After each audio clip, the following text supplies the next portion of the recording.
It appears we are almost ready to depart.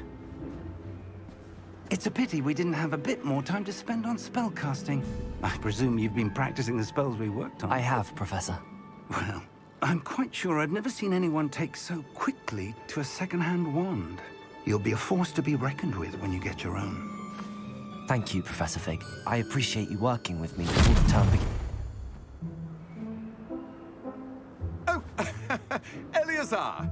George, glad my rather cryptic description of our location did not thwart your finding us. I've apparated to more vaguely defined destinations than this. Though I confess I may have miscalculated slightly on my first try. Gave quite the fright to some theatre-goers in the West End. It's been much too long. When I received your owl, I must say I... Best not speak here, Eleazar. Of course. Why don't we speak en route to Hogwarts? We have a start-of-term feast and a sorting ceremony to get to. Wonderful idea! As long as your young charge here doesn't mind me tagging along. Not at all, sir. After you. Ages since I'd been to the castle. Would be good to see the old pile of rocks.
Caught you before you left for Scotland. Just barely. And who is your traveling companion? A new student. New? Yes, sir. I'm starting school as a 5th year. How extraordinary. It is indeed. None of the faculty has ever heard of anyone being admitted to Hogwarts so late.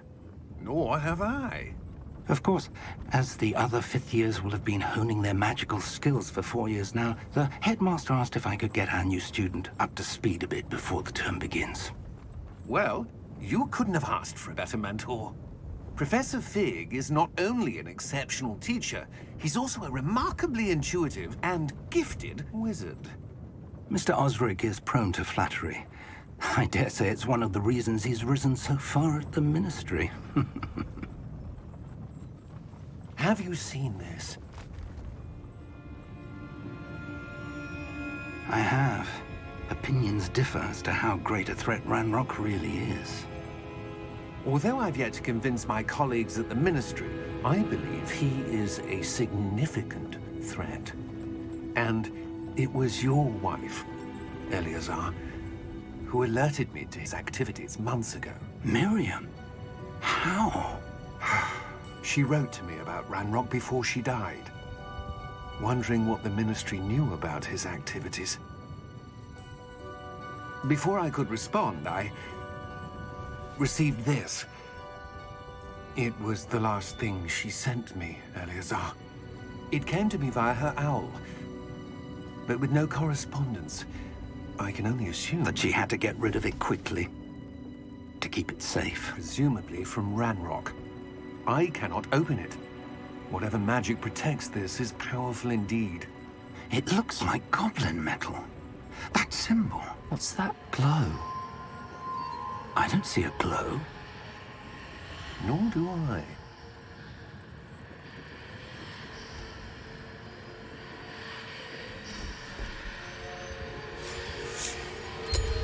Merlin's beard. How did you... Wait! We do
You're hurt. Perhaps a bit. Take this. It's Wiggenweld potion. That stuff will right you in a second.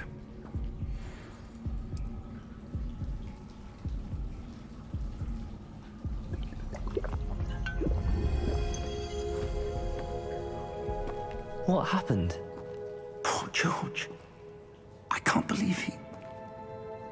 What the hell got into that damn thing?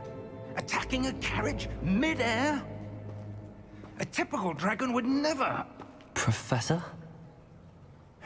Sir, where are we? I'm not sure. But that key you discovered was clearly a port key. Port key? An item enchanted to bring whoever touches it to a specific place.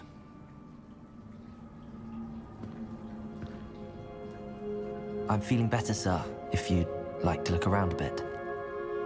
I would. But stay close. We've no idea who created this port key. Or why.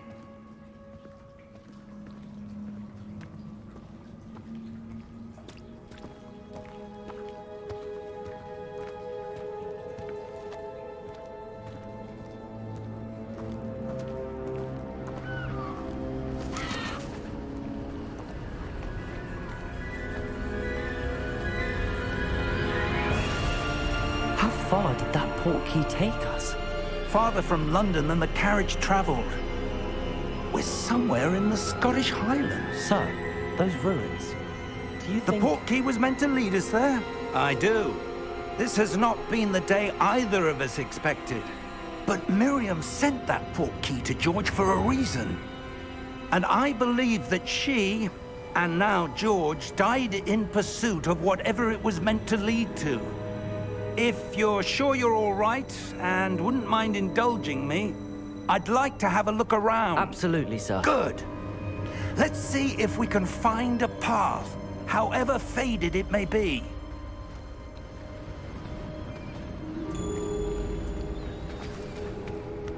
Mind your step. Where do you suppose your wife got the port key that brought us here? A good question. Miriam spent years searching for evidence of a long-forgotten form of ancient magic. Ancient magic? Yes, a powerful magic wielded by a rare few that seems to have been lost to time. Hogwarts Castle was built by, and is itself a stronghold of that ancient magic. I don't know where she came into possession of the port key, but I am certain it was to do with that search. Ah, there's the path down below. This way. But sir, why was your wife searching for evidence of lost magic? Miriam wanted to understand why such powerful magic disappeared from the wizarding world. Spoke of the good it could do. But magic is no different than any power. What really matters is the one who wields it. Is that ice? It's not cold enough here. It appears to be a sort of enchantment. Someone wanted to block this path. Let's see some of that wand work you were practicing. We're close now. It's just ahead.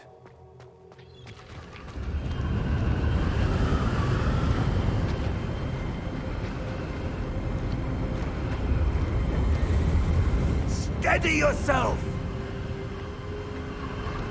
Reparo!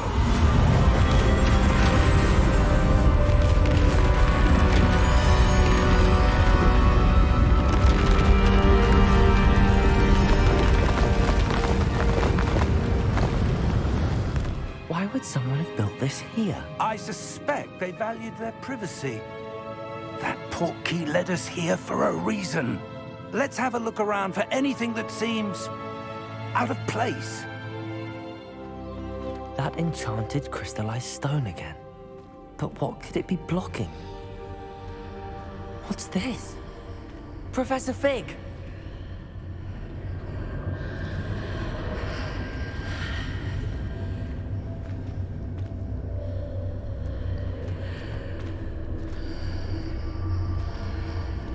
How odd. Why would someone have conjured that enchanted stone here? And how is there a room behind it? What room? I don't see anything. There's that glow again, like the glow on the portkey container.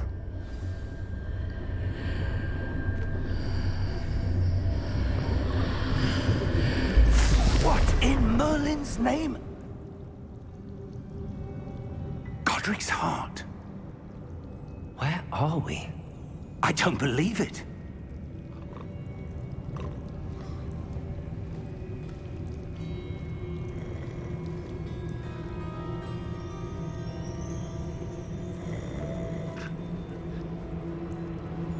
Hello?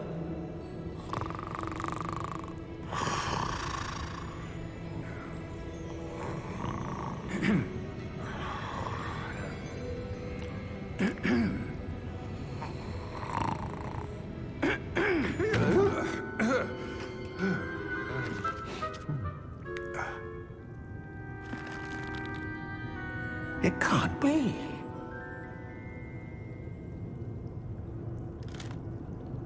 Just a moment. Ooh. Where are we here?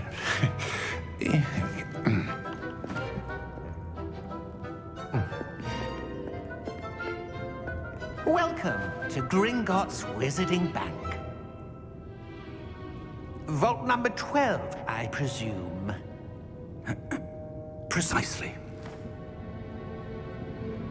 The key? Your wife's portkey. Oh, yes, of course. This way, then.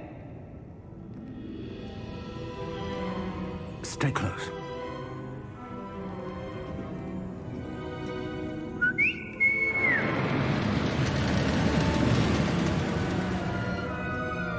After you.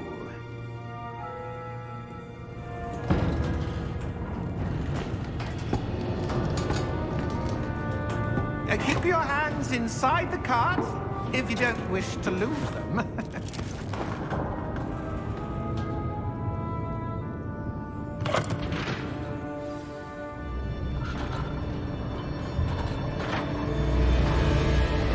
How many vaults are there in Gringotts? Hundreds. In fact, you'll see quite a few on our way to vault number 12. As we speak, we're just beneath the main lobby.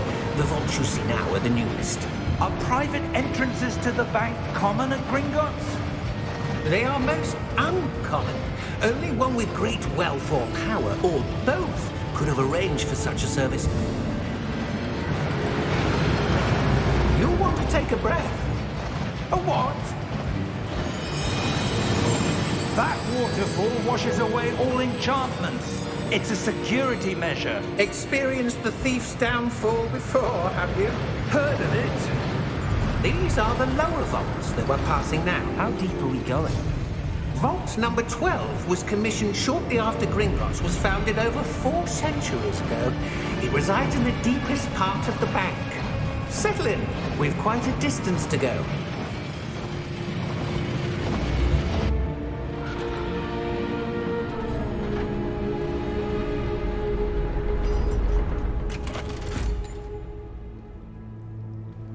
Vault number? Vault 12. Momentous day. On your way.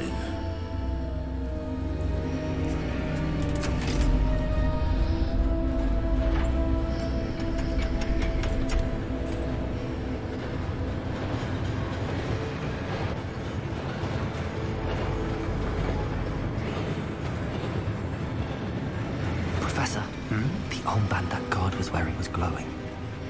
Like the glow you saw on the portkey container? No, darker. I saw that same glow on the dragon's collar. Yeah, what was that?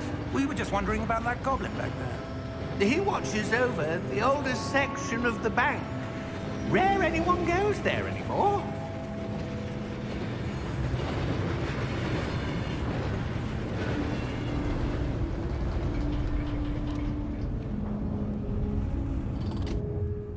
Here we are.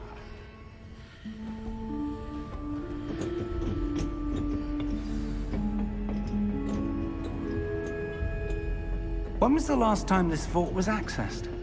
A goblin has been stationed at my desk for hundreds of years. In that time, no one has visited Vault 12. Until today.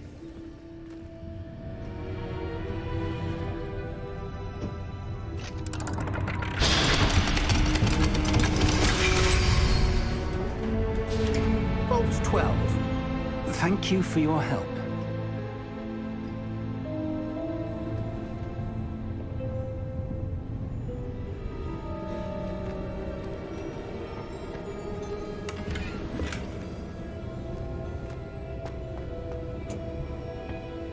What do you suppose we should be looking for? I'm not sure. Sir, I wonder if you The might... instructions for Vault 12 indicate that I am to grant access to the holder of the key and then close the door. Wait! Best of luck. Professor? That was certainly unexpected. Let me think. There must be something here. Revelio, perhaps? Revelio? Yes, a revealing charm. No time like the present. Let's see what we're missing, shall we? Ready your wand and focus.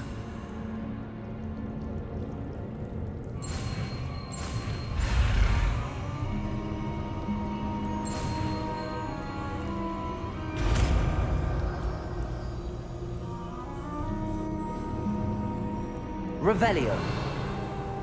There! I saw something. Move a bit closer and try again.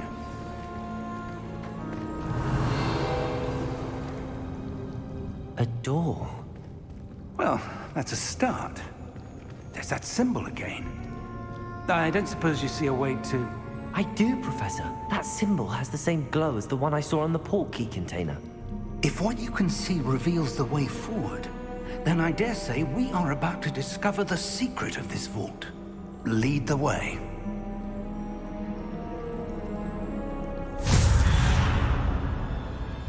Lumos! This is no ordinary vault. I suspect we will need to earn our way out of here. What do you mean, earn our way out? Do you think this is some sort of test? I do. But to what end, I can't say. Stay close. There will be no disapparating if things go poorly. Not out of Gringotts.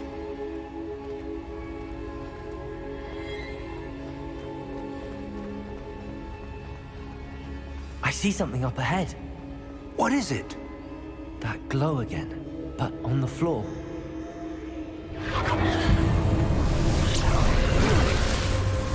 Lumos! What happened? When I moved towards the glow, it suddenly seemed as if the ground was swirling about. Are you all right? Yes, sir, I'm fine. You seem to have caused the floor to change. That statue. What statue? I see some sort of statue, but only as a reflection in the floor. Revelio. I presume this is what you saw reflected in the floor. It is. The reflection's still there, but the statue's positions don't match. Wait. When you moved, the reflection turned in the direction of the light. Perhaps you should cast Lumos.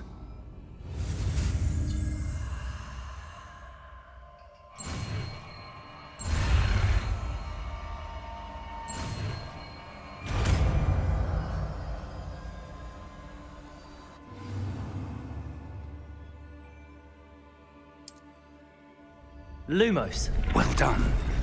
Now the reflection is turning towards me. It does follow the light.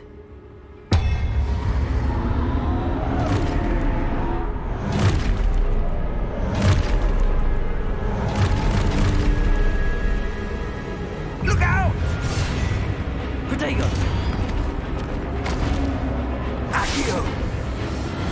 Defendo! Levioso! Deposo!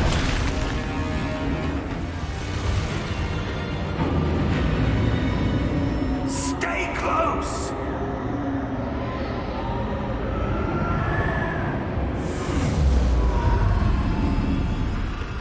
Lumos,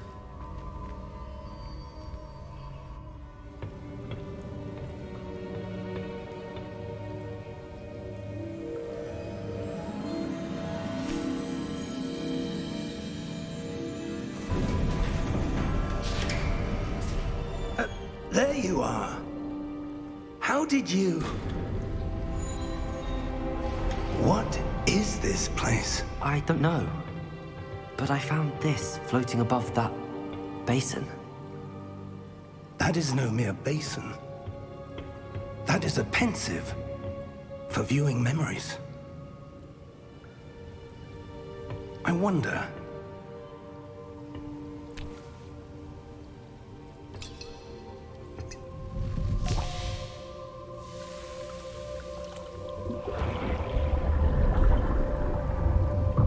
Follow my lead.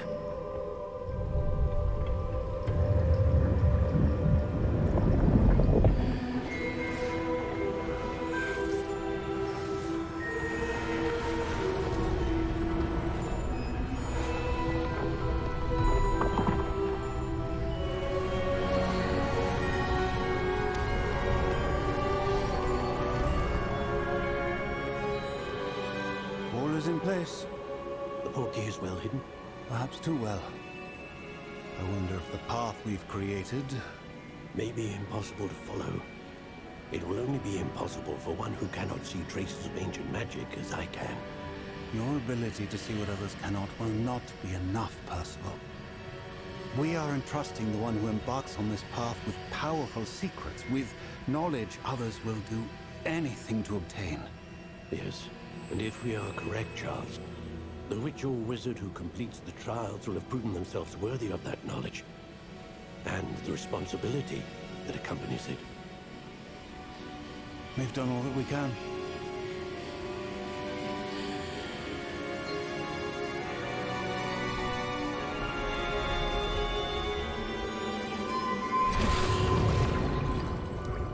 That's what you're seeing.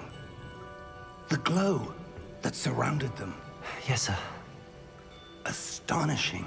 Can I see magic? Traces of an ancient magic, to be precise. The magic that Miriam had always believed existed, but could never. Miriam, and perhaps George, died in pursuit of knowledge that has been dormant for centuries. And you, it seems, are the key to understanding why. We were... It all looks rather different than it did a moment ago. Someone's coming. Who were they? I don't know. But, sir, you shouldn't be in here. I was right. Ranrock. Seems my reputation precedes me. I was beginning to think no one was ever going to visit Rackham's vault. And why are you here? No need for that. Just give me whatever it is you found here and we can let bygones be bygones.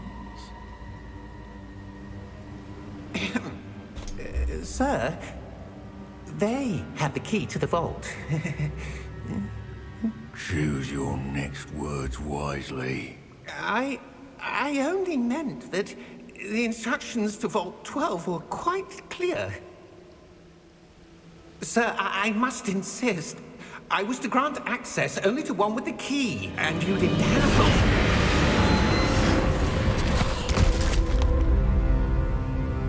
I have no patience for traitors. Now, where were we? I'm not giving you anything. Well, perhaps your young friend here will be more helpful.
Are you all right?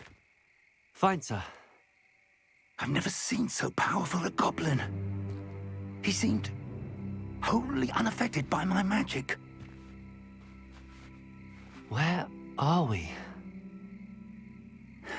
It can't be. It seems those who set up the pensive, the locket, and the path to both wanted someone with your ability to end up here. Come. We have a sorting ceremony to get to.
Oh, good. We haven't missed the sorting ceremony. I'm no expert, but that seems more appropriate. Now, I need to study this locket as soon as I can, but first I must contact the Ministry. They need to know what happened to George and be warned of Ranrock. For the moment, I ask that you keep all that's happened this evening between you and me. Of course, sir. Thank you. Ready for the sorting ceremony?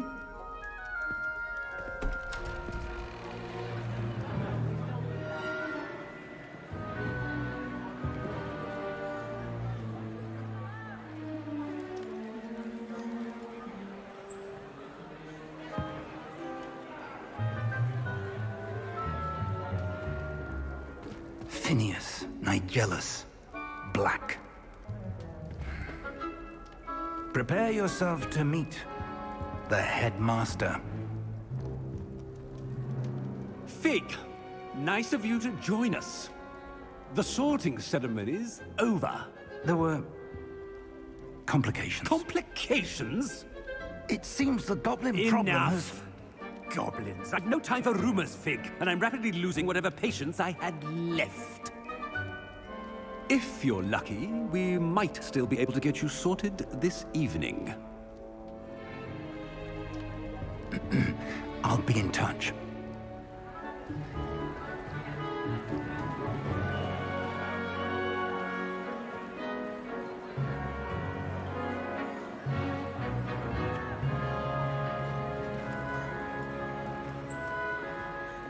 Professor Weasley, we've one more to be sorted.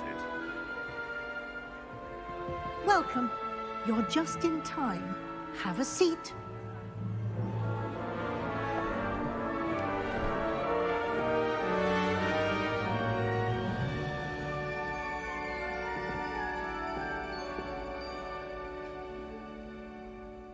Ah, yes. A bit older than the others, aren't you?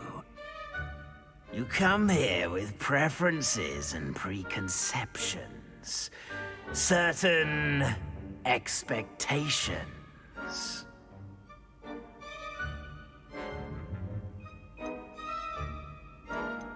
I'm looking forward to exploring Hogwarts and the world beyond the castle and grounds. Indeed. Much can be gleaned by having an adventurous spirit, but your professors have a great deal to teach you as well. I wonder... I detect something in you. A certain sense of... What is it?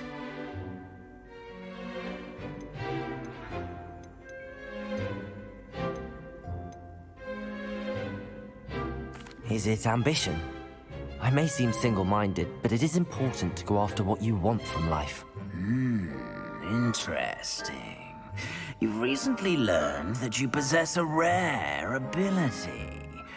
I detect a growing sense of ambition, an eagerness for power. Perhaps you belong in Slytherin.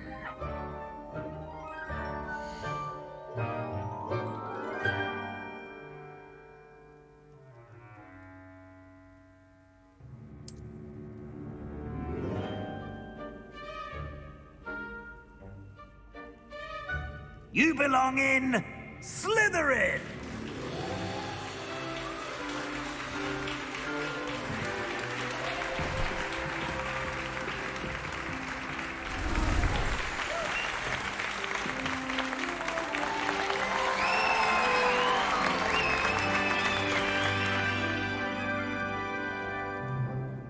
Oh, and one more thing. Due to the unfortunate injury on the pitch in last spring's final, this year's Quidditch season has been cancelled. Enough! It's not as though I've banned flying altogether, but don't tempt me. You are here to focus on your academic futures. I'm sure you will have plenty to do before classes begin tomorrow. I said, I'm sure you all have plenty to do before classes begin tomorrow.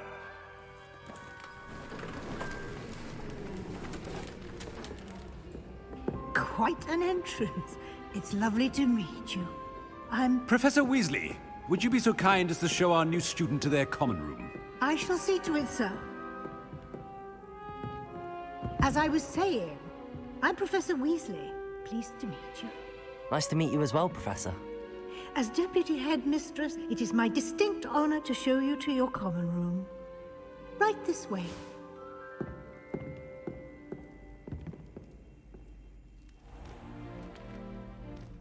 It's quite uncommon for a student to begin as a fifth year.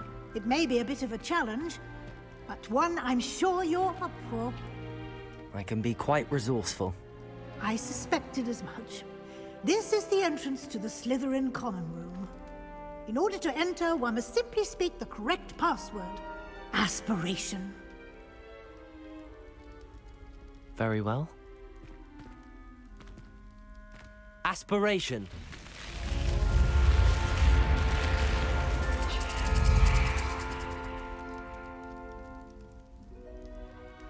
Well done. Now, go on in and get some sleep. You have a big day ahead of you tomorrow. I shall be back in the morning to collect you for your first class. Thank you, Professor Weasley. You're welcome. I hope you enjoy your first night at Hogwarts. Sleep well.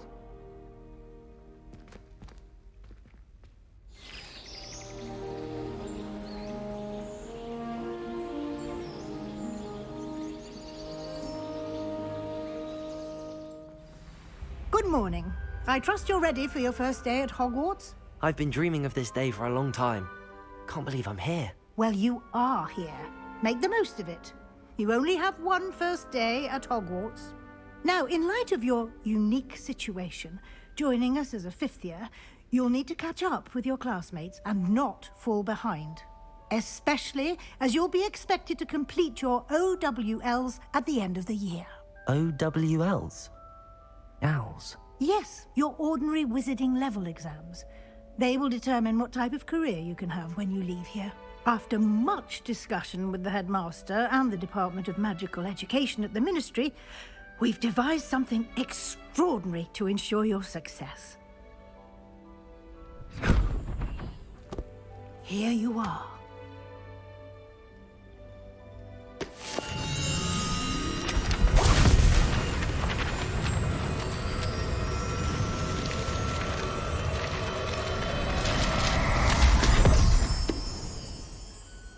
What is it?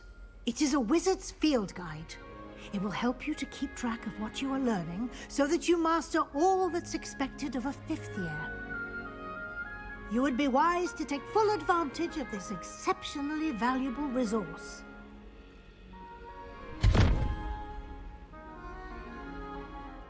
Thank you, Professor, but what do you mean it will keep track of what I'm learning? Perhaps seeing it in action will answer any questions you may have. Walk with me and we shall put it to the test. That should be all for now. You'll be expected to attend both Charms and Defense Against the Dark Arts classes today. And I'd like to be sure you get to Hogsmeade as soon as possible to replace the supplies you lost on the way here.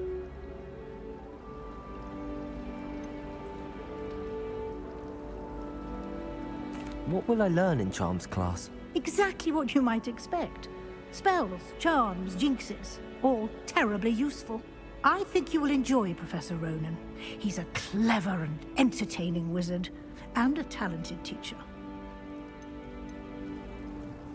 Can you tell me more about the Defense Against the Dark Arts class? Defense Against the Dark Arts, as the name implies, focuses on how to defend oneself against the evils that lurk beyond these walls. A mastery of Defense Against the Dark Arts is required for those who aspire to become Aurors. Fortunately, we are lucky to have the ever-gifted Professor Hecat in charge of our students' education in that regard. You mentioned Hogsmeade, Professor. Hogsmeade is the only all-wizarding village in Britain, and is home to an array of shops and pubs. You should be able to find all of the school supplies you require in Hogsmeade. You will also, I imagine, enjoy many a butterbeer there with friends in due course. Thank you, Professor Weasley. A lot to absorb on your first day, and you have much to learn. Happily, your professors have agreed to create additional assignments for you outside of class. You'll be up to speed in no time. Judging by your adept use of Revelio earlier, I'd say Professor Fig succeeded in at least showing you the basics. He did, Professor. He's been terribly vague as to the events preceding your arrival, specifically about what happened after that awful dragon attack. My suspicion is that there's more to the story than a search for belongings and an extended trip up to the castle.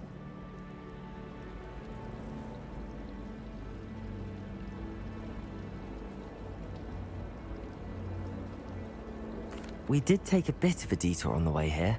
Ended up exploring some ruins and... I shouldn't say more.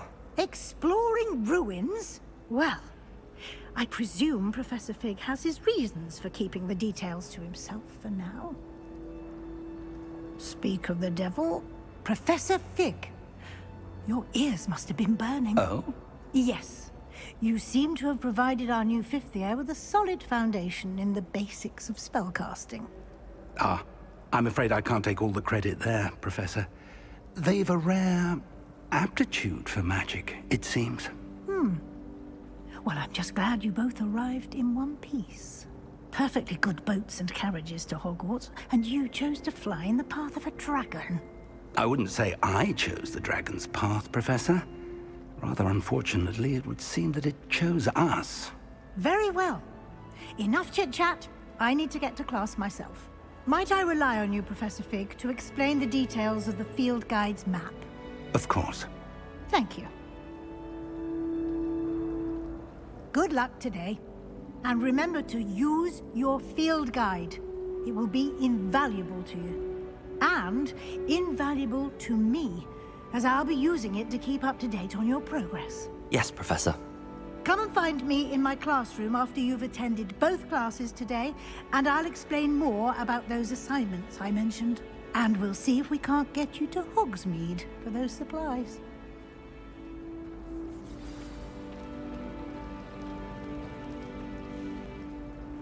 It's good to see you, Professor. And you. I was hoping our paths would cross today, before you immersed yourself in studies. Did I hear you and Professor Weasley talking about exploring ruins?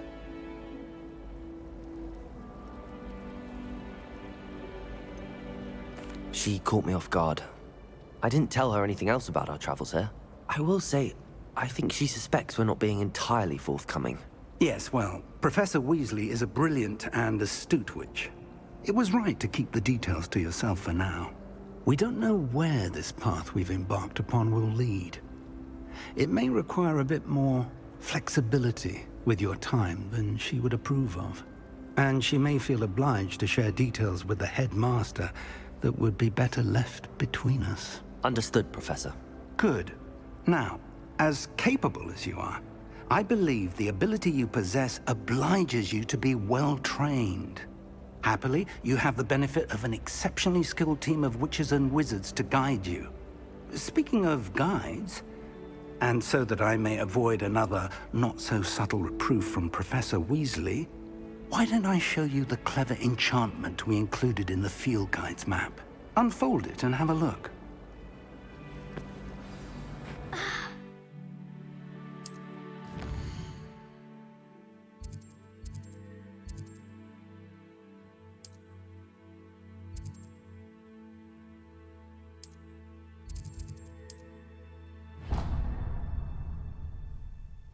The map is enchanted to help you find your way. This will be incredibly helpful.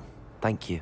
Now, sounds like you've quite a day ahead, what with classes and a trip to Hogsmeade for supplies, including your own wand. You'll enjoy Mr. Ollivander. He's an exceptional craftsman and a good friend. I shall reach out when I have more information about our mysterious locket. For now, focus on your classes and pay attention. More than your owls may hinge on the magic you are able to master within these walls. Convenient travel was before I invented Vloop.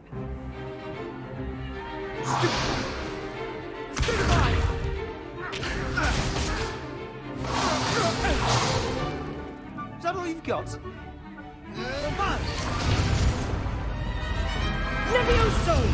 Professor Hecat! Perhaps you'd be good enough to blast each other to pieces in your own time. I get new students every year, but I only have one Hebridean black skull. It was a token from the Great Poacher Raid of 1878. No doubt you've heard of it.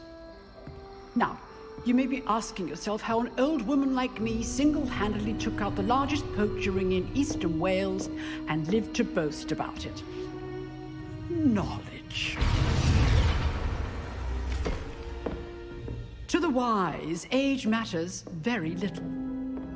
Today we will review a spell that has saved me from death at the hands of dark wizards more times than I care to remember. Levioso. Levioso? A levitation charm? Levioso! A surprised opponent is a weak opponent. Care to defend yourself, Master Pruitt? No? One thing I've learned as an unspeakable is the value of simplicity, especially in the heat of battle.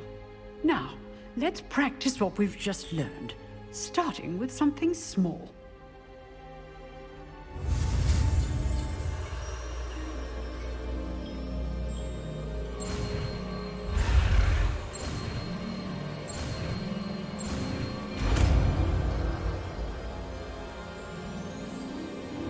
Levioso!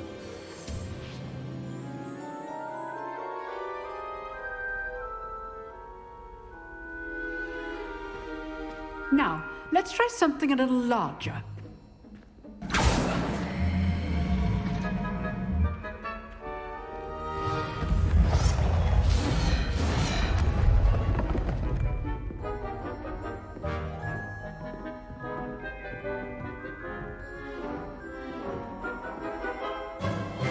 Let us begin with a basic cast. See how the dummy deflected your cast? This time, cast Levioso first, then the basic cast. Remember, a surprised opponent. Good. Now, well done. Well done. Very good. But the best way to practice is by dueling. We'll start with you two. Duelists, take your marks. Time for a proper Hogwarts welcome. Now, I want a fair duel, using only Levioso, basic cast, and Protego. You may begin.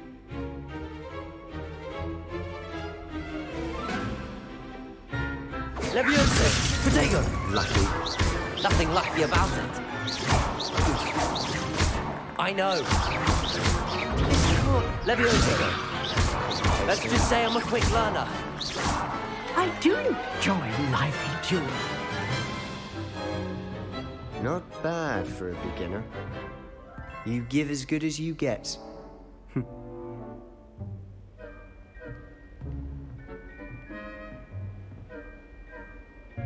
I put you on the spot, and you rose to the challenge. Points to Slytherin. Thank you, Professor Hecat. Glad to have the opportunity to practice. If what I've seen today is any indication, we can expect great things from you. I demand excellence from my students. They are capable of achieving it, and they must achieve it.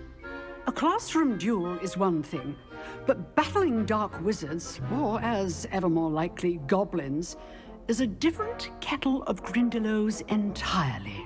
Understood, Professor. So, I'd advise you to keep practicing whenever you can.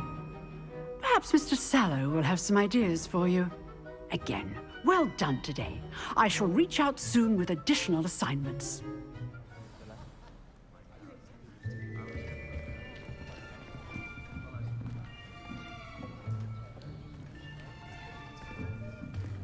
Here. Behind you. There is an open seat here. Thank you. Hello, I am Nettie. So you are the new student. Have you met Professor Ronan yet? Shall we begin? Welcome to Year 5 of Charms. Now, this will be a crucial year in your education on the art of charm work. But I am confident that we will take hold with the passion and rigor requisite of such a challenge. Right, now, everyone, please open your textbooks to page 517. But before we begin, can anyone here tell me the difference between the incantations of the color change and growth charms?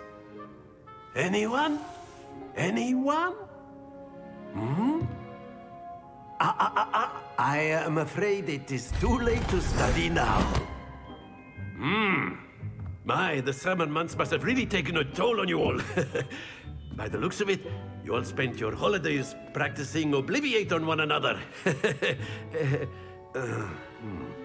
Do you even remember how to perform a basic summoning charm?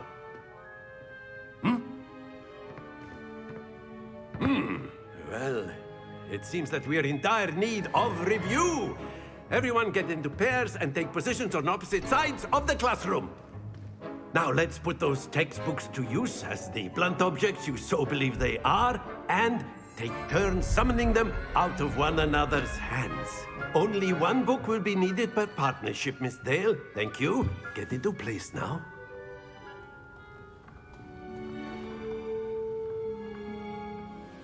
Accio! That is not bad. You are a swift learner. I see a lot of potential, but remember, potential is nothing without practice. Keep at it. You might just rival Miss Onai here. Very good, everyone. That's enough of that. Well, as you all seem to have the basics down, and it is an exceptionally lovely day, I was thinking that we might have ourselves a little excursion outside for a spot of fresh air. After me.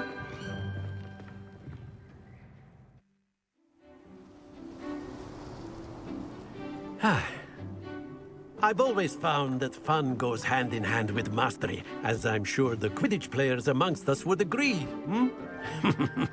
So, what better than a bit of sport to put our prowess with the summoning charm to the test, right?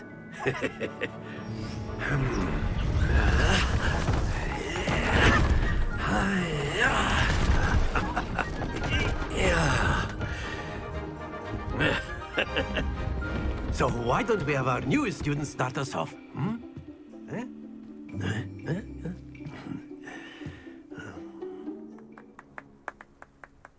Very good, both of you. Well done. Class is dismissed. Gather your things on the way out. Good game back there. I must admit, I think I underestimated you. Took me weeks to become proficient with Accio. Took weeks for me to get anything right when I transferred here. It gets easier, I promise.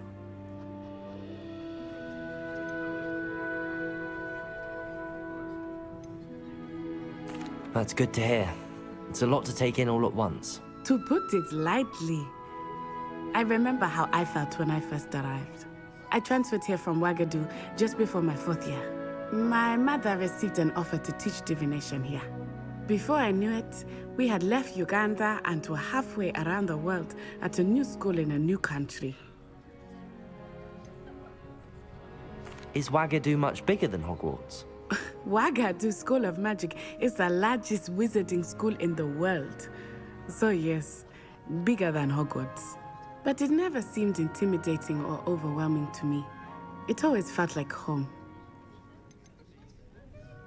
Is Wagadu a castle, like Hogwarts? Its address is Mountains of the Moon. It is not so much a castle as a beautiful edifice carved out of the mountainside.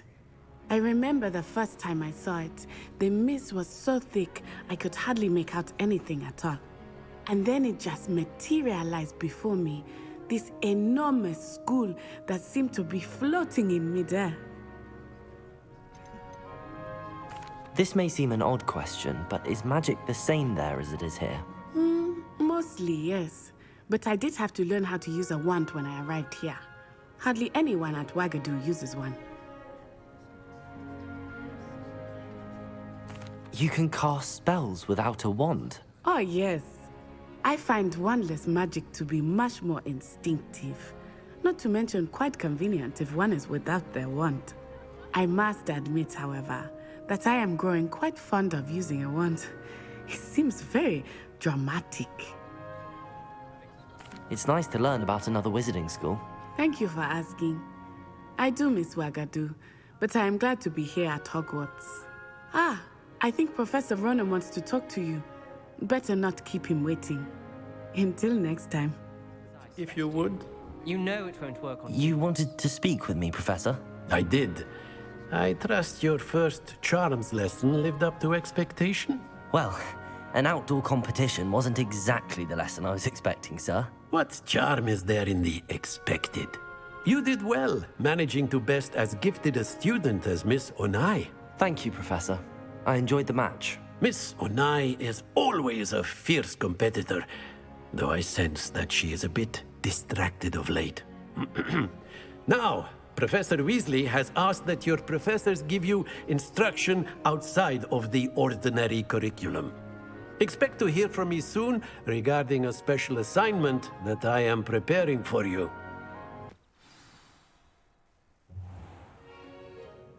What about the room, Professor? I was thinking the same thing, Deke.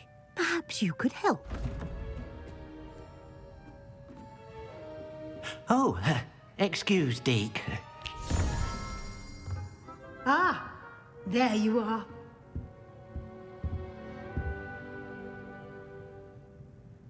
I trust your first classes went well? They did, Professor. I heard as much from Professors Hecat and Ronan. Seems Professor Fig taught you quite a bit during your brief detour near... what was it you said? Some ruins? I'd wager there's a good deal more to your travels here than what you've told me. Isn't there?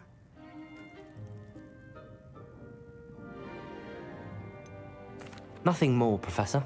I see. Like trying to get a sonnet from a streeler.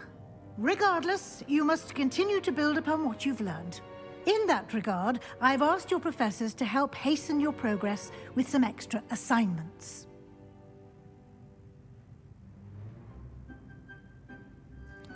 Professor Ronan did mention something about that. In fact, Professor Ronan will meet you outside momentarily to assign your first one. Now, regarding the trip to Hogsmeade I mentioned earlier, we've arranged to replace the supplies lost on your way here, including seeds, potion recipes, and spellcrafts. Thank you, Professor. And Mr. Ollivander will connect you with the perfect wand. You've managed your classes well with a borrowed wand, but you'll find the magic you cast with your own wand to be far superior. Can you tell me more about the potions shop, Professor? J. Pippin's Potions stocks a wide array of potions ingredients, although they rarely sell recipes. Professor Sharp asked that they have a couple of particular recipes on hand for you. I've never heard of a spellcraft before, Professor. What is it? A spellcraft is a recipe of sorts used when conjuring objects. I shall explain more about them when you begin working with transfiguration magic. There's an Ollivander's in Hogsmeade. There is. Most people are familiar with the shop in Diagon Alley. We're fortunate to have someone like him nearby. Mr. Ollivander is a genuine craftsman and highly skilled wand maker. I would trust no one else to pair me with a wand. I'm eager to get to Hogsmeade. Very well. I'd like you to make your first visit to the village with a classmate. Help you get your bearings. Perhaps Sebastian Sallow or Natsai Onai. I've noticed you spending time with them.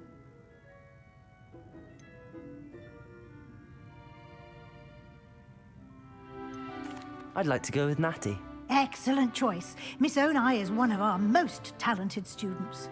And she knows the area. She'll keep you well clear of any of Victor Rookwood's undesirables en route. Rookwood? A rather unsavory local. Best to avoid him and his associates, including his right hand of sorts, Theophilus Harlow, if you can. Once you've finished Professor Ronan's assignment, your friend will meet you at the castle doors. No time to waste. The sooner you complete your work, the sooner you can enjoy a butterbeer at the Three Broomsticks. Natty, I hope I haven't kept you waiting long. Not at all. Professor Weasley tells me that you need to go to Hogsmeade. You must be eager to have your own things again. And to see the village. I've been looking forward to it. Good. Shall we set off? I intend to give you a first-rate Hogsmeade experience.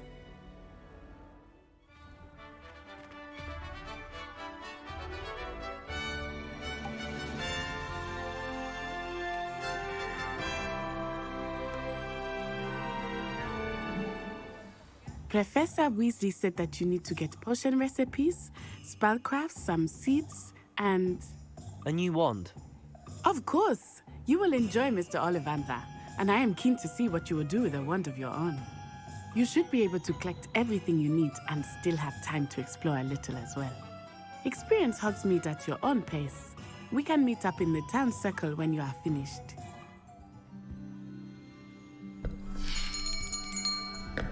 I'll be right with... Ah, it's you. Just a moment, please. Hello, sir. I'm looking for... For a new wand, yes. It's about time. Yes, about time? Well, you're our new fifth-year student, are you not? Oh, what am I saying? Of course you are. Gerbold Ollivander's the name. But of course, you'll have heard of the Ollivanders, I'm sure. Finest wand makers in the world. It's a pleasure to meet you, truly. Now, come with me. Let's find you the perfect wand, shall we?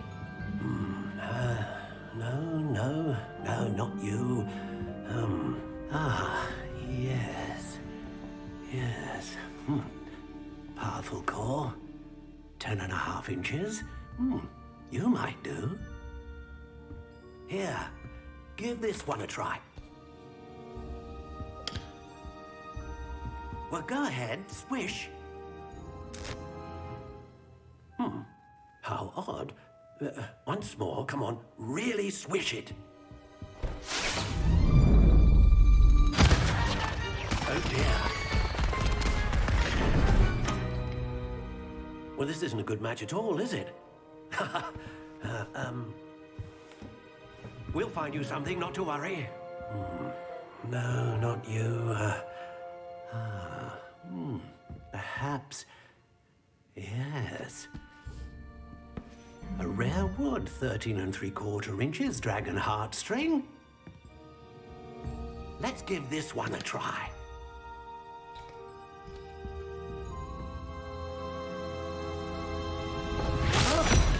Oh, goodness.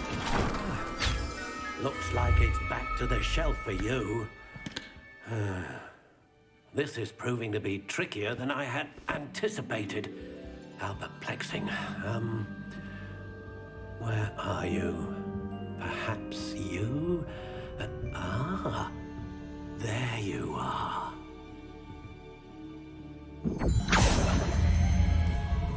Yes. I think you might be the one.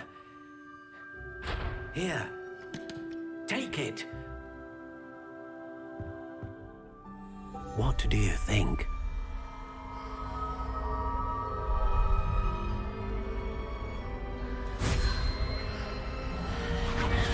Extraordinary. Another wand, another beginning of a bright and magical future.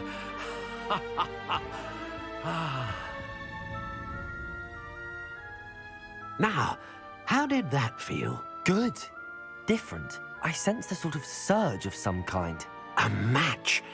Your connection seemed particularly powerful. The right wand will learn from you, just as you learn from it. I'm eager to try it out. Indeed.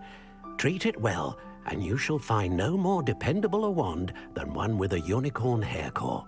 And the bond between you and your wand should only grow stronger.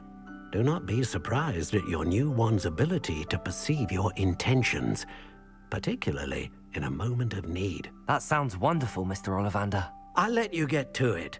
Do come and see me again if ever I can be of further assistance. Ah, I have everything. I see what you meant about not being able to pick a favorite shop. We should walk around a bit more. Perhaps today is the day I finally pick one.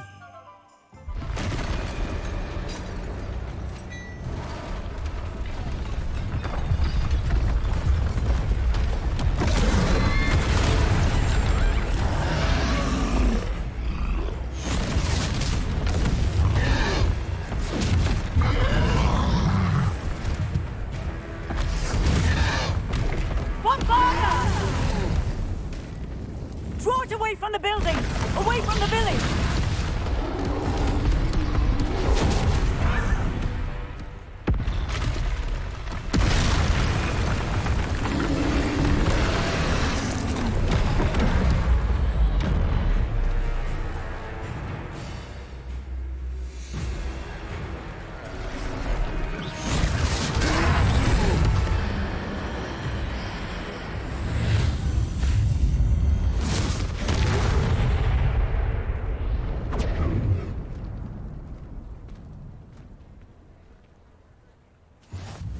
Goodness!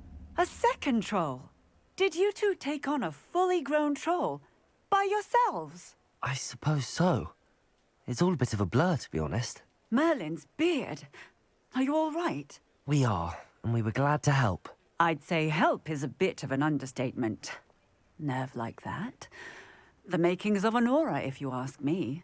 If you are unharmed, perhaps the two of you wouldn't mind helping me put a few things back to where they were. Of course, officer. Singer. Officer Singer. And thank you, again. What an extraordinary introduction to Hogsmeade. I would say that we, and you in particular, have earned at least one butterbeer. Shall we head to the Three Broomsticks? Sounds like a good idea. Wonderful. Just down this way then.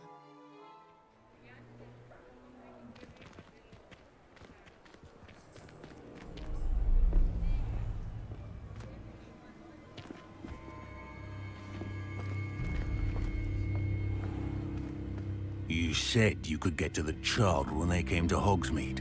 That all you needed was a distraction. I gave you a distraction. I just watched a student take down your distraction. Who's this child? What are you not telling me? All you need to know is that if you cannot get to the child, then you have no value to me. Let's go.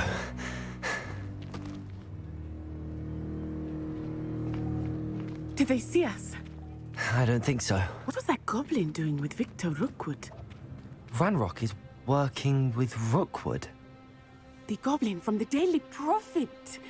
I knew I'd seen him somewhere. Quickly, let's get inside the Three Broomsticks.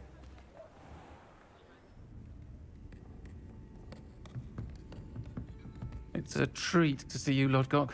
I shall let you know if I hear anything. Thank you, Sirona. You be well.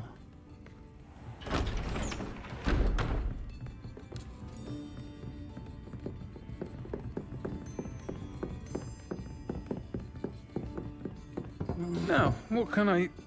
Oh, there's a face I haven't seen before. It's my first time here. Welcome. Butterbeer's on me. Heard about the attack. I shall be looking in on the other shopkeepers and residents shortly. Glad to see you two escaped injury. Thanks to this one, single-handedly took down a troll. Is that right? Well done. Thanks for this. My pleasure. I will say, trolls in Hogsmeade. That's never happened before. Something's not right. The only brutes we usually have to deal with are... How timely.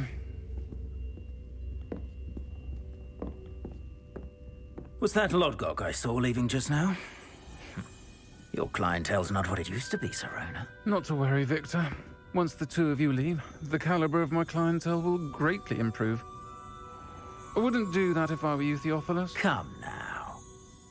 No need for theatrics. I'm only here for this one anyway. My friend is enjoying a well-earned butterbeer. Only want a quick word. Perhaps you didn't hear me.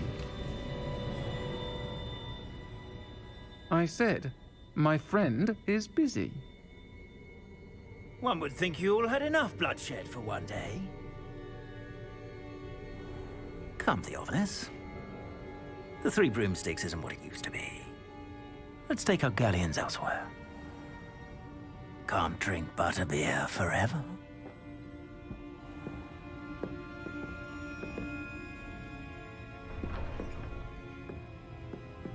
Seems you've made an unfortunate enemy. Watch your back. Rookwood and Harlow are worse than any troll you might encounter. Trolls, Ranrock, and Rookwood. What are you not telling me? I promised to tell you everything, but it's perhaps best I do that later. I think that now might be a good time to head back to the castle. I am certainly glad Serona was there. And that she isn't intimidated by thugs like Rookwood and Harlow. I want to understand what's going on, and I hope you will tell me. But for the moment, we should return to the castle. Professor Weasley will certainly hear about the troll attack soon if she hasn't already. I don't want her to worry. Professor, I'm glad to see you. And I you. Thank Merlin you're in one piece. I heard about the attack. Trolls in Hogsmeade? Sir, the trolls were wearing armor. It had that dark glow like the dragon collar. Goblin silver! Ranrock used it to control the dragon. But how? And why send trolls to... They were there because of me. I overheard Ranrock talking with Victor Rookwood. Ranrock was in Hogsmeade? With Rookwood? The trolls were Ranrock's distraction so that Rookwood could get to me. And he would have, had Serona and the patrons at the Three Broomsticks not intervened. This is grave news indeed. If Ranrock's goblins and dark wizards are after you, they want what we found in that vault. Speaking of the vault, do you think that Ranrock is working with any of the goblins at Gringotts? I do not. Gringotts goblins aren't typically the friendliest of beings, but they have a great deal of integrity. No, I dare say after what happened to that poor banker, the goblins at Gringotts are no followers of Ranrock. They're after the locket. You said you discovered something in it. Yes. I discovered an inscription. When I read it aloud, this map appeared. Clever enchantment. It's a map of Hogwarts, to be sure, but I do not know where it leads. It leads to the library. A restricted section, to be precise, and a bit beyond. I see traces of magic there on the map. I suspected you would see something. Shall we go? I appreciate your enthusiasm, and I'm eager to discover what we may find there as well. But if our experience at Gringotts, let alone what happened to Miriam, taught me anything, it's that the path we're on is terribly dangerous. I'd like you to work with Professor Hecat a bit, before we continue. But sir, how dangerous could the library be? Perhaps we're only after a book. Perhaps we are only after a book, but we should be prepared for anything. Once you've honed your defensive magic further, come and see me. Hello, sir. You'll be pleased to know that I worked on my defensive magic with Professor Heckert. So I hear. She tells me you've taken rather well to your new wand. You must continue to work with her and your other professors to improve your skills. That said, I don't wish to postpone our visit to the library any longer. So, shall we proceed? Fig, I have work for you. Come. Headmaster, I'm with a student and my schedule Your schedule will wait indefinitely, as will your student. I would think that after all the trouble you caused me with Osric, you'd be eager to make amends. My office, 5 minutes.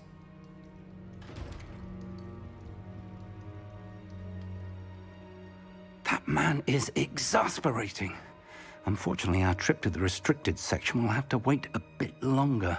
But Professor... We have no choice. It would be unwise to provoke our illustrious headmaster further. I shall find you when I've completed whatever toils I must endure. Sebastian, there you are. I was hoping to see you. I was in the Three Broomsticks after the troll attack and saw what happened with Rookwood and Harlow. Not many students have Victor Rookwood's attention.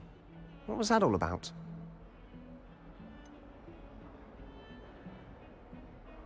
I've never even met him. Perhaps he mistook me for another student. If you say so.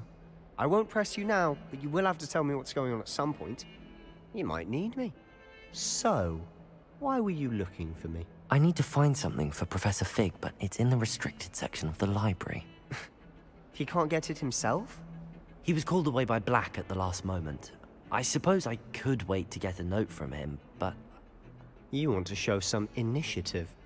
Precisely. You mentioned being clever enough not to get caught in the restricted section.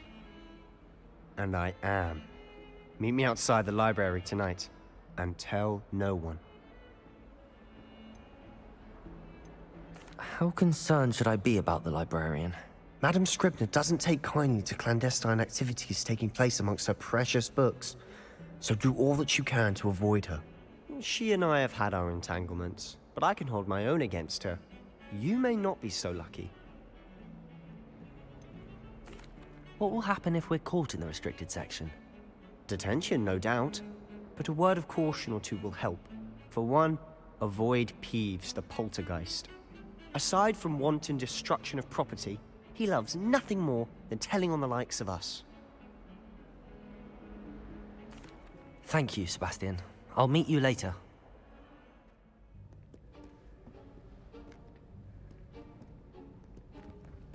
See there? That's the door we need to reach. And those annoying prefects would love nothing more than to rat on us to Scribner, so don't let them see us. Understood? I can be sneaky. Let's go. Hold on now. There's a spell you should know. The Disillusionment Charm. Good for getting places you're not supposed to be. Cast it and you'll appear as little more than a trick of the light, just as long as you keep your distance and stay quiet. You mean I'll actually be able to turn invisible? Something like that. It's not as foolproof as a cloak, but those are expensive. And spells are free. Give it a try. Damn. You told me the librarian would be gone by now. I said usually, but it'll still be all right. Do you see her desk behind me? The key is in the drawer of that desk. Now, here's what we're going to do. I'll create a distraction to draw her away. You focus on getting the key. I'll meet you outside of the restricted section. You distract, I get the key. Understood. I said I'd get you in, and I always keep my word. Trust me. Who have we here?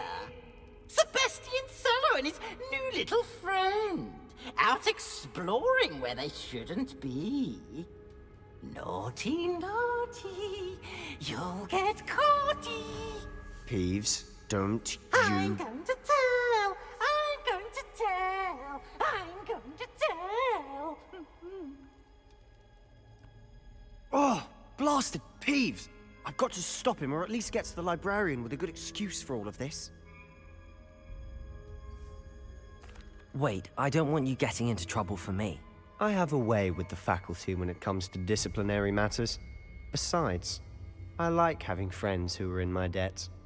Now go. Good luck in your search. Now, where has that damned poltergeist got to?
You wanted to see me? Headmistress Fitzgerald, Professor Rackham. Miss Isadora Morganach, welcome. Professor Rookwood, Professor McCaw. We understand that you are adjusting well to life at Hogwarts. I am. I am glad. Especially in light of your unusual situation, starting as a 5th year. As it happens, I was also admitted to Hogwarts as a 5th year. I've never heard of another like us. Miss Morganach, when we spoke yesterday after class, you asked about the beautiful swirls you saw years ago when we visited your hamlet. I recognized you all immediately. I cannot thank you enough for what you did. We were glad to help. And yes, I did see swirls of magic everywhere that day. My father insists it was my imagination running wild, but it was certainly real to me. It was not your imagination. Percival, Professor Rackham can see them too. But we have never known of another who could. I don't understand. What are they? The whispers or traces that appear when a particular form of ancient magic is wielded. Ancient magic? Few are capable of wielding it. Hogwarts itself is a stronghold of ancient magic. So if I can see traces of ancient magic, does that mean I can wield it too? With the proper training. But let us not get ahead of ourselves, Miss Morganach. Before I can train you to wield such magic, you must first master all that Hogwarts has to offer. A magic this powerful can do great harm in the wrong hands. It must be wielded by a select few. As such, we ask that you not speak to anyone about what we have discussed here today.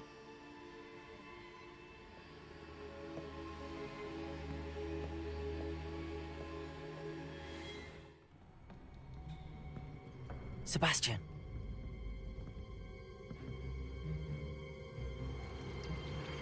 Sneaking in the restricted section again!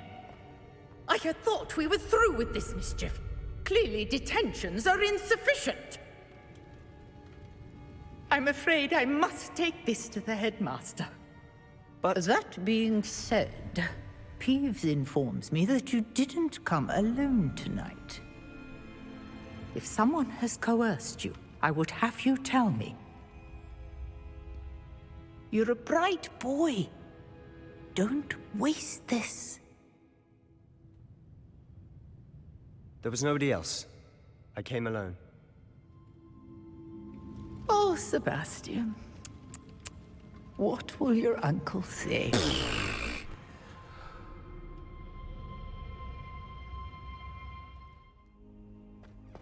You cannot be serious. Goblins working with Rookwood? Makes no sense.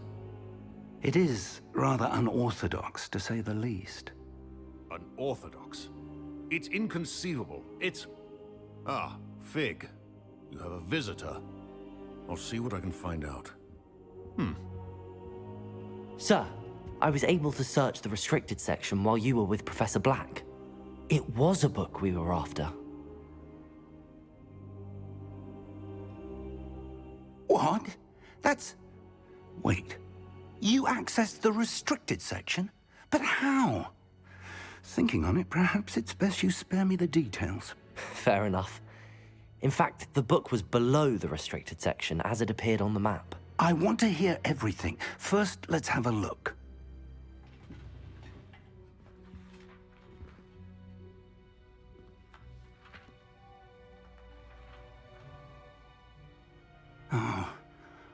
Oh dear. Some of these pages seem to be missing. It appears someone has got to the book before us. Still, I will need time to study what remains. Perhaps we can still salvage something useful, though it may take some time. I wonder why it was here, below Hogwarts. I think I know, sir. I saw 2 more memories where I found the book. Another pensive. Godric's heart. The man we saw before, Percival Rackham, was a professor here. The first memory showed him and 3 other professors using ancient magic to restore a hamlet from a drought. Miriam was right. And the second memory? They were talking to a student who started as a 5th year, like I did. She could see traces of magic too. Why those memories? Perhaps this book will explain. I'll have to take it with me to London. The headmaster has insisted that I speak directly to the minister about George's death. What will you tell them about Mr. Osric's death? I don't know how much I dare say. George tried to convince the ministry about Ranrock, but to no avail. My instinct is to follow the path we are on for the moment and keep the details to ourselves until we know more. I understand. I'll see what I can learn about the missing pages while you're gone. Good. Don't neglect your studies. Your wand work is improving by the day. But you'll want to pay attention in herbology and potions. There's more to magic than spellcasting. Plenty to keep me occupied while you're gone. You've done exceptionally well. I look forward to seeing all that you've accomplished when I return.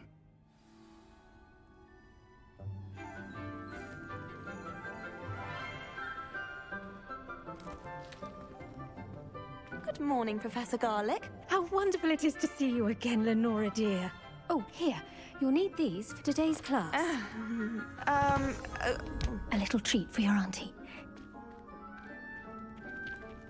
Ah, hello. Class, please welcome the newest rose in our garden. We do look forward to growing together. How thrilling it is to have everyone back together again. This year will be filled with enchantment and excitement, but the most important thing cultivated in herbology is knowledge. The prudent herbologist is no more afraid of the venomous tentacula than the bouncing bulb. Now then, today we will be acquainting ourselves with the mellifluous tuber known as the mandrake root. Accio. Let's see if we can't make our fibrous friends a bit more comfortable, shall we? First, let's protect our ears.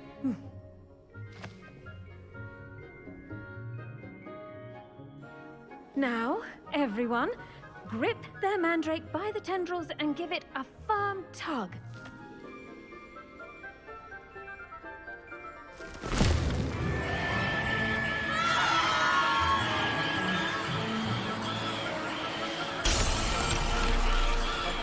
Quickly! Place your mandrake in the new pot and pat down the soil!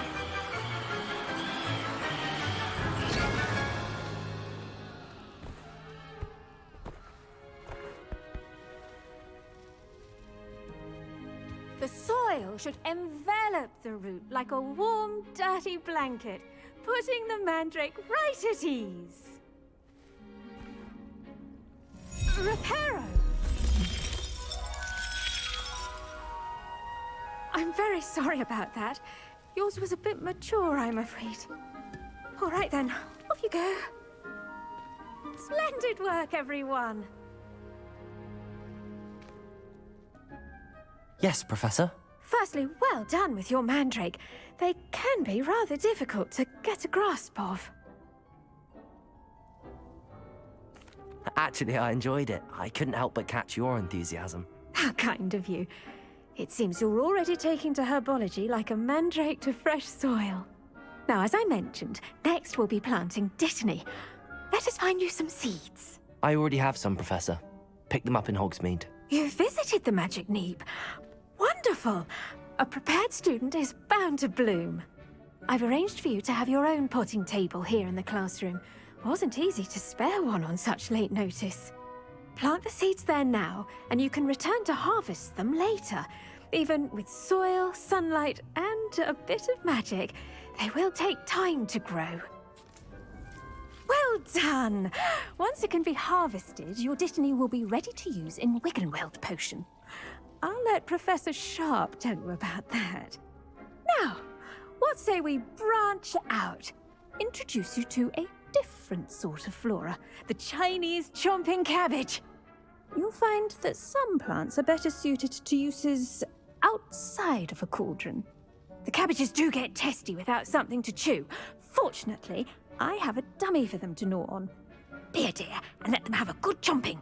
Yes, Professor. They're in the other greenhouse. It's just at the end of the footbridge leading out of this room. Your classmate, Mr. Pruitt, has kindly offered to accompany you. Come back and see me when you're finished. Oh, and mind your fingers. They do bite. Vicious little bastards, aren't they? My kind of plants. Not like stupid booba tubers and bouncing bulbs. The kind of plants that just have your back in a fight. Not saying you can't go it alone, but, well, imagine that wasn't a dummy.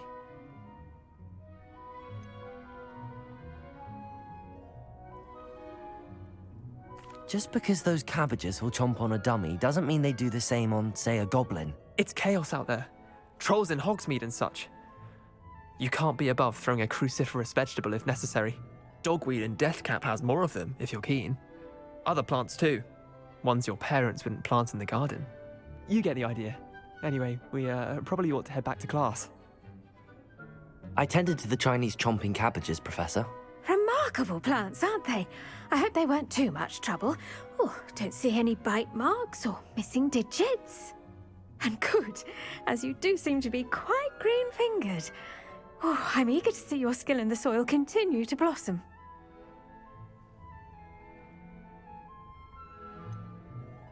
Thank you, Professor, but looking after plants isn't all that thrilling to me. I think you'll come to see that the fruit is well worth the labour.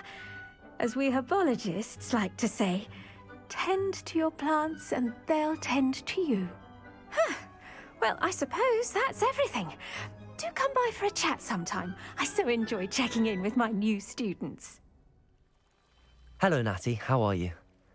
I hope you've recovered from our rather eventful trip to Hogsmeade. I am well, but I have been worried about you, my friend.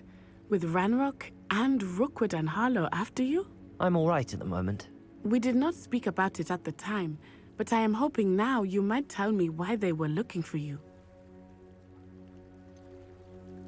I've never met Rookwood or Harlow. Perhaps they mistook me for another student. A bit odd. The two of them pursuing a Hogwarts student so intently. But whatever the reason, you were clearly in danger. For now, it is safe to say that Rookwood and Harlow are a threat to both of us. to all of us. Which is why I wanted to speak to you. I realized something that day in Hogsmeade. You displayed such courage fighting that troll, and Serona wasn't intimidated one bit by Rookwood and Harlow. Both of you have inspired me to take a stand of my own. What sort of stand? Men like Rookwood and Harlow are the reason my mother and I left Matibili land. I am not going to sit by and watch them destroy my new home. Rookwood and Harlow are a dangerous pair on their own, and the fact that they're working with Ranrock, well... All the more reason they must be stopped. Rumor has it that Theophilus Harlow runs Rookwood's day-to-day operations. Taking him down would cripple Rookwood's entire enterprise. That may be true, but shouldn't Officer Singer handle someone like Harlow? I spoke with her. She was polite, but perhaps understandably would not discuss details with a student. I overheard some of Rookwood's lot talking about a massive poaching operation that Harlow is planning. I was thinking that we could investigate a bit, try to get the evidence that Officer Singer needs. All right, but how? I am going to watch and listen, find out precisely what Harlow is up to. I shall reach out when I know more. In the meantime, remember, I am here if you need me. Thank you, Natty.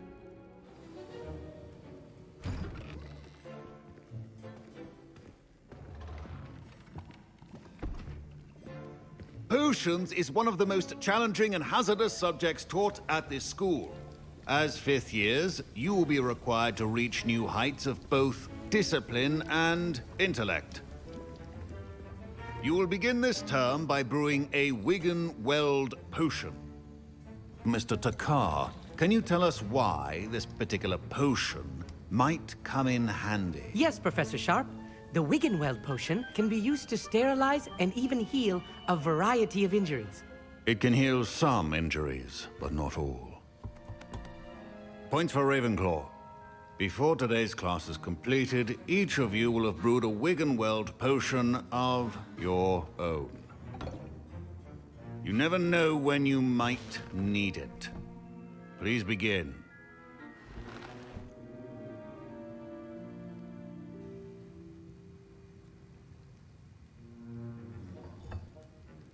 Use a strong, even motion when crushing your ingredients.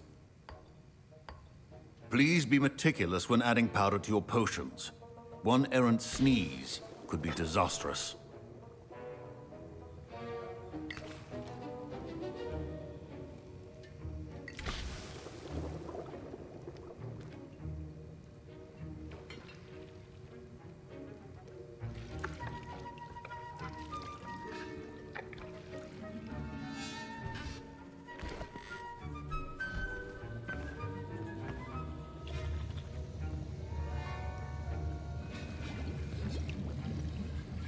I see most of you have not forgotten how to stir.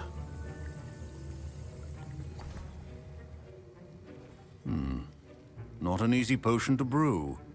Well done. And from what I hear of your recent exploits in Hogsmeade, you'd also do well to practice brewing the defensive Edurus potion. Professor Weasley had you acquire the recipe from J. Pippins, correct? Yes, sir. Good. For the moment, you can find the ingredients you need in my office.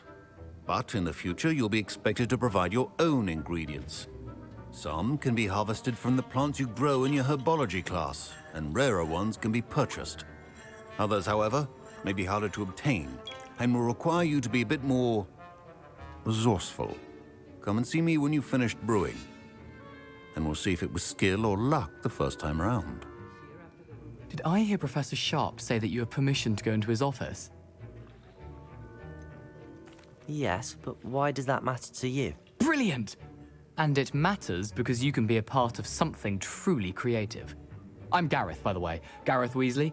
Bit of a prodigy with potions, if I do say so myself. Pleasure to meet you. Wait, are you related to Professor Weasley? She's my aunt. Keeps too close an eye on me for comfort. Ugh. But she can't be everywhere.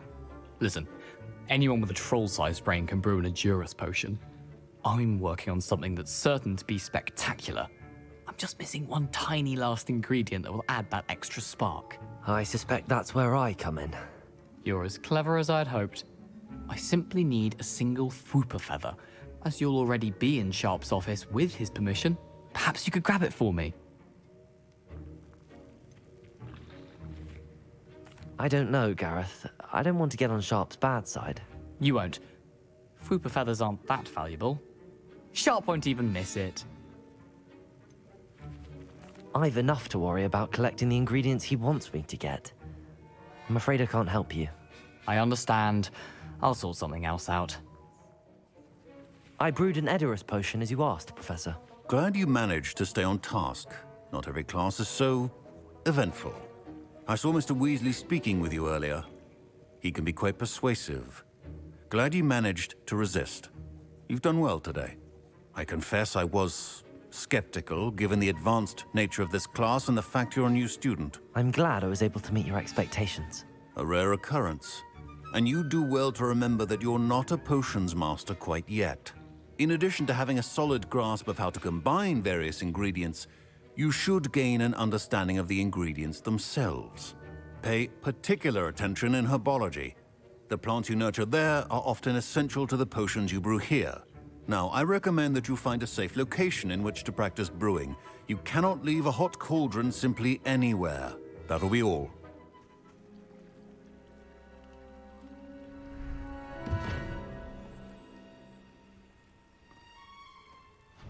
Thank you for coming all this way. The name's Scrope.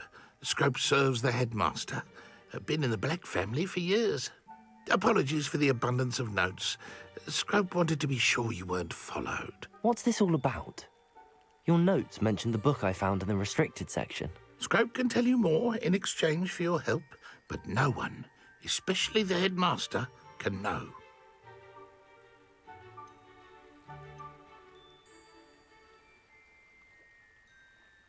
Happy to help, especially if you can shed light on the book. Scrope is grateful.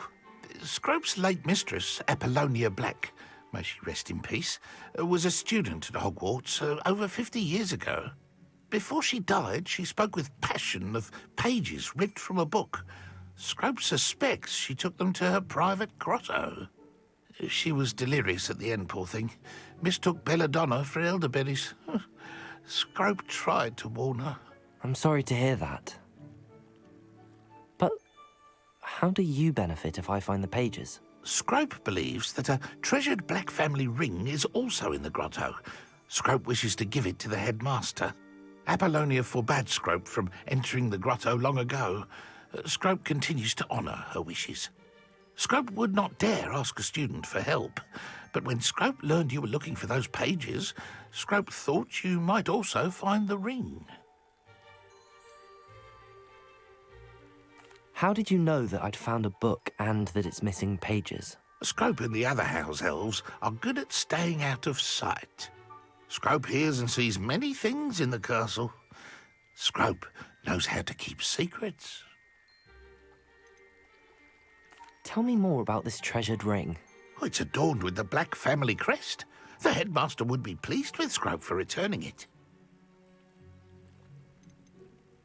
How did you injure your ear? The Blacks have a tradition of decapitating their house elves when their service is no longer required. One day, dear Apollonia was understandably frustrated with Scrope and got a bit too eager with a cleaver. Scrope was able to convince the sweet girl of his value and now views this small injury as a reminder of her good heart. It seems this may help us both. I shall do it. Scrope is relieved. Scrope hoped the young Slytherin would be willing to help. Take this toast to the grotto just down the coast and place it on the pedestal there. Good luck. Why would I need a piece of toast? I suppose that's where it goes.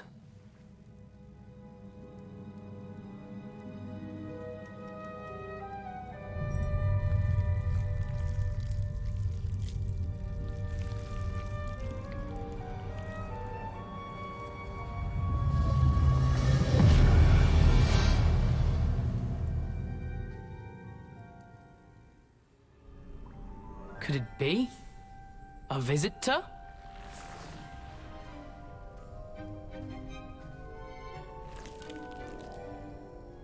Oh! Ah, ooh. Ah! The name's Richard Jackdaw. I was a student, just like you, about a century ago. How in the world did you find this place? A house elf named Scrope sent me. Said I might find a black family ring here. Ah. Sorry to say, I sold the ring a long time ago.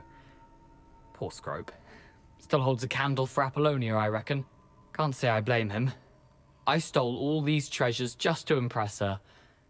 Alas, 'twas to no avail. I thought a secret map I pilfered from Peeves would pique her interest. But she simply rolled her eyes. What would I want with yellowed old pages torn from a book? Not my finest moment. I'd like to have those pages if you don't mind. They're not here. I thought if Apollonia wasn't interested in the map on the pages, perhaps it would lead to something that would intrigue her. So, I followed the map to what I can only describe as an enchanted cave of some kind. And you see what happened next? Here's an idea.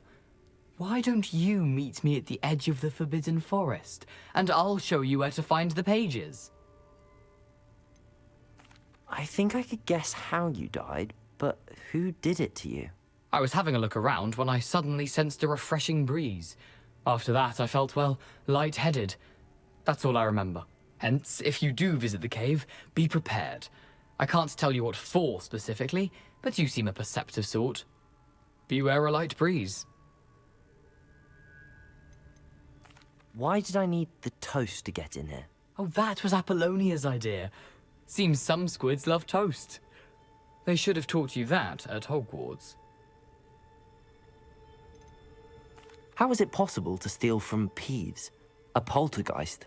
I didn't steal the pages from his ghostly form. I merely found them in his wake of destruction. He has a penchant for wrecking things.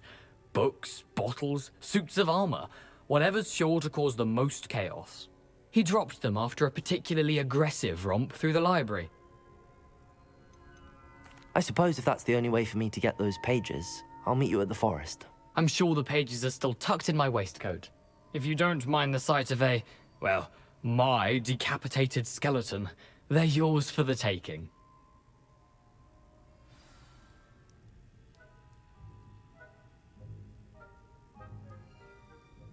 Where did you suggest we meet? Near the Forbidden Forest. Easy enough to find from the castle. Look for a foreboding tangle of thick black trees.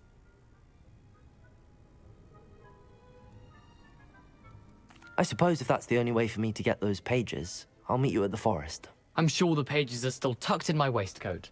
If you don't mind the sight of a, well, my decapitated skeleton, they're yours for the taking. Hello, Scrope. Thanks to you, I was able to enter Apollonia's grotto. The toast was the key. I met a ghost there, Richard Jackdaw, who's agreed to lead me to the pages I've been looking for. That boy was never good enough for Apollonia.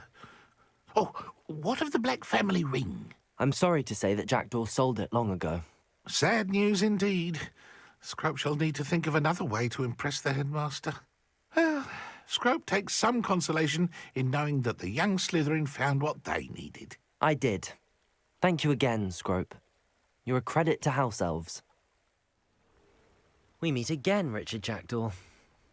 I suppose I shouldn't be surprised to see you. It took the cunning of a Slytherin to track down these pages. Well said. Now where do we go from here? Follow me. I shall lead you as far as I can, but I fear I may remain a tad reluctant to revisit the scene of my demise. Keep your eyes open for a bird bath. When you find it, say intramuros. I think it's Latin. Or Greek. As you can imagine, I never paid much attention in school. Shall we? I must be getting closer to Jackdaw's remains and those pages.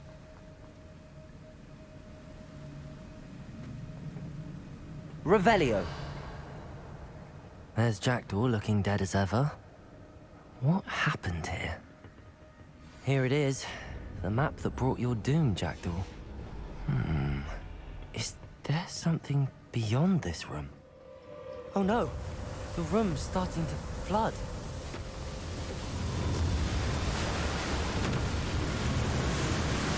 How am I being protected? What sort of magic is this?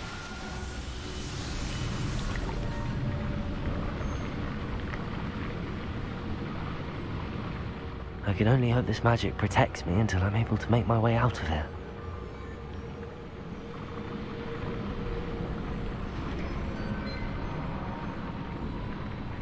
What is this place?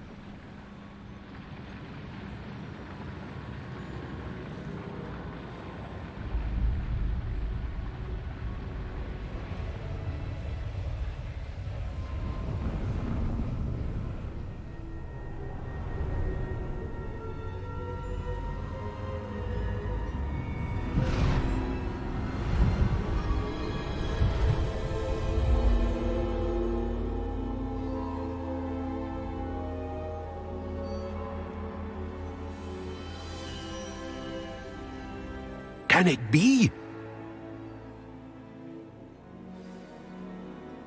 Revelio.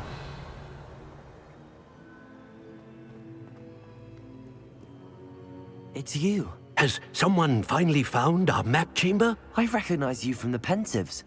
You're Professor Rackham. I am indeed. I must confess that I am surprised to see someone so young standing before me. I'm the same age that you and Isadora Morganach were when you started at Hogwarts. You've paid attention, and might I presume you share our ability? To see traces of ancient magic? Yes, sir, I do. As you have likely realized by now, our ability gives us a unique relationship with all forms of magic. We can access expressions of magic that few others can. Opportunities will arise that allow you to sharpen this rare talent. Do not squander them. I won't, Professor. Thank you. We have much to discuss. But first, a map found in a certain book led you here. Place the book on the pedestal. I don't have the book with me, sir. That is unfortunate. I'm afraid we must pause our conversation until you return with the book. I'm a bit confused, sir. Why is this room called the map chamber? I assure you that all will be clear once the book has been placed on the pedestal. The statues and carvings in the house on the cliffside, those are of you. Are you a seer? I am. Did you know that I would be here? I cannot say more at present, except to say that your presence here does not entirely surprise me. Very well. I'll retrieve the book right away. Good. We shall speak again once the book is in place.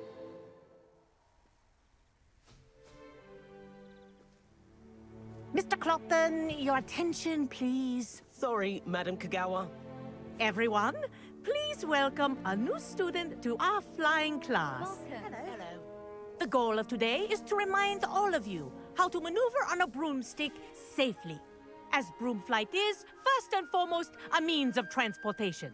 This, I fear, some of you have forgotten. Diving, rolling, and loop-the-loops will not be taught or in fact tolerated in this class. We'll leave that to professional Quidditch players, like the Toyohashi Tengu. Not a fan, I take it? Now, let's see how well everyone kept up with their practice over the summer holidays. For those who need a refresher, step up to your broom, say up firmly and clearly, then kick your leg over and rest your weight on the seat. Up! Thank you. Now, your turn. Up.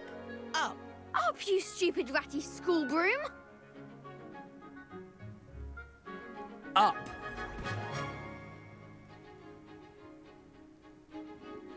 One leg over, so there's a leg on each side. None of that side saddle nonsense. A gust of wind will throw you right off.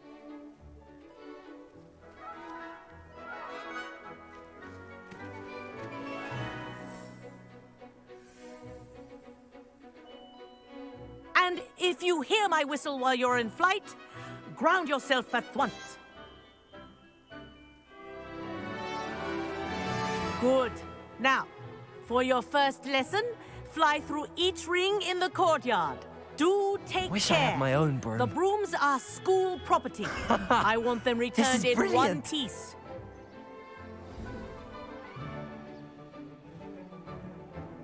Well done. Now that you're acclimatized to your broom, let's see how well you manage with a more advanced exercise, shall we? Oh, well done! Have a moment?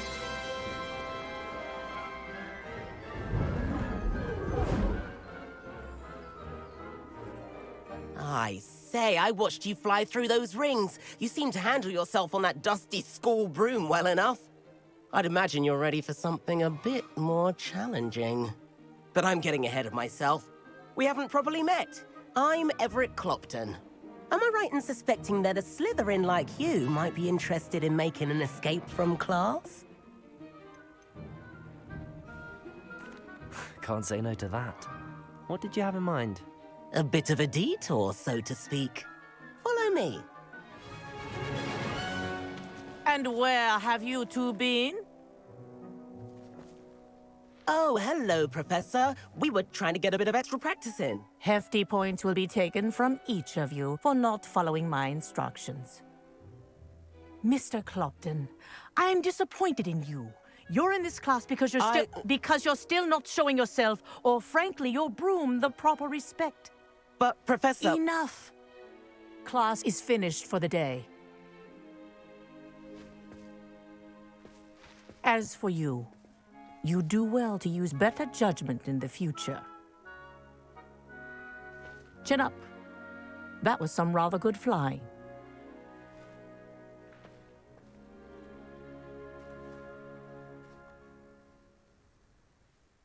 Sorry about that business with Kagawa, but you have to admit, those views were worth it.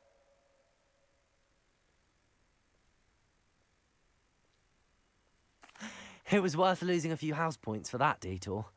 You seem at home on a broom. Bet if you had a fancy model, you could fly laps around Imelda. She's Kagawa's favorite. I could show her a thing or two if I had my own broom. Hate having to return the school broom after class. Perhaps I have to purchase a broom then? If you can, you should. Wish I could. I recommend visiting Albie Weeks at Spint Witches in Hogsmeade. He's always looking to test new models. I'll keep an eye out for you in the sky. Sebastian, it's been a while. It has. Glad you received my owl. I have something to show you. First, let me thank you for what you did in the library. Of course. Scribner tried to give me detention, but I have ways out of these things. Well, you took the fall for me, and that counts for something. Did you find what you were looking for? I did, but something was missing. I'm not sure here is the best place to discuss it. Understood. We can talk more in a moment, in the Undercroft. Not even the professors know about this place.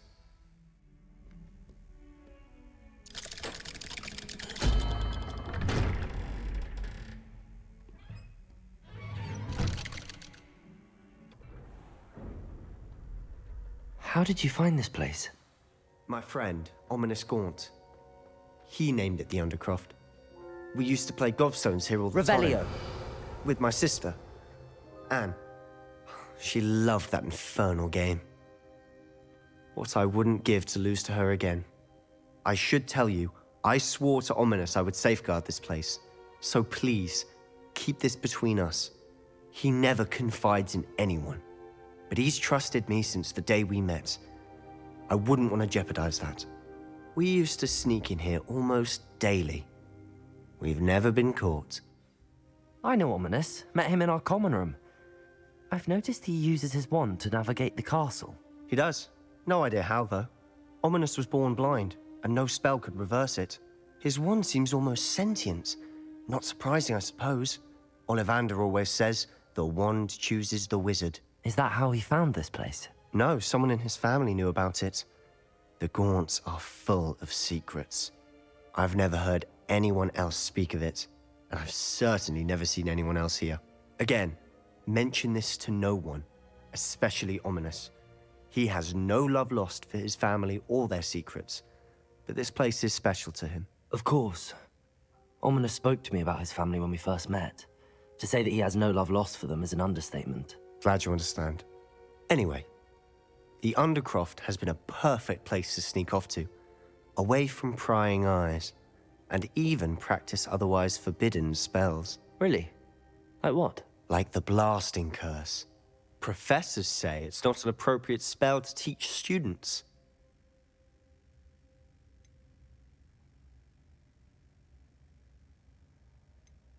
A proper magical education ought to include all magic. My thoughts exactly. A spell like Confringo is only truly dangerous in untrained hands. Such spells should be properly taught, not banned. To be fair, I'm admittedly partial to more fiery forms of magic. But you should learn it. I can teach it to you safely here. I have to say, I enjoyed that. The first time Ominous and I practiced Confringo, we singed our eyebrows. I would have paid to see that. I swore we'd never live it down. To this day, there's something about that spell that's addictive.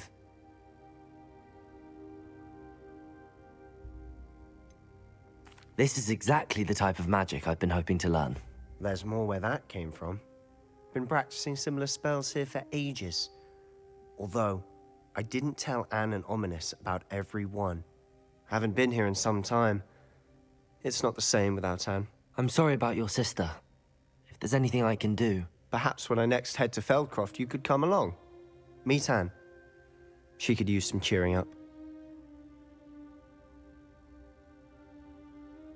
Just let me know when and I'll meet you. Oh, she misses Hogwarts. She's been stuck at home with our guardian, Uncle Solomon. Unfortunately, you'll have to meet him too. Well, meeting a new student will be precisely what she needs. I shall look forward to it. Cheers. By the way, what was it you couldn't discuss out in the hall earlier? I'm not sure where to start. You said something was missing from what you found in the library. Might it have something to do with Victor Rookwood? He didn't mistake you for someone else at all in Hogsmeade, did he? Nothing gets past you. I'll tell you what I can. Rookwood and Ranrock are trying to recover something they think I took from a vault in Gringotts. Gringotts? When were you there? Professor Fig and I wound up there after the dragon attack. There was this port key that... A port key? To Gringotts? Well, it's all a bit convoluted. I'm listening.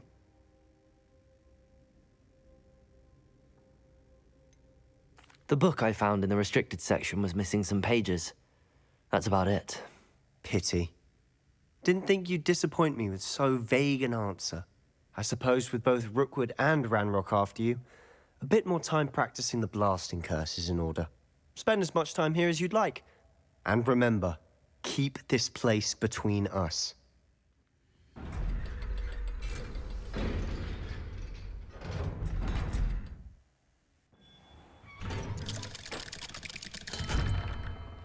Hello, Sebastian. Wait. You there? I can hear you. Oh, hello, Ominous. I was just heading to our common room. I've recognized that voice. You're the new 5th year. Did you just come from the Undercroft? How did you get in there?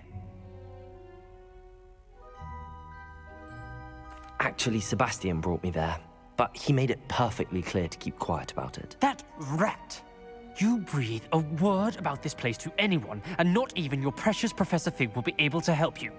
My father is friends with the headmaster, and I'm not afraid to exploit that connection if I need to. Trust me, Ominous. I won't say a word. Why should I trust you? You just betrayed Sebastian. Please. I was trying to defend him. He was clear that this was a secret place and I was to tell no one. He's a good friend. I don't need you to tell me about my oldest friend. Thank you very much. Ominous, I just meant... I know what you meant. Sebastian gets himself in enough trouble. He doesn't need your help.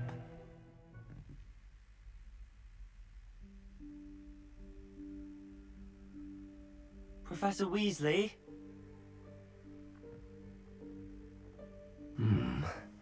Somewhere away from prying eyes.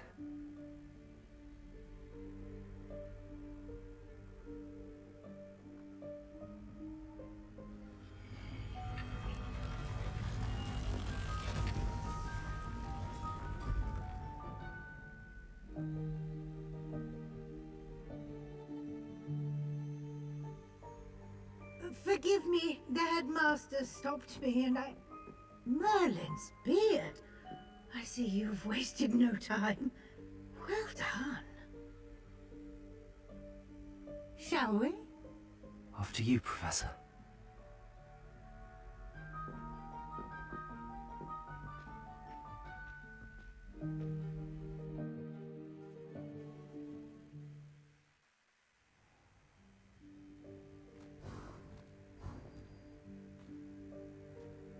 What is this place? This is the Room of Requirement. It only appears when one is in real need of it. Ordinarily, a student might stumble upon this room entirely by accident. If ever. I'd only planned to suggest to you how to find it by walking past that bit of wall, focusing on what you need. Revelio. But you've managed to reveal the room on your own. While I'm here, we should take advantage of the moment.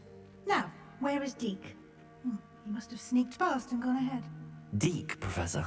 The house elf I was speaking to in my classroom your first day. Thought he might help you use the room once you've found it. There's no chance I'm clambering over this mess. This presents the perfect opportunity to teach you Evanesco, the vanishing spell. You can cast Evanesco to vanish certain objects, such as these chairs and other things here in the room. I suggest you practice the wand movements first, then you can clear the chairs away. Excellent work. You'll note that you are now in possession of Moonstone. We shall discuss its Revelio. uses later. Let's move on. Where in Merlin's name is that elf?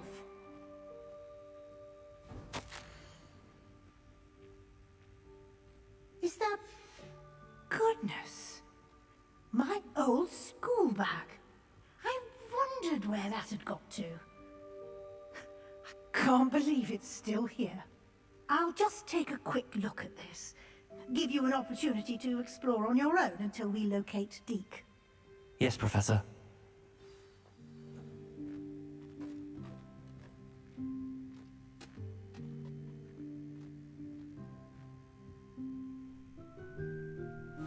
Yikes! Careful! Huh? Oh, there you are. Wait right there. Deke will come to you. Hello. Ah, Deke, we've been looking for you. Apologies, Professor Weasley. Deke was looking through some of what's appeared in the room since Deke was last here. Is this the student? Indeed it is. Deke is honored to meet you. Deke has been a friend since I was a second year. We discovered this room together. I mentioned you to Deke. We believe that you might be able to benefit from this room like I did. Deke, would you be so kind? Of course, Professor Weasley. The Room of Requirement will always be equipped for the Seeker's needs. It's unplottable, so won't appear on any map. Most happen upon it by accident, if ever. Deke's seen students in need of an extra file for potions stumble upon the room filled with them. You seem to have accessed it in its form as the Room of Hidden Things. I was thinking about needing a place away from prying eyes. Brilliant. Oh, that explains it then. What I need specifically is a place where I can catch up on my schoolwork without distraction. Well then, the room can provide you with precisely that. Now, it's time to focus on what you need. Just close your eyes. Imagine the room precisely as you need it. The room will do the rest.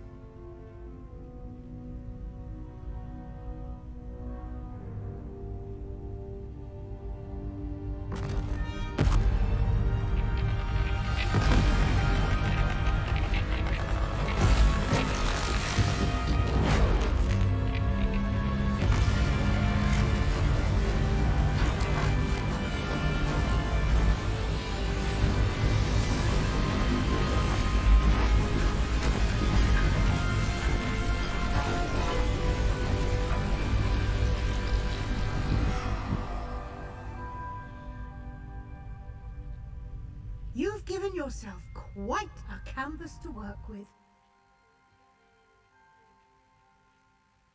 I was hoping to see you. You're back. Finally. Minister Spavin talks more than he listens. Ranted on and on about rogue dragons.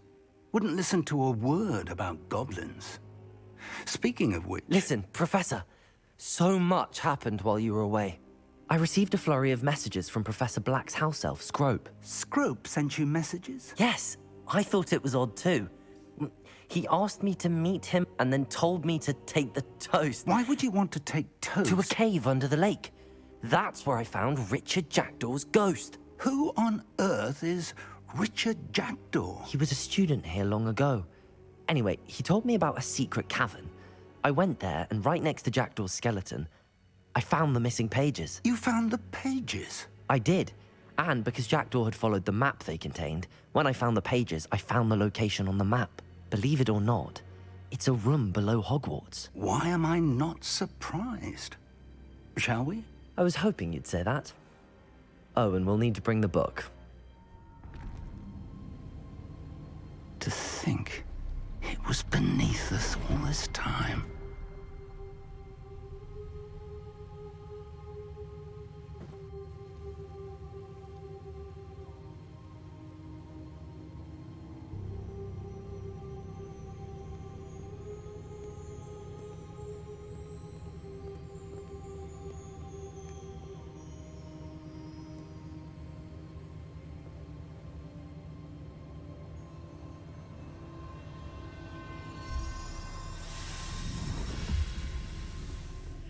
This looks promising.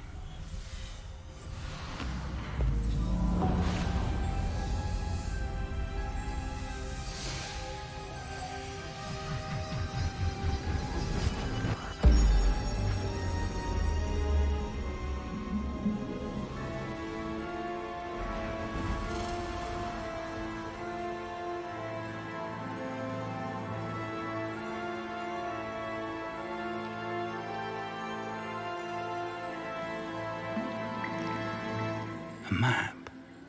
There's Hogsmeade. And over here, the Forbidden Forest. And, of course, Hogwarts. It's magnificent.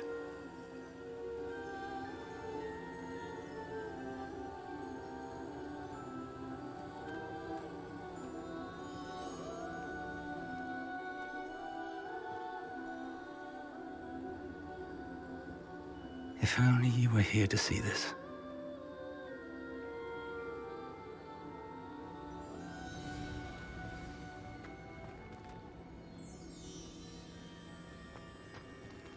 Hello, Professor Rackham. We've placed the book on the pedestal as you asked. And this is my mentor, Professor Fig. How do you do, Professor Fig? And you, my young friend, see now why you needed to return with the book? I do. I also see why you refer to this room as the map chamber. That you have come this far tells me that you possess extraordinary magical ability, the potential and power of which will unlock should you prove yourself worthy. The location of each of 4 trials will, in time, appear on the map. Trials that will test you and give you access to invaluable knowledge. Trials that you must complete on your own. Do you recall the pensive memory you viewed in my vault in Gringotts?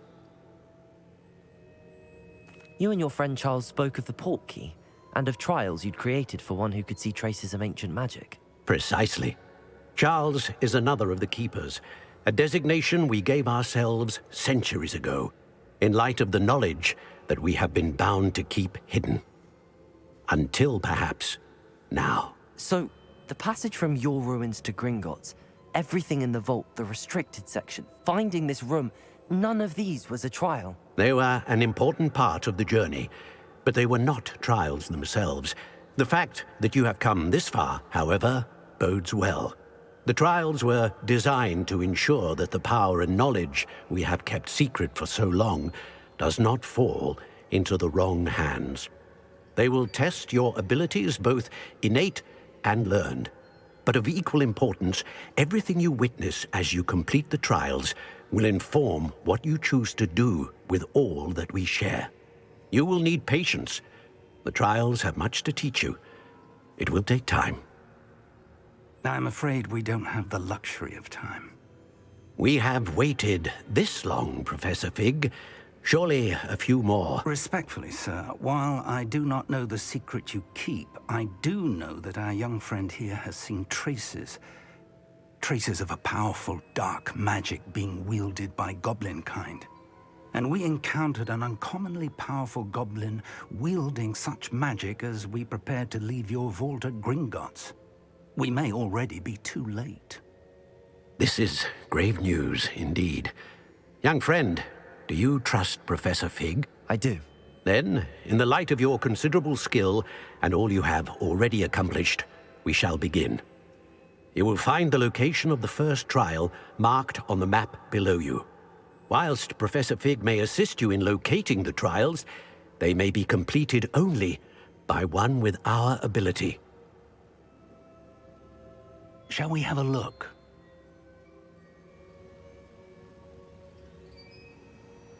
I know that tower. It's not far.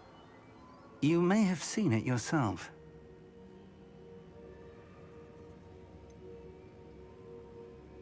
I don't think I have. Perhaps your young friend is not as well traveled as you think. As your mentor, the least I can do is go ahead to make sure it is safe. Join me as soon as you can. You said that you know that tower. What can you tell me about it? Not much, I'm afraid. I've passed it dozens of times. It's north of Hogsmeade. My recollection is that it seems abandoned. Clearly, however, the tower conceals more than meets the eye. I'll find you at the tower as soon as I can. Until then, be careful. And do not tell anyone where you're going. Hello, Professor. Did you say Sam Bakar's tower? I did. Professor Bakar is a keeper you have yet to encounter. I'm glad to see that I was correct in presuming that we would meet again soon after our last encounter. Though I surmise, based on the commotion I heard, that you did not have an easy time getting to me. We did not, Professor. We encountered goblins outside the tower. That goblins were aware of my vault is disquieting enough. But if they have also made a connection to this tower, then the threat may be greater than I thought. All the more reason for us to move forward. Downstairs, near the entry, a reservoir of ancient magic, like those you've seen before, has been unlocked. Command it to access a doorway. I'm afraid I cannot say more. As Professor Fig cannot join you, he and I will, in time, see you back at the map chamber. Remember what you see. We're going to need to understand how Ranrock's loyalists knew about a tower that once belonged to a keeper. For the moment, however, you've more important things to set your mind to. A reservoir of ancient magic, I believe? Yes, sir. Then I shall leave matters in your increasingly capable hands. That said, be careful. I will, sir. I'll see you back in the map chamber.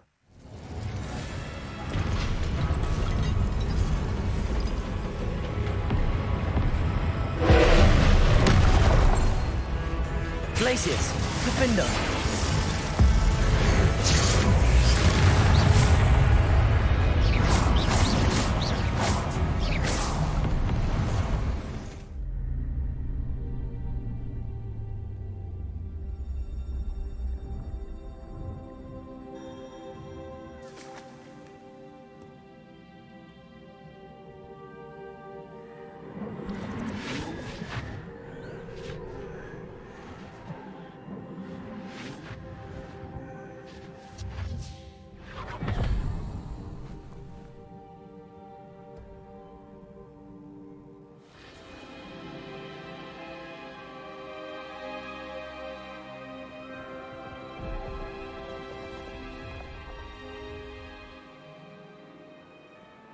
Your ability to transfigure the world around you is remarkable.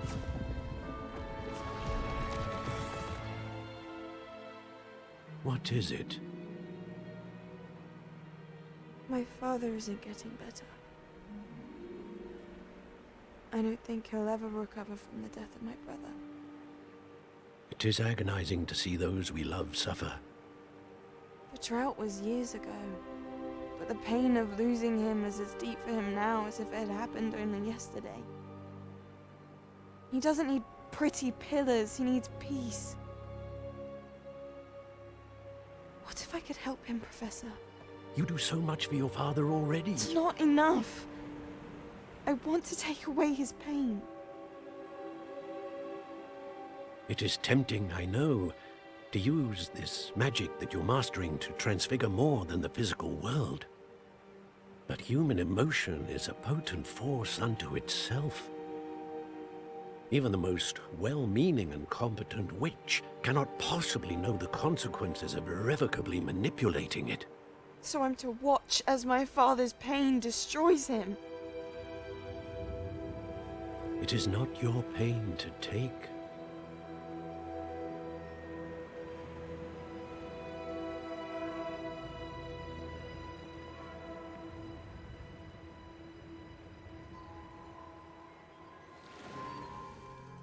Every year, a student sees something sillier than I could ever imagine in their tea leaves. Oh, Miss Morganach, welcome back to Hogwarts, Professor. That's going to take some getting used to. Professor Rickwood? I was so pleased to hear that you'd accepted the position of Defense Against the Dark Arts, Professor. Sit, Isadora. Tell us about your travels. I was actually hoping that you and the others might join me at my home this evening. There's much I'd like to share with you. That would be delightful. We shall let the others know. Very well. I shall see you then.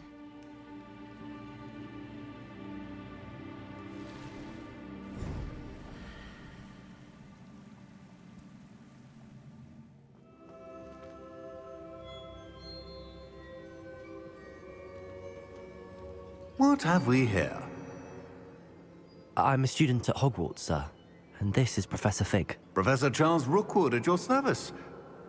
Has someone completed the first trial? I have, Professor Rookwood.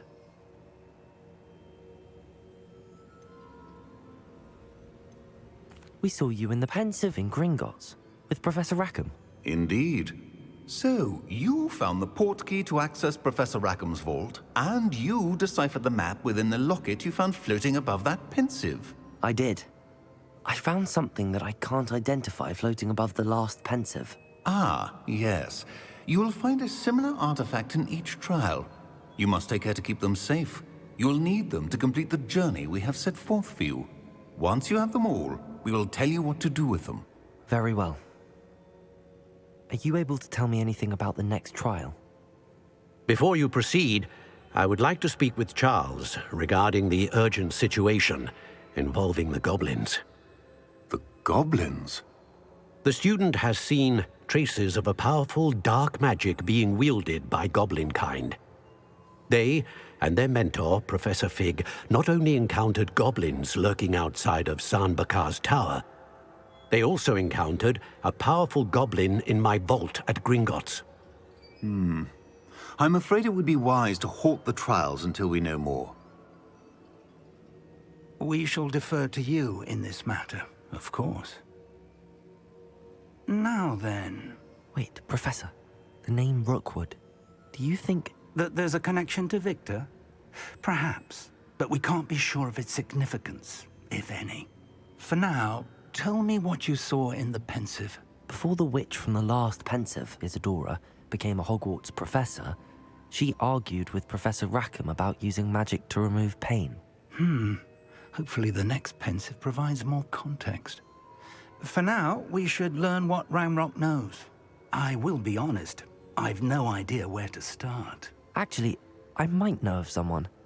I saw Sirona at the Three Broomsticks speaking to a goblin once. They seemed friendly. Well, it's worth a try. See what you can find out. Of course, don't forget... My studies. Yes,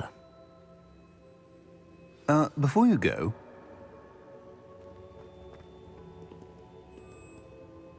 Professor? Have you encountered swirling traces of magic in the world? Aside from those along our path? Not that I recall. What are they? Evidence of the Keeper's efforts to manipulate the power of ancient magic during our time. If I am correct, and I usually am, you should be able to use them to inform and enhance your own magic. Thank you, sir. I will look out for them.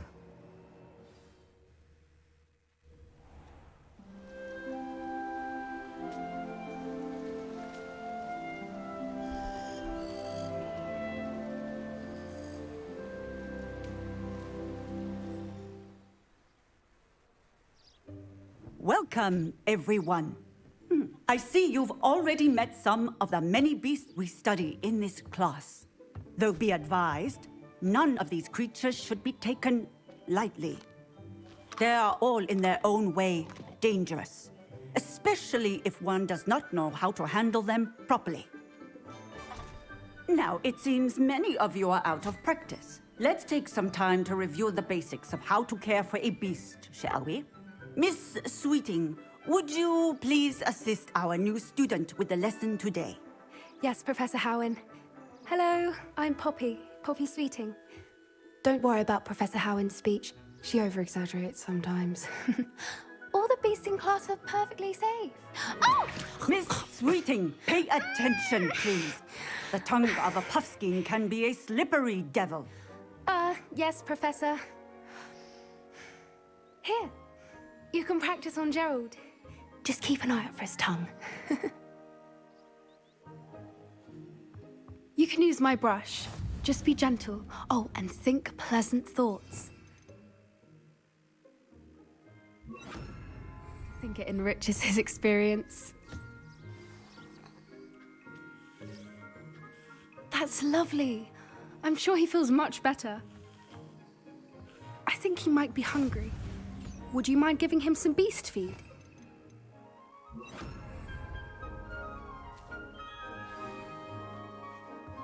What do you suppose the pellets taste like to Gerald? Pudding, I like to think. I think we can safely say that Gerald likes you. That's good news. He seems very nice. He is. Kindness is one of his best qualities, right after ambition. And cleanliness.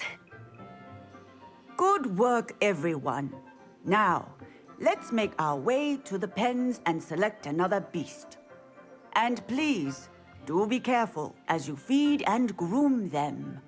Miss Sweeting, why don't you show our new student to the Kneazles in the farthest pen? This way. The Kneazles are over here.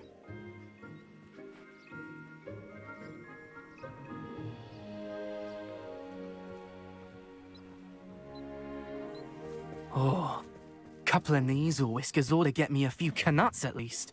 Enough to buy something from Honeydukes.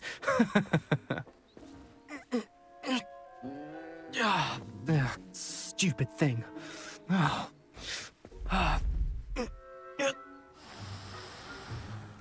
What in Merlin's name are you doing?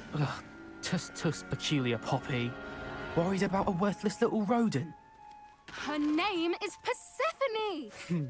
Her name is Persephone! That's really not funny.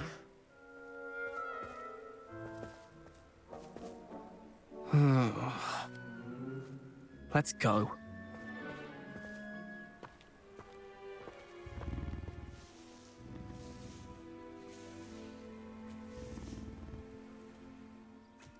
Hello, Professor. You wanted to speak with me? I did. How did you find your first beasts lesson? It was wonderful. I believe I'm really going to enjoy this class. Good. You seem to understand that when beasts are properly controlled, they can play a vital role in our lives. Some provide us with magically imbued materials, if cared for correctly, which does not include torturing them for whiskers. Well done, by the way. Probably best to let me handle it next time. Yes, Professor. They're nearly as bad as the Savagers in Rookwood's poacher pack. Sadly, we're the ones who suffer, stumbling over dead beasts. Terrible waste of resources. Surely the poachers can be brought to justice by someone. The Ministry, perhaps? An optimistic idea. Now, why don't we focus on more immediate matters that we can control? Professor Weasley has asked that I prepare some assignments designed to help you catch up to the other fifth years. Be on the lookout for my owl. Meanwhile, I also encourage you to study as many beasts as you can on your own time. Psst, psst, over here. Do you need something, Poppy? Thank you again for saying something to those brutes so that I didn't have to. You were an augury at noon in the desert. I certainly hope that's a good thing. It's something my gran and I say. It means that something or someone is a welcome surprise. At least, that's what we decided it meant. I couldn't stand there and watch them harm the poor thing. We're of a similar mind. Actually, in light of that, there's someone I'd like you to meet in the forest. You've intrigued me. Very well. Lead the way. I'd hoped I would. Stand back.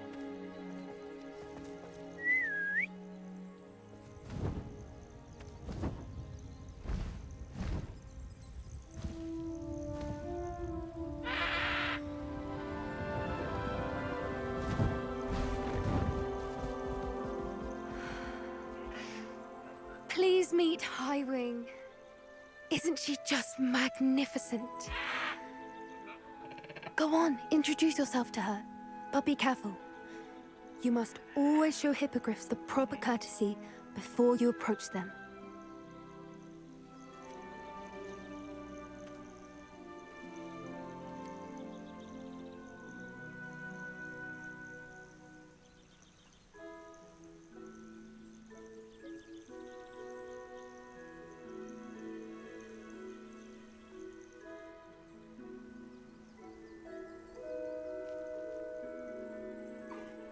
I knew it! I don't think I've ever seen a hippogriff take to someone this quickly. You can feed and brush her if you'd like. I come and check on her every once in a while. Bring her pasties, tell her what's going on in the castle. You wouldn't know from looking at her, but she's a dreadful busybody.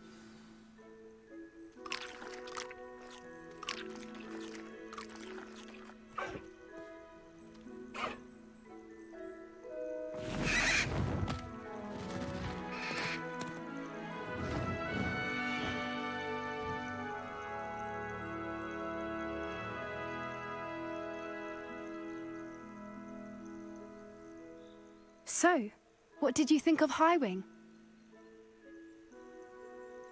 I thought she was brilliant. Can't believe you introduced me to her. I suspected you two might get along. Are you the reason students have been seeing hippogriffs flying above the Forbidden Forest? Perhaps. Did you know that once you earn a hippogriff's trust, they'll always be there for you? I've seen it firsthand with her. How exactly did you and Highwing cross paths? It's a longer story, but I rescued her from poachers a few years back. Got her to safety and, well, she was fine until recently. You may have noticed that poachers are something of a problem in the area, so I worry they could get her again. And I might not be there next time. Professor Howin mentioned the poachers as well. She seemed to imply that we couldn't rely on the Ministry to help. I don't often agree with Professor Howin, but on that, I fear she's right. The poachers' influence is growing. I see them every day in the village, lingering, talking to people. They're up to something. I'm just not sure what.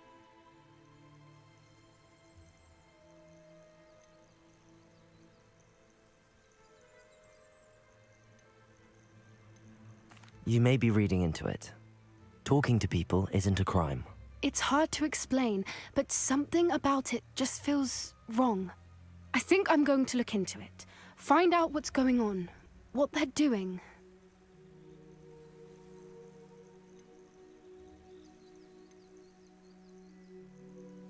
I think that's a fine idea. Information is power. And the more I know, the better I can keep Highwing safe. You seem undeterred. Will you let me know what you find out? Oh, very well. I will. I should be going, but we'll speak again soon, I hope. Hello there. Nice to see you. Hello, Miss Ryan. I wanted to thank you again for your help with Rookwood and Harlow the day of the troll attack. Sirona, please. And I was happy to help. Oh, those two are nothing but trouble. Glad you and your friend were here when they found you. I am too. You were speaking to a goblin here that day? Yes, Lodgok. He's a friend.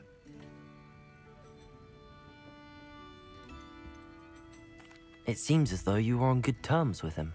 I've known him for years. We met when I was waiting tables here as a student, well before I bought the place. He was cordial enough, but we weren't friends then. His mistrust of wizard kind ran deep. But you're friends now? We are. Hadn't seen him in years when he came in a few months ago. But he recognized me instantly, which is more than I can say for some of my own classmates. Took them a second to realize I was actually a witch, not a wizard. Not all goblins are like Ranrock and his loyalists. Lodgok is as worried as the rest of us about what's been going on. In that case, I'd like to talk with him, about Ranrock in particular. Where might I find him? I assume your interest is to do with the rumors I've heard about Ranrock working with our friend Rookwood. It is. If he's not here, you might find him doing business at the Hog's Head. He's a trusted metal trader. You should mention that we spoke. He can, understandably, be wary of witches and wizards, even ones as young as you. That said, if you're looking for information on Ranrock to help rein him in, you'll find an ally in Lodgok. Have you heard what Ranrock and Rookwood are working on together? Not much more than the fact that they seem to have some sort of uneasy alliance. Friendship between wizards and goblins is rare enough, but between those two, they each want something the other has. I can guarantee it. That said, I fear they're like a two-headed serpent. Both will need to be taken down to stop whatever scheme they've been plotting. You seemed unfazed by Rookwood and Harlow the other day. They don't scare you? They're bullies. Plain and simple. Never tolerated them in my own life, and certainly won't tolerate them going after my friends. Don't misunderstand me. They're dangerous wizards and shouldn't be trifled with. They should, however, be confronted and reminded, whenever possible, that the rest of us have each other's backs. Thank you, Sirona. If you find Lodgok, please give him my best. Can I help you with something? Hello, Lodgok. Sirona said I might find you here. She did she? Did she send you with news? No, actually, I wanted to speak with you. It's about Ranrock. Now I remember. The 3 broomsticks. Day of the troll attack. You're the student he's after. I am, and I need to know what he and his loyalists are up to so I can stay a step ahead. Let's say I did know. Why should I trust you?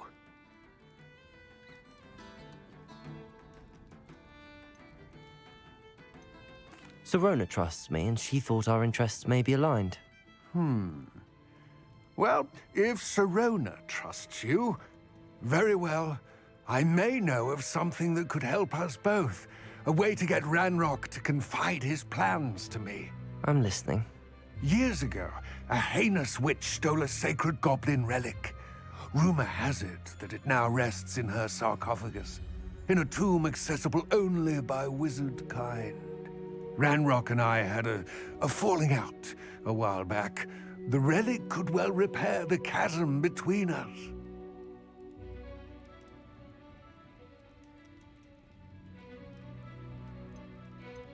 Very well. I'll retrieve the relic if you promise to share Ranrock's plans with me. We will have to trust each other. I, that you will not abscond with the relic, and you, that I'll share what I learn. Gather whatever supplies you may need, and meet me near the witch's tomb. I wish you luck retrieving the helmet. As a wand carrier, you should have an advantage. Now, before you set off, do you have any questions? What about this helmet makes it so special? The helmet of Urtkot is an ancient and storied relic, forged during a time of unity among the goblin clans. It inspired greatness, that is, until it was no longer ours. Then it became something else. A symbol of what has been lost, of all that wizard kind has taken from us. Reclaiming it would mean a great deal to goblin kind, and to Ranrock. He would be grateful to me should I return it. It seems Ranrock and Rookwood are conspiring. Why would that be? I had heard this. When the dark-hearted conspire, they seldom make their full intentions clear to one another. I can only speculate, but I imagine their alliance is uneasy and quite fragile. Let us hope that ours is less so. Don't suppose you have any idea what could be waiting for me inside the tomb? Considering a Dark Witch was involved, I suppose there's a chance you may encounter the Dark Protectors, known as Inferi. The foul creatures thrive on darkness and the cold. Vanquish them with light, force, and most effectively fire. It all seems clear to me now that we're here. I do hope our alliance proves fruitful. Again, I wish you luck. The witch's final resting place. Lodgok said the helmet was in her sarcophagus. A dead Ashwinder. Your compatriots must have made up. Better show this to Lodgok. There must be some sort of mechanism for this doorway. Lodgok, the sarcophagus had been raided. I found no helmet, only a dead Ashwinder. Damn! They got here first! We need to get it before Rookwood uses it to further ingratiate himself to Ranrock. I saw one of their campsites not far from here, but I fear you must go in alone. My fighting days are behind me.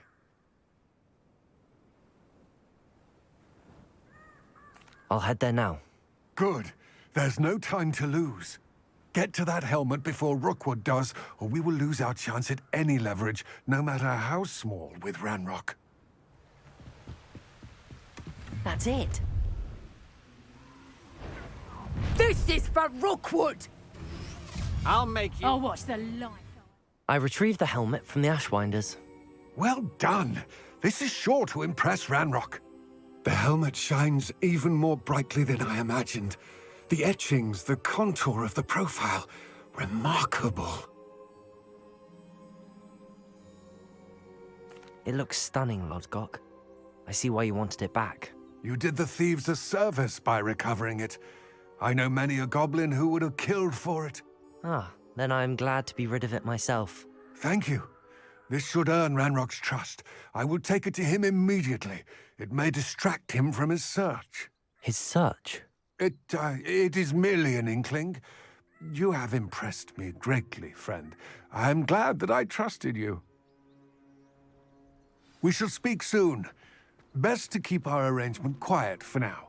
Many will not believe that our aims might possibly be aligned. Deke. Ah, Deke is so happy to see you. Deke noticed this bag in the room the other day. You must need it to help with your schoolwork. Deke has seen one of these before. Deke calls it a knapsack.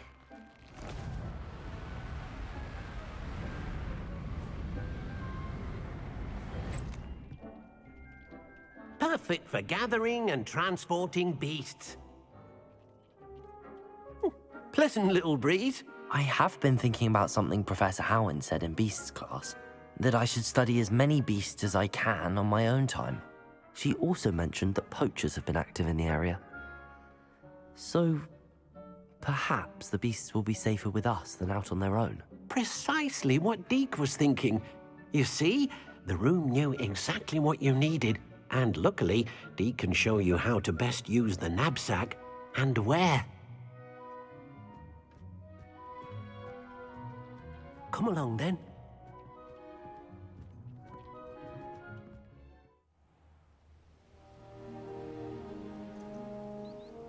That was a dark time in Deke's life.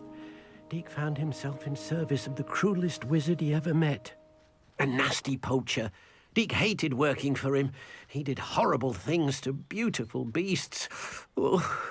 It was during those days that Deke first saw a knapsack. It'll be nice to see one used for good.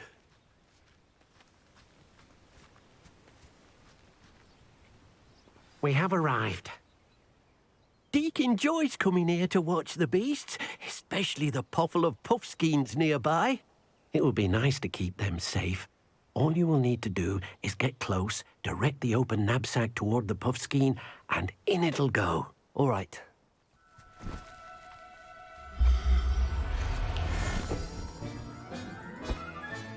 You got one! I managed to rescue a puffskein. You can rescue as many as the knapsack will hold. Poachers capture puffskeins and, well, Deke isn't sure what they do with them. Deke is certain they will be safer with you. Now, not all beasts will be as simple to rescue as a puffskein. Deke suggests you next find a beast that can fly. A jobberknoll, perhaps. All right. Where would I find one? Deke knows of some to the west, nesting in a large tree overlooking Hogwarts. But we must be careful. Deke has seen poachers in the area recently. Deke will meet you there whenever you're ready. Hello, Deke. Shall we continue? Oh, good. Deke was worried about you, what with all the poachers in the area. Perhaps we should work quickly. The jobberknolls are just here, in this large tree. If it's helpful, Deke has seen Levioso used to slow flying beasts. Easier to get in close and use the knapsack.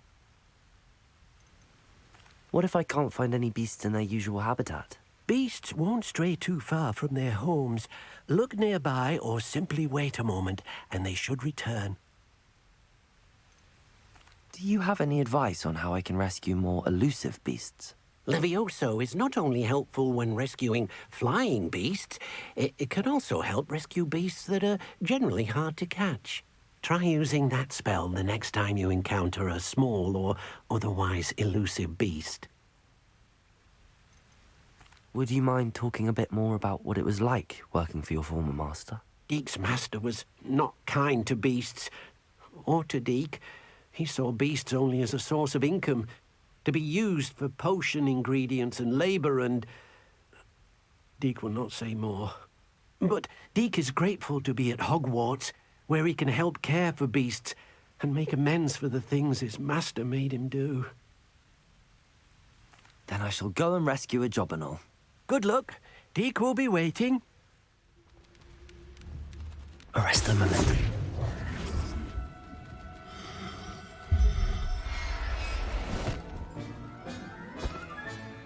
Professor Howard will never believe this. I rescued a jobberknoll. Deke hopes your jobberknoll finds the knapsack nice and cozy. Poachers want them for their feathers, and are not kind when they gather them. Are there any other beasts nearby? Just one that Deke knows of, a herd of mooncalves. They live in a clearing of trees up this footpath. Deke will see you there. Hello, Deke. Is this the clearing you mentioned? It is. Mooncalves gather near the large tree with the spiral pattern in front, but only under the light of the moon. So, unfortunately, unless you have a way to hasten time, you might sometimes have to wait until nightfall to see them. How did you end up at Hogwarts after working for your former master? Deke's prior master had no family, so when he died, all of his house elves were relocated by the ministry. Deke was the most fortunate one, as Deke was sent to Hogwarts. Deke's friends were not as fortunate. I shall go and find a mooncalf then. Deke will be waiting for your return. Arrest them with it.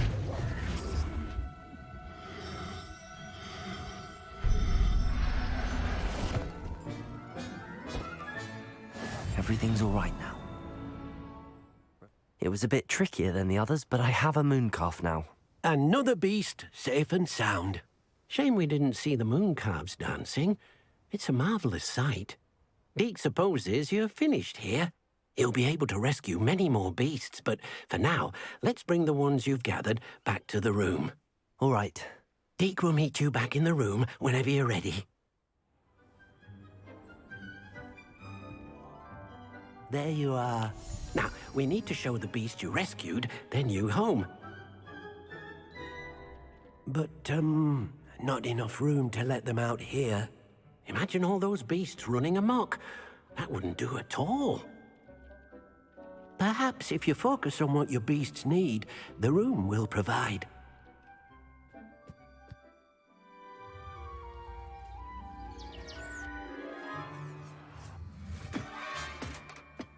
What exactly did you think of?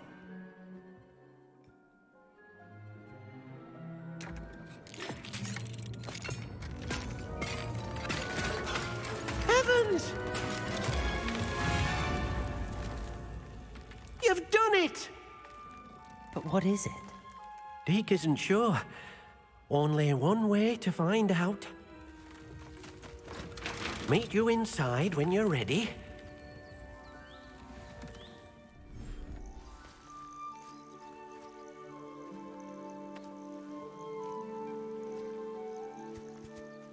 Look at this. It's amazing. Where are we, Deke?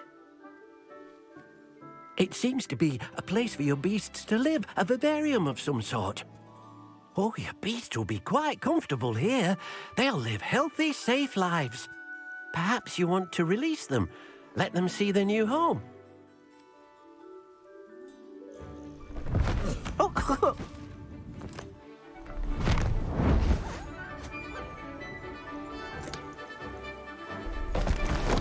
Oh!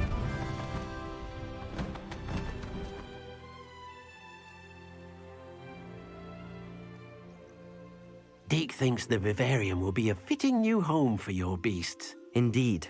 I only hope we'll have enough space for all of them. Deke hopes so too. But if you do run out of room, Madam Peck at Brood and Peck in Hogsmeade will help to find safe homes for them. Any beasts that the room can't hold? Yes, she's well known for helping to care for beasts in need, and she'll give you a fair price for them. Speaking of care, beasts that are well fed and groomed will provide you with valuable magical materials, such as puffskein hair, for example. If you gather some magical materials from your beasts, Deke can show you how to use them. Very well. I shall let you know when I have some. I've collected some magical materials, Deke. Now Deke can show you how to use them. First, you'll need to use this spellcraft to conjure an enchanted loom. An enchanted loom? Exactly. It will allow you to use your magical materials to weave magic into the very threads of your clothing, making your clothing more useful in a variety of ways. Why don't you try it? Deke thinks you'll be impressed with what the loom can do. I'll go and experiment with the loom now.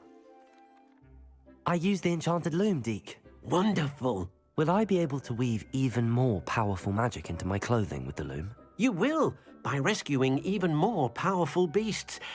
For now, however, Deke suggests you explore the vivarium and get to know the beasts you've already rescued. Can I use the loom to enhance any item of clothing? The loom will only enhance clothing of a certain quality. Deke suspects you'll find more valuable clothing as you explore. Deke also knows that some of the shops in Hogsmeade can provide you with a variety of clothing for you to enhance. Thank you for your help, Deke.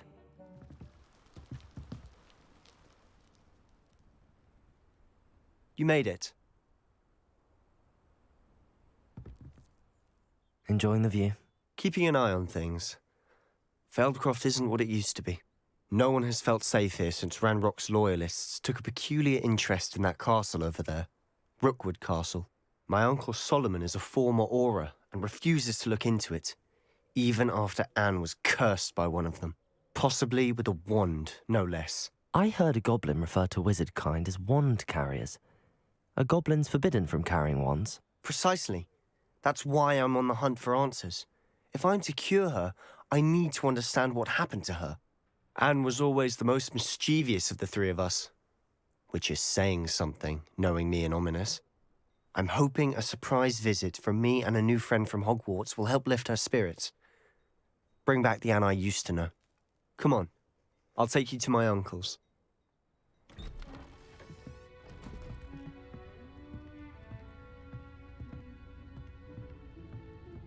Aha!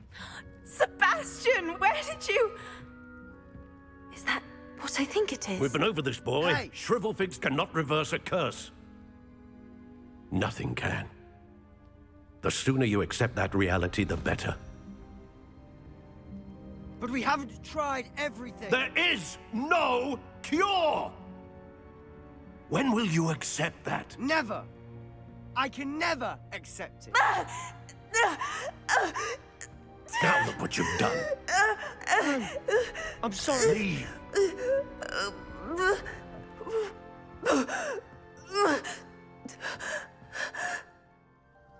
Are you all right, Anne?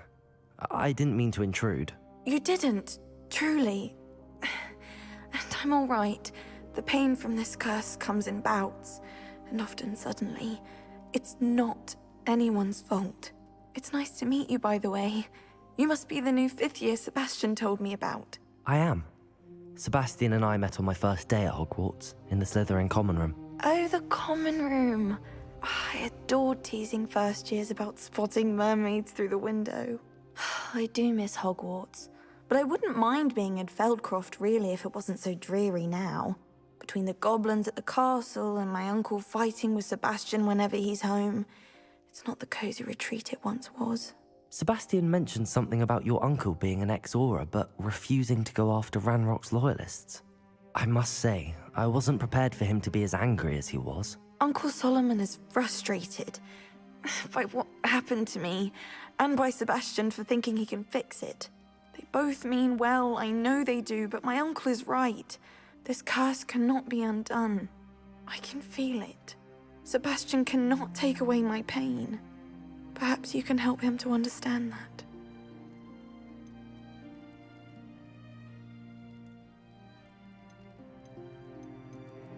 I'm afraid it's really up to Sebastian, and his mind seems to be made up. I can only hope he realizes the futility of his search for a cure soon. I'm getting tired. I should probably rest. Thank you for stopping by. Excuse me, Mr. Sallow. Oh, yes, Sebastian's friend. I apologize on behalf of my nephew. He doesn't know when to stop. I was about to check on Anne. Did I see you come from the house? How is she? She's all right. She said she was going to rest. Nothing can be done for her.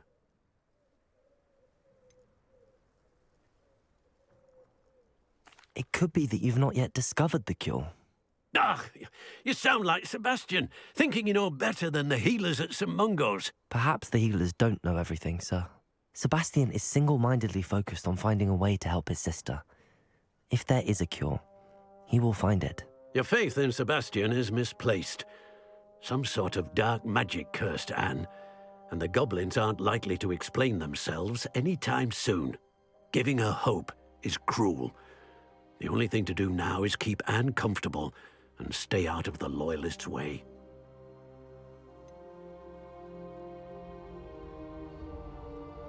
With all due respect, sir, hope could keep Anne's spirits up. You may mean well, but I know what's best for Anne and Sebastian. They are my stubborn brother's children.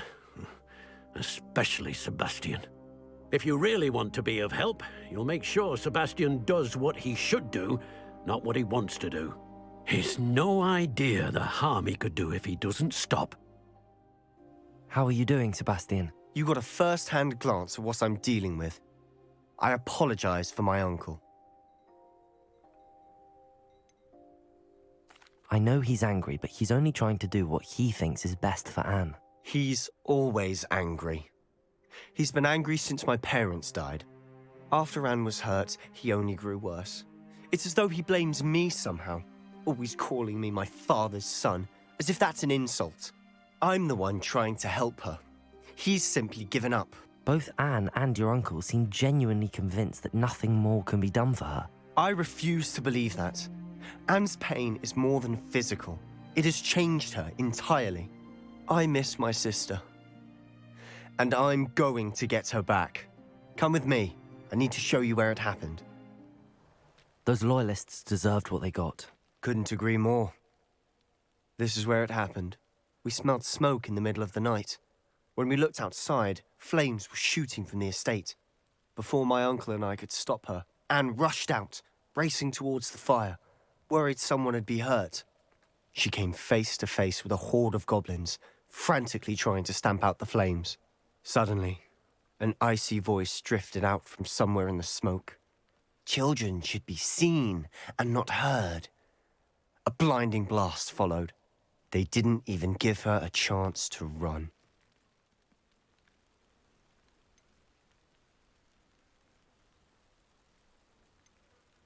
It seems an awfully violent response to a child wandering by.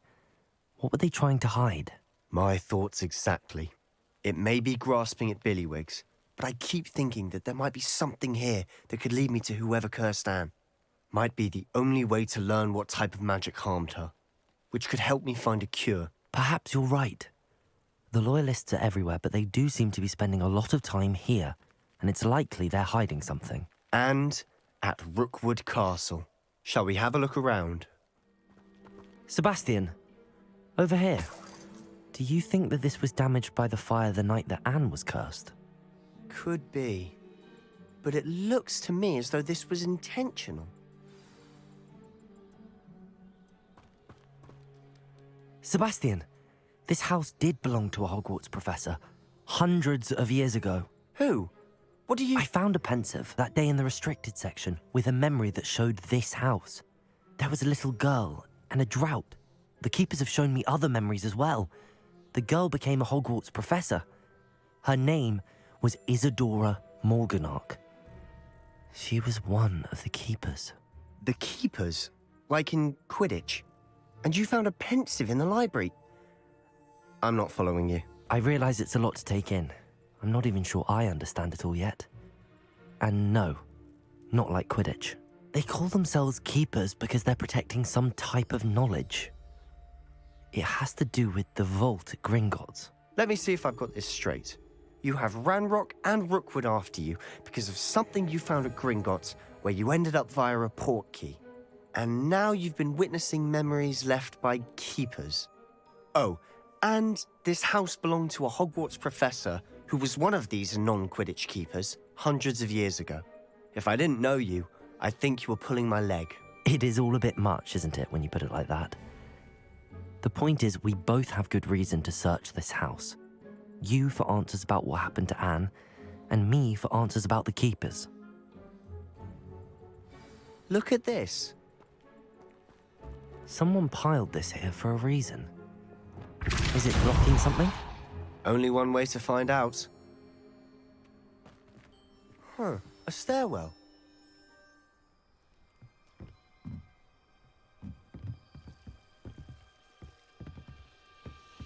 Why bother blocking a stairwell? There might be something here. So look. They've left all of this simply strewn about. Tells me they're after something bigger.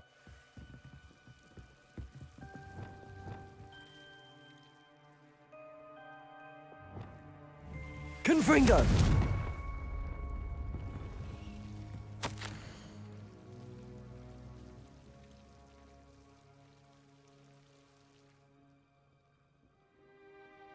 Seems these journal entries are from Isadora's travels.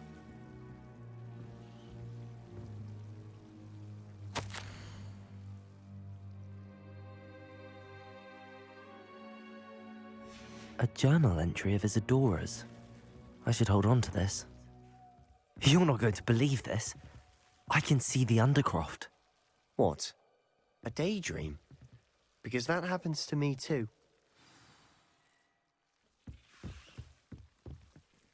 I know it sounds strange, but... Honestly, nothing you say sounds strange to me anymore. Fair enough. I can see the Undercroft through this stone wall, as though it's a window. This has happened before. I'm listening. I have a rare ability to see whispers of ancient magic. I don't know what I was expecting you to say, but it wasn't that. I knew you weren't telling me everything. Ancient magic. What does that even mean? I'm not entirely sure, but the Keepers have said that it's a powerful magic that should only be wielded by a select few. And you can wield it? I don't know, but Fig and I think that Ranrock has somehow found a way to harness that magic's power. Are you telling me that goblins may be wielding some sort of wizard magic? That's what we're trying to find out. What I do know is that my ability allows me to travel through these windows I see. Wait. We can get straight to the Undercroft from here. Ominous will be flawed. We can. But perhaps best not to tell anyone else about this for now. Even Ominous. Understood. Well then, invisible, secret, ancient magic passageway? Here we come. I'm tempted to hold my breath.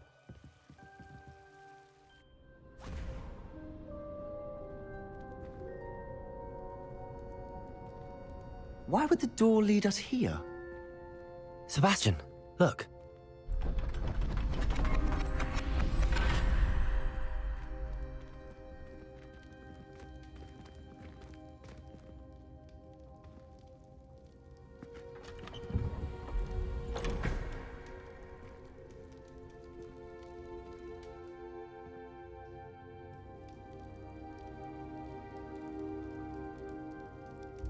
Why hide a triptych here? Seems as if something's missing. A note. Let's have a look. Anything helpful in the note? A rune symbol. I've seen similar symbols used by the keepers. I've been thinking. A keeper lived in that house centuries ago, and Ranrock and his lot have been searching there. You said that goblins may be wielding some form of this ancient magic. Do you think Anne was cursed by ancient magic? I can't be sure, of course, but I don't think so. I didn't see any traces of it around your sister. Very well. But that doesn't mean it's not ancient magic. There's still so much we don't know about it. True. Perhaps this triptych will lead us to answers. Then we'll have to unravel what this all means. But now I need to see Ominous. Don't worry, I won't tell him anything. Did I mention that, apparently, Salazar Slytherin had a secret scriptorium here, in Hogwarts? You did not? Is it connected to our common room? No idea. Ominous just learned of it. I'll let you know what I find out. I had no idea our visit to see Anne would unfold into all of this. My head's an utter mess. But I'm glad you told me everything you did.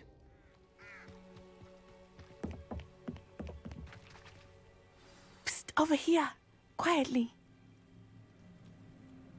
I am glad that you received my owl. We need to stay low and remain quiet. Natty, what's going on? Why are we all the way out here? As promised, I did some investigating to find out what Harlow is up to. I followed him to the Hog's Head. I noticed him reading a letter. All I could see was that it was signed by and bore the seal of Victor Rookwood. And one other thing. Harlow mentioned you to his colleagues. They did not mistake you for someone else, did they? No, they didn't. Rookwood and Harlow are after me. Why did you lie to me? And what do they want with a Hogwarts student? Professor Fig told me to keep things quiet, but I know I can trust you, Natty. Rookwood and Harlow want something Professor Fig and I found at Gringotts. When were you at Gringotts? Just before I came to Hogwarts. In fact, it's why I was late to the sorting ceremony. A portkey brought us there after the dragon attacked our carriage. What on earth? There's one more thing. It's a bit odd, if I'm honest. Professor Fig says I have a rare connection to a powerful form of ancient magic. Is that the magic you used fighting the trolls in Hogsmeade? I think so. I'm still learning, but I can see traces of it. And I've cast magic I can't otherwise explain. I know it's a lot to take in. It is. And I will have more questions. For now, it's safe to say that Rookwood and Harlow are a threat to both of us, to all of us. And we can help to take them down for good. That letter is the tangible proof that Officer Singer needs. It is why I followed Harlow here and why I wrote to you. I need your help to retrieve it. Can't we just bypass Officer Singer and go directly to the Ministry? Do you think they will listen to a student? Only Officer Singer can start an investigation. The Ministry will come in later. You seem to be very determined in stopping Rookwood and Harlow. Why? I knew men like him in Uganda. I know how bad things can get if they are not stopped. It's a long story, one I promise to share when we have more time. For now, let's do what we came to do. I'll help you find the letter, Natty. I'm glad to hear it. First, we must access the castle keep. I'll check the main gate, see if you can find another way in. I do not see any guards, but we should still try to be as quiet as possible. Harlow is here, after all.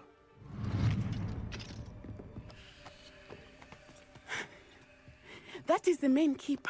My guess is that we'll find Harlow and the letter inside. We'll need to be careful once we get... I hear them. Restrain the beast!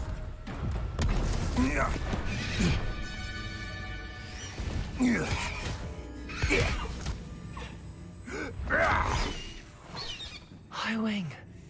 Do you know that hippogriff? Get these things back to the room now!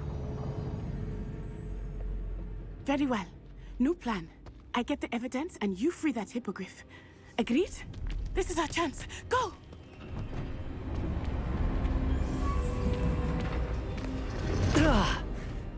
Blast it! There's gotta be another way to get up to the roof. Somewhere. Highwing, it's all right. There we go.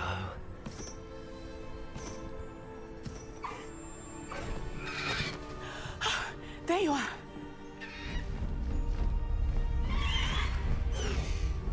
Come on. Hello, Mora. Hurry!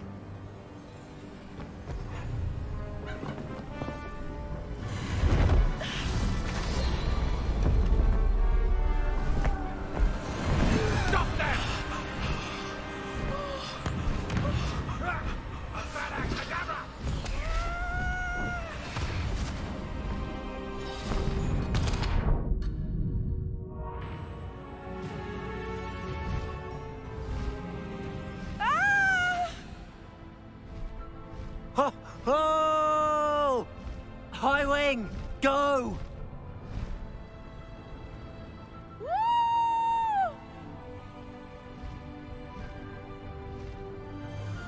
There's the Hogwarts Express. Must be returning from an unscheduled run.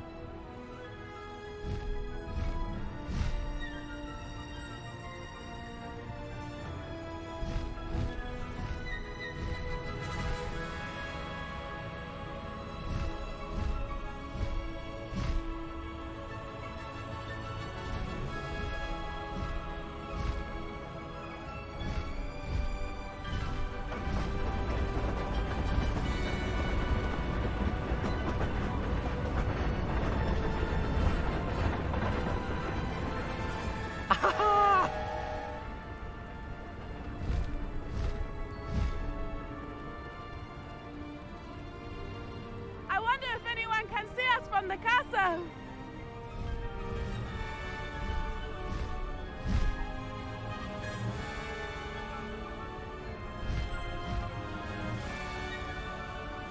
This is amazing!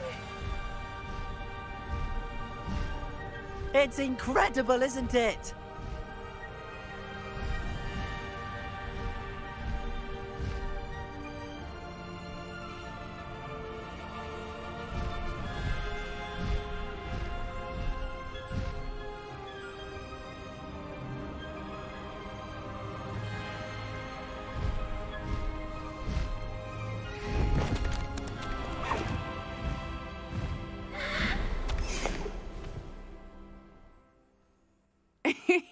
How exciting.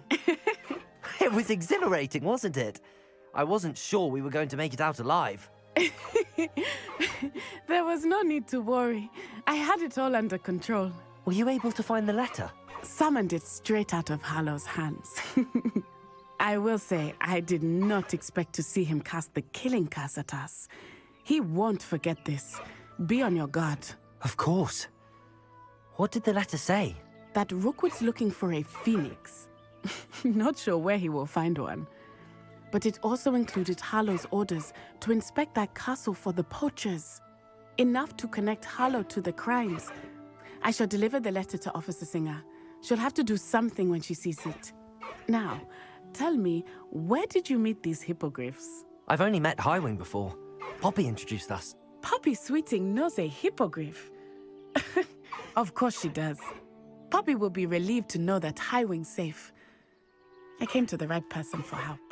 My mother will be worried. I must go. Seek me out soon. I shall have much to tell you.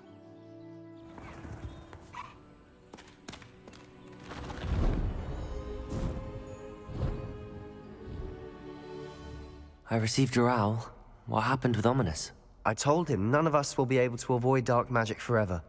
So the more we know about Salazar Slytherin and the dark arts, the better prepared we'll be. Unfortunately, only a Gaunt knows the location of the Scriptorium's entrance, and Ominous won't tell me. Perhaps I should have a chat with Ominous. You? I suppose it's worth a try. But don't get your hopes up. Ominous is annoyingly stubborn. Nothing new. I know where he is. I'll lead you to him and then leave you to it. Come on. Hello, Ominous. Do you have a moment? What is it? What have you and Sebastian been up to now? Please, Ominous. I confided in you before about what happened with the Undercroft. Sebastian simply wanted me to have a safe place to practice some spells, to try and catch up to the other fifth years. He didn't think you'd mind. I suppose that makes sense. It's just Sebastian's been pestering me lately about something and I'm frustrated with him. Don't tell me he's still going on about, what was it, a scriptorium? He told you about that. He did. We were talking about our house founder and he mentioned it. Wouldn't say much more, though. Yes, well, he seems to think it contains the answer to saving Anne. I think it's likely full of dark magic that is better left untouched. Wait, you've never been inside? Of course not. I only know about it because of my favorite aunt, Noctua. She thought like I do. Didn't agree with the family on the use of dark magic. In fact, she'd hoped to convince my family that there was more to Salazar Slytherin than worshipping pureblood status. She'd heard of this scriptorium and thought its contents might shed some light on him. She even found the secret entrance in this very corridor. She wrote regularly to my father about her efforts to gain access, and then she simply vanished. No one else ever tried to enter.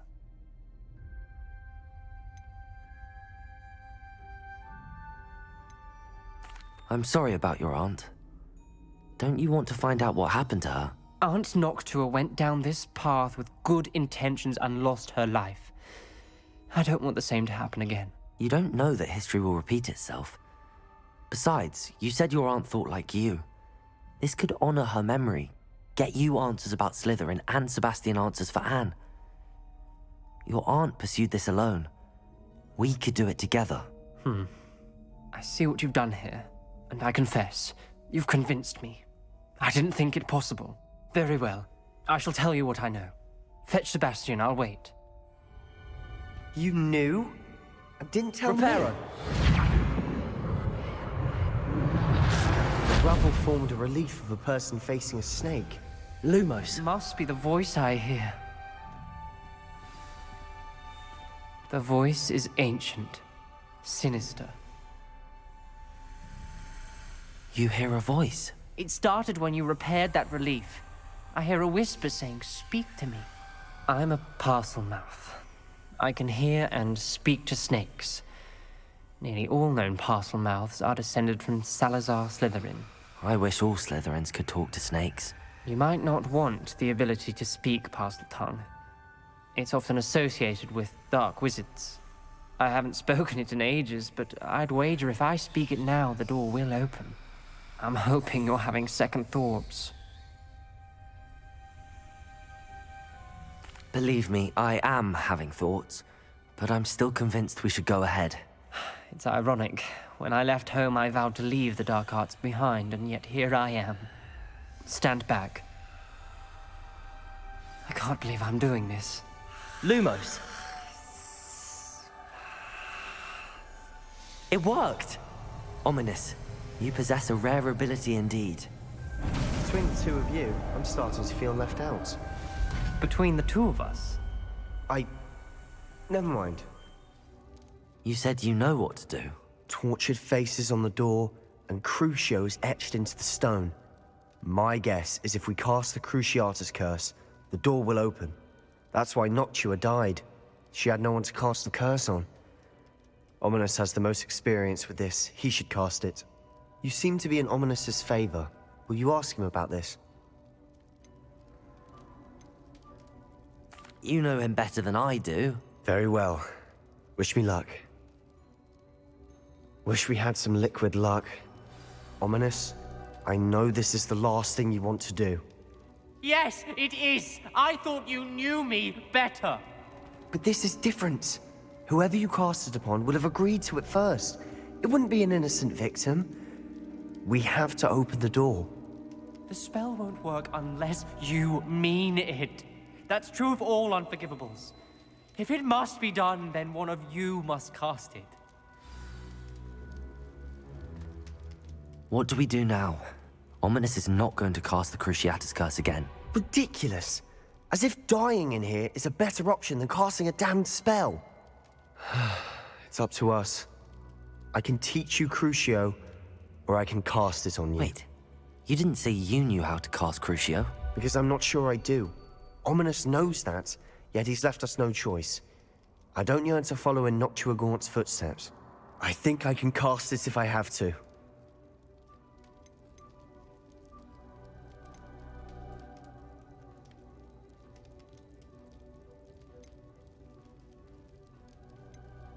I want to learn the curse, but I won't cast it on you. You need to cast it on me. I shan't forget this.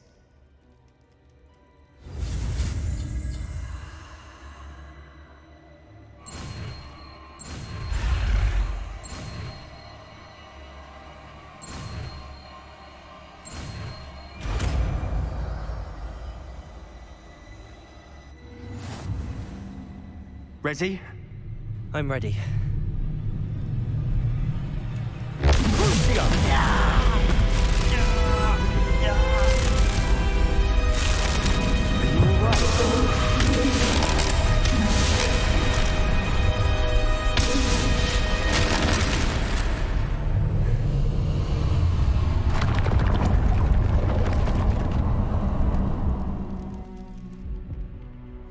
Are you all right?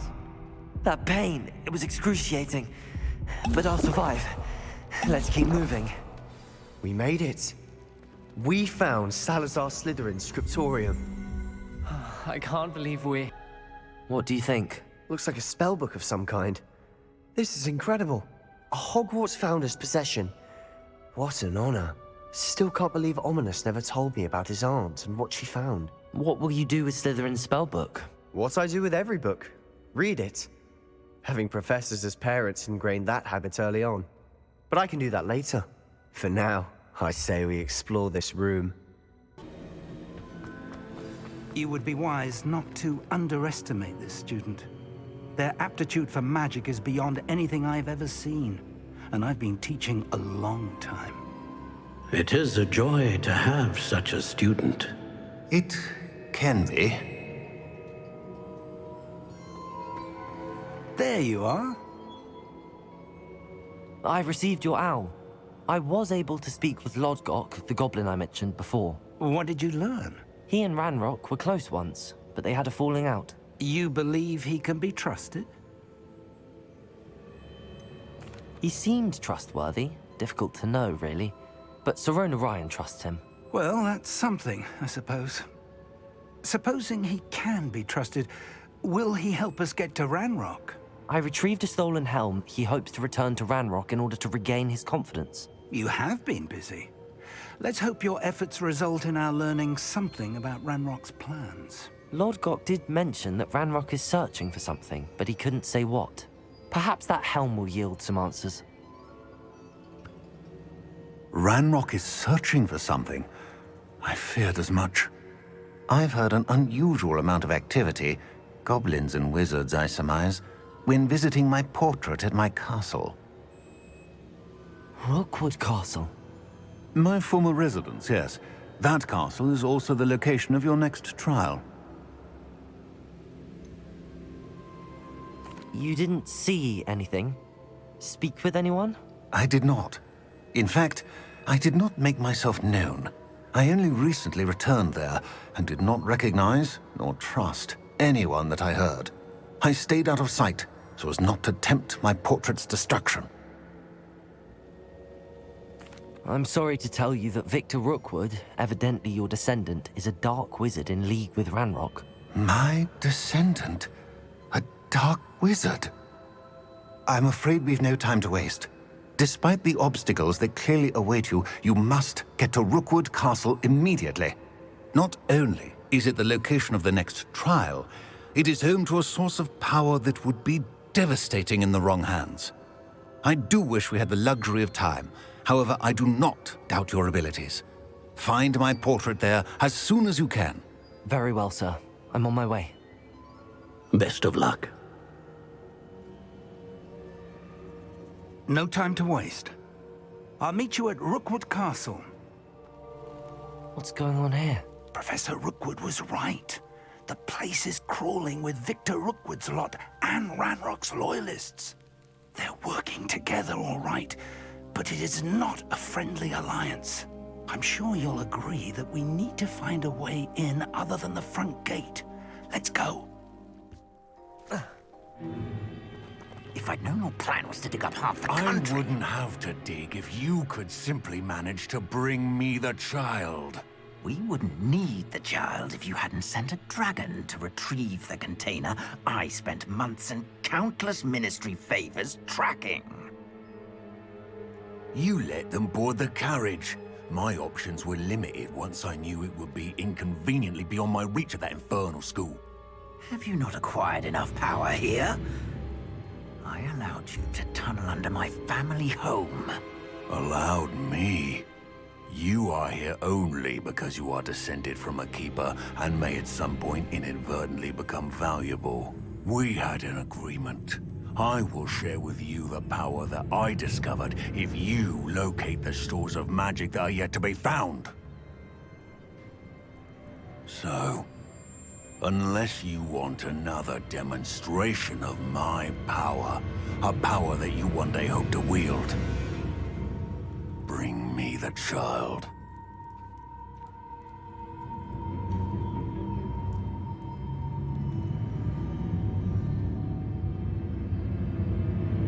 We already knew they were after you, but now we know they're digging for stores of magic.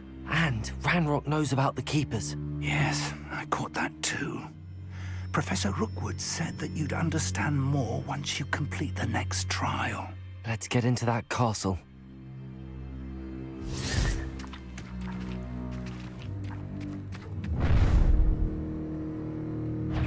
Any special words you want me to pass on to your mum? Descender! Crucio! Glaciers! Incendio! Confringo! Is that the best you can do? Think you're going to get out? Incendio! An intruder! Potato! Player! Inspiration!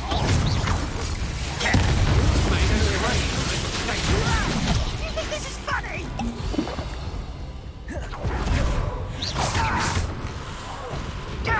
Accio! Confringo! Incendio! Accio!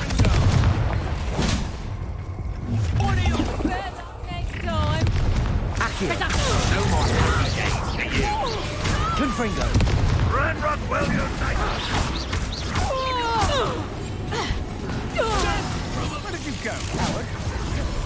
Defendo! Descendo! I hate fights! Might want to look up! Won't get away with that! Repulsor! Glaciers! Defender! Expelliarmus! What's the point of this? Accio!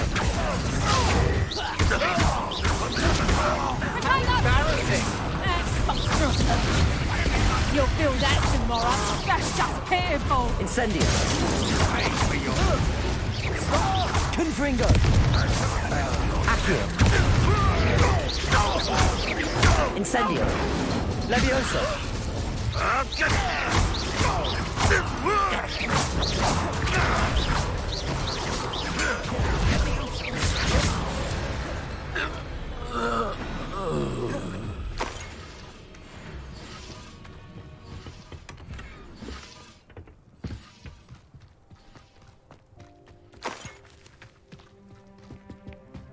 Revelio.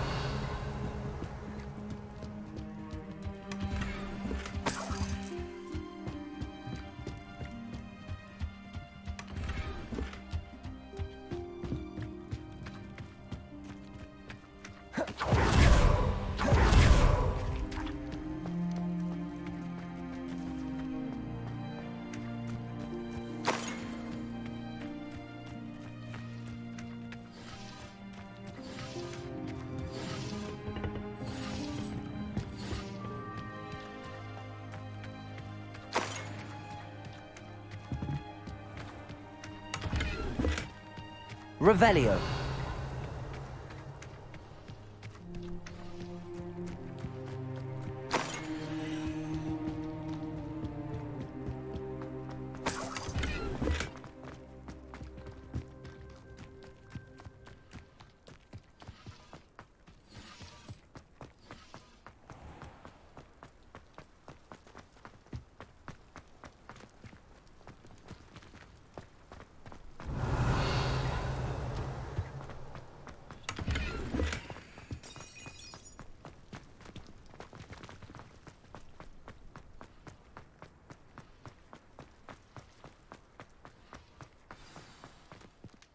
Revelio.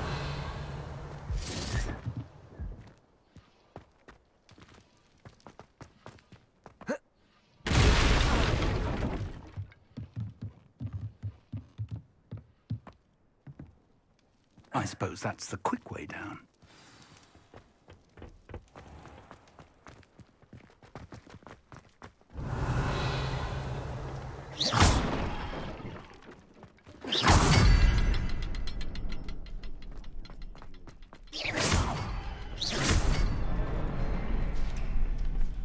Revelio.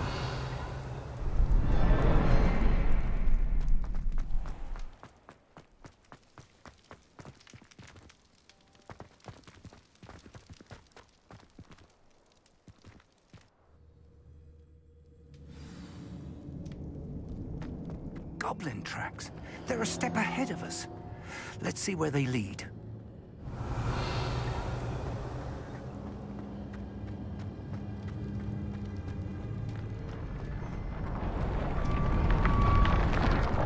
This must be it. The store of magic and the source of Ranrock's power. It looks empty. If they've taken all of it, why are they still here? Ranrock said there's more to be found, and if he's right about that, it may or may not be located here. Wherever it is, we need to find it before they do. Where is that portrait? Professor Rookwood, the goblins and dark wizards who've overrun your castle are digging for stores of magic and have broken open some sort of container. No! Things are more dire than I could have imagined. If, as you told Percival, a goblin in his vault was wielding a powerful magic, then they have somehow learned. It cannot be! And sir, they know you were a keeper. Ranrock used the term. This makes no sense. How did... We shall discuss this later. Right now, you must complete the next trial. Just tell me where I need to go. The power you stand to wield must first be fully understood. The trials will ensure that. Power without knowledge is dangerous indeed. In the wrong hands, we will simply have to outwit Ranrock and my unfortunate namesake. Very well, Professor. Tell me where I need to go. I shall reveal the path. Professor Fig must leave you now.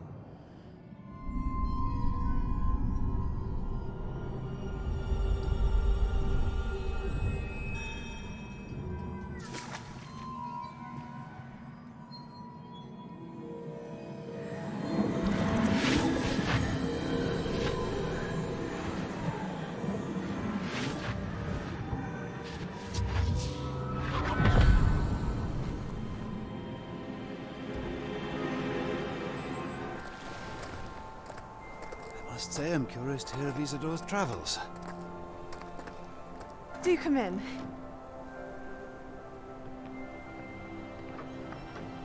Please, have a seat. Isadora, we are all most intrigued to hear. We're ready. I've something to show you. Father, these are my colleagues from Hogwarts. Father hasn't spoken since my brother died. On my travels, I confirmed that which I've always believed. That we have the power to take away pain.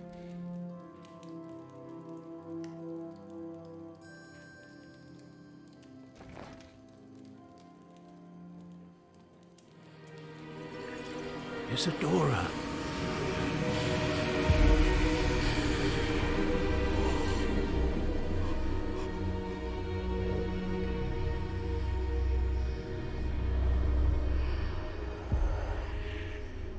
have you done? I took his pain.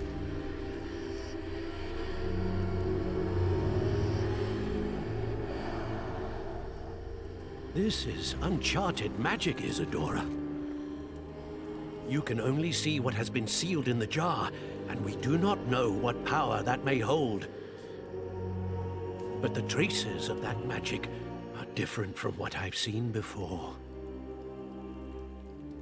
Thank you.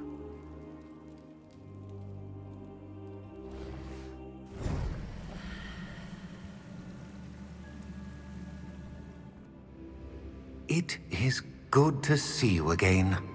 Professor Rookwood told me about what happened at Rookwood Castle. In light of the dire circumstances in which we find ourselves, it is most fortunate that someone so competent is following this path. Thank you, Professor. I shall keep the second artifact safe as you've advised. Good. Are you ready to move on? What was the glowing strand that Isadora pulled from her father's chest? It was pain. You will understand more about her actions as you complete the trials. I'm ready for whatever comes next.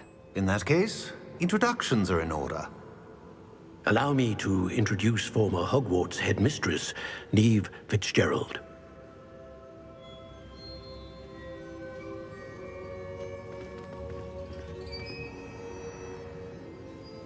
How do you do?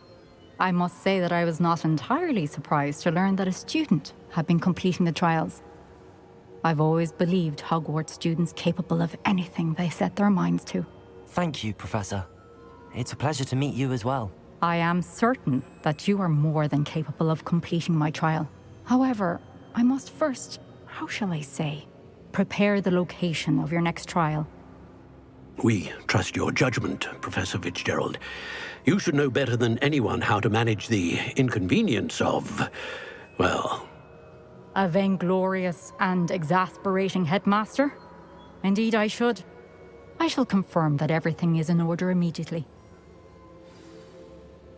Of course. Professor Fitzgerald needs some time to clear the way forward. Until then, you should continue to hone your magic. If you learn more about Ranrock and Victor Rookwood's activities in the meantime, please let us know. Very well, Professor.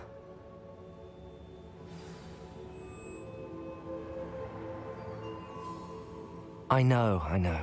Continue to hone my magic. You do learn quickly. Hopefully you will soon hear from Lodgok as well, and we shall learn how he fared with the helmet you retrieved. Well done today, as always. We shall speak again soon.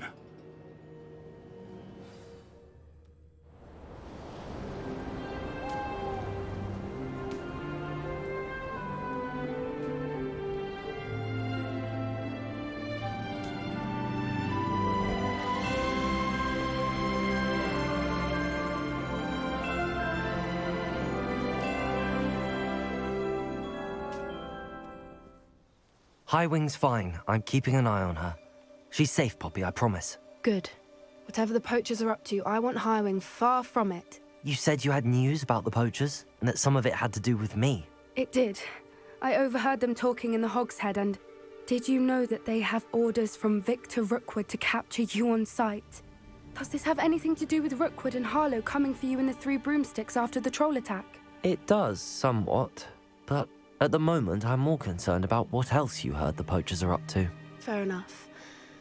But I hope you'll let me know if I can be of help, especially after what you did for Highwing. Does the name Horntail Hall mean anything to you? I'm afraid not. Why? What is it? The poacher's best kept secret, apparently. The name came up twice, but they never went into detail. I also overheard one of them bragging about all the gold they're making, at the expense of innocent creatures, undoubtedly. The poacher spoke of this area, and I thought if we searched around a bit, it might give us clues as to what they're doing. If you ever meet my gran, this trip never happened.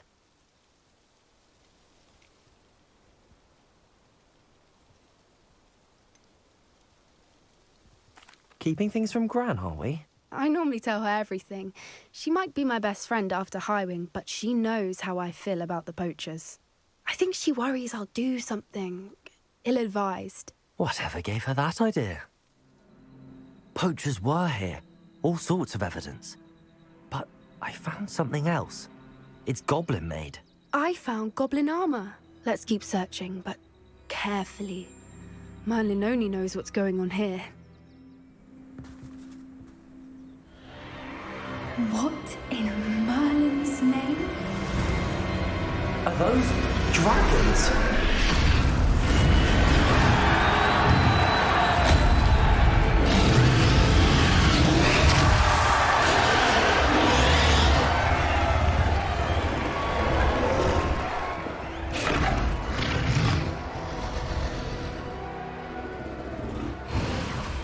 It's a dragon fighting ring. This is Horntail Hall. The name makes sense now, and the secrecy. No wonder the poachers were in Hogsmeade so much. Likely taking bets and spreading the word, given how crowded it is here. How could they possibly enjoy this? The centaurs have every right to be disgusted with wizard kind. There must be more dragons here. The poachers are far too greedy to run a fighting ring with only 2 dragons. We should take advantage of most eyes being in the fight and look around. But be discreet. You especially can't afford to be spotted.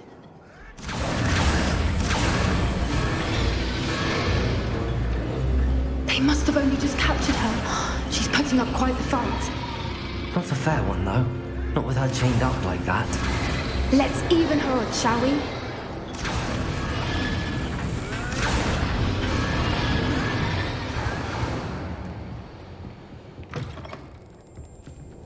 Look, they've got a dragon egg. Revelio. From the looks of it. We can't leave it here, not with the plans they likely have for it.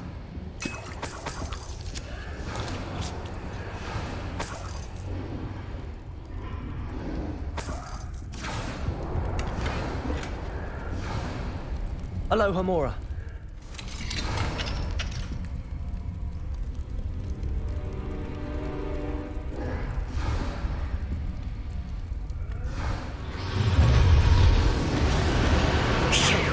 You're the one we're looking for, and you brought a freight.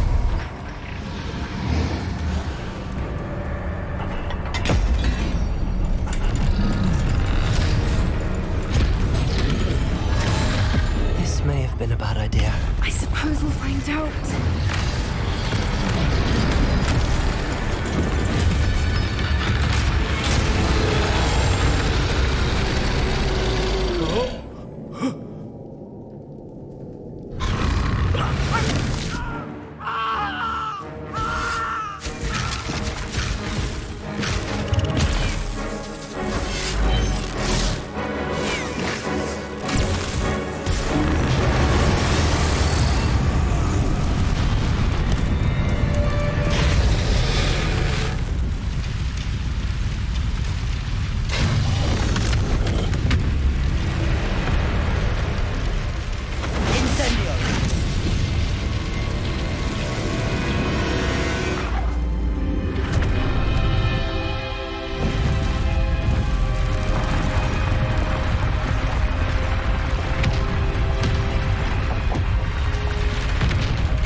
This way.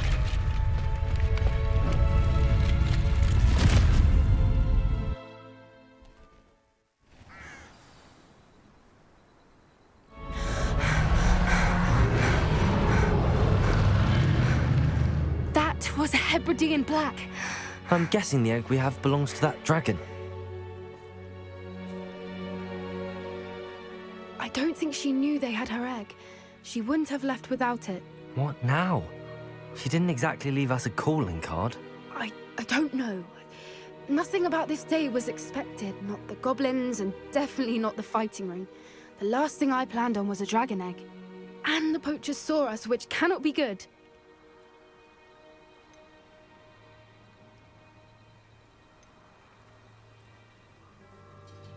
Should we expect trouble from the poachers, given the trouble we just caused? It would be foolish not to expect it. They're not a forgiving lot. I'm sorry to say that you likely have a larger target on your back now because of what we just did. Since the dragon we freed flew off, does that mean we get to keep the egg? I'd much rather we have it than the poachers, at least for now. But I don't think we should keep it indefinitely. It'll be hard hiding something like this from Professor Weasley for long. We aren't helping ourselves standing here. Let's get to safety. We can sort this out later. You're right. If there's anything the poachers are good at, it's tracking their prey. And right now, we're it. This is a change of pace from our last outing. Don't remind me. The thought of that tent still makes my blood boil. I've been thinking about those poor dragons in the fighting ring. The collars they were wearing, they appeared to be goblin silver. I think a collar is precisely what we found at that poacher camp. I've never known poachers to use anything like that before. The dragon that attacked my carriage was wearing a collar, and Professor Fig was genuinely baffled by its behavior. That attack always did strike me as a little strange, seemingly coming out of nowhere. Surely you aren't suggesting that the collars somehow control the poor creatures? Exactly. Merlin, I don't think the dragon we set free was wearing a collar, but we should check. And if we can find her, we can return her egg.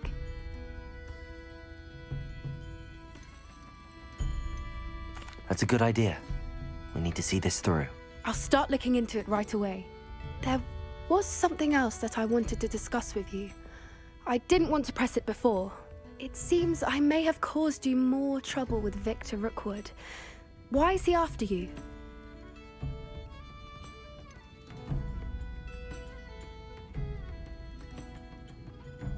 If it's all right with you, I'd rather not say. At least not at the moment. Understood. We all have our secrets. I shan't press for more details. In fact, I should probably be going. I'd like to track that dragon down as soon as I can. So frustrating. You wanted to speak with me, Mother? I had hoped to speak with you alone, Natsai. Your message mentioned your concern about an unusual creature that was spotted in the woods near Hogsmeade. That could have been anything. You know what it was, Natsai. I am allowed to leave the castle. I am always careful, Mother. Careful? Officer Singer disagrees. She sent me an owl telling me that you have been trying to collect evidence of some kind against dark wizards. She berated me for not keeping a closer eye on you. And she is right. I do not want you visiting Hogsmeade for the near future. But Mother! My little gazelle, you are well-intentioned, but you must not meddle in the affairs of dangerous people. If someone had meddled in Matabeleland, Father would still be with us. I must get to class. Perhaps your friend can get you to listen to reason. So frustrating. She never listens to me. She called you her little gazelle. Is that a term of endearment where you're from? It is specific to me. I am the unusual creature in Hogsmeade she mentioned. Self-transfiguration is not taught at Hogwarts, so I am gently discouraged from practicing it. However, I am an animagus, and it is in my gazelle form that I have been able to wander the Highlands rather freely until now, much to my mother's chagrin. That is how I managed to spy on Rookwood and Harlow.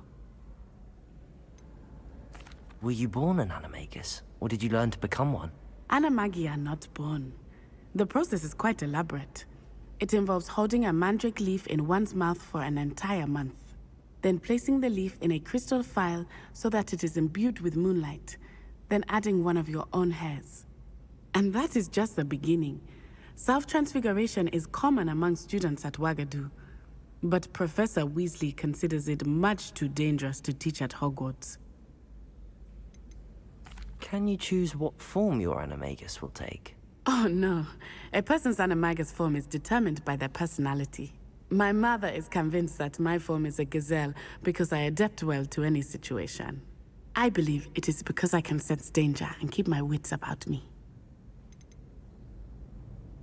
How does it feel to transform into an animal? Well, the first time it can be a bit unnerving. I felt a kind of searing pain and a strong double heartbeat. But it gets easier the more you do it. I no longer feel any pain, and I must say, I find a sense of comfort in the double heartbeat. And I love being able to view the world from a different perspective. Now the nickname makes sense. What an extraordinary ability to have. It is.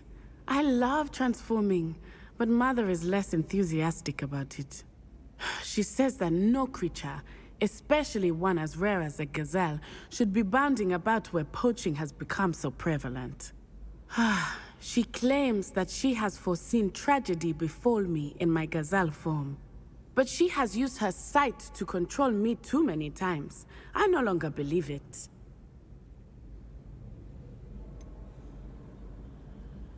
We're making good progress. We can't quit now. I agree. I have never considered quitting, even for a moment. You could have fled the moment you discovered that Rookwood, Harlow, and Ranrock were after you, but you did not. I choose to act as you have. I must deal with Rookwood and Harlow, not hide from them.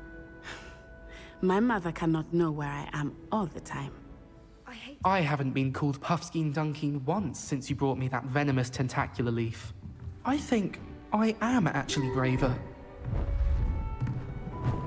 Beautiful. Goodness. Settle down. Settle down. Transfiguration, as you may be weary of hearing me say, is an exact science that can take a lifetime to master. But we needn't be daunted. Almost anything can be transformed if you can just perceive the potential within it. As I see in all of you, tremendous witches and wizards, every one of you. Or it could just be my eyesight. Now, you all know what to do.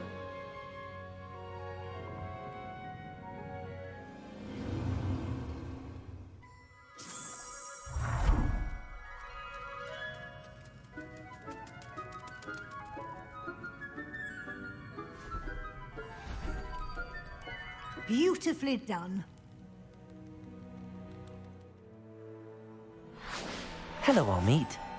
Do I recall you saying that you speak gobbledygook? I did. I mean, I do.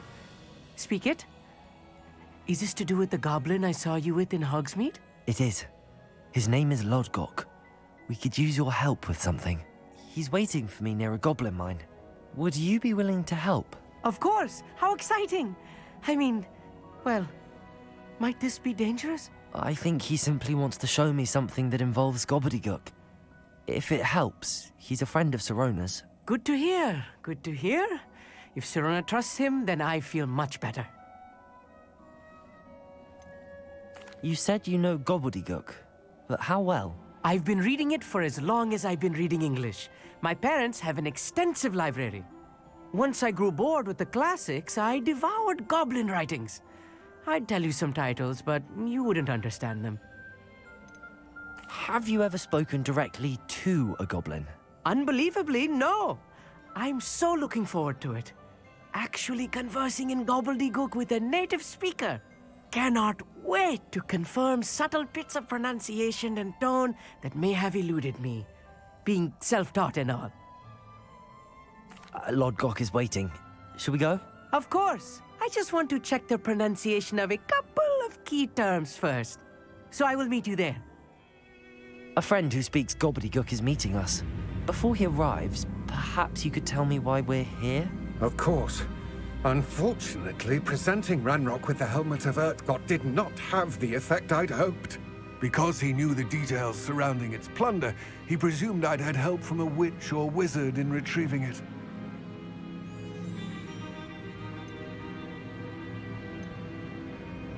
How else did he expect Goblinkind to get the helmet back?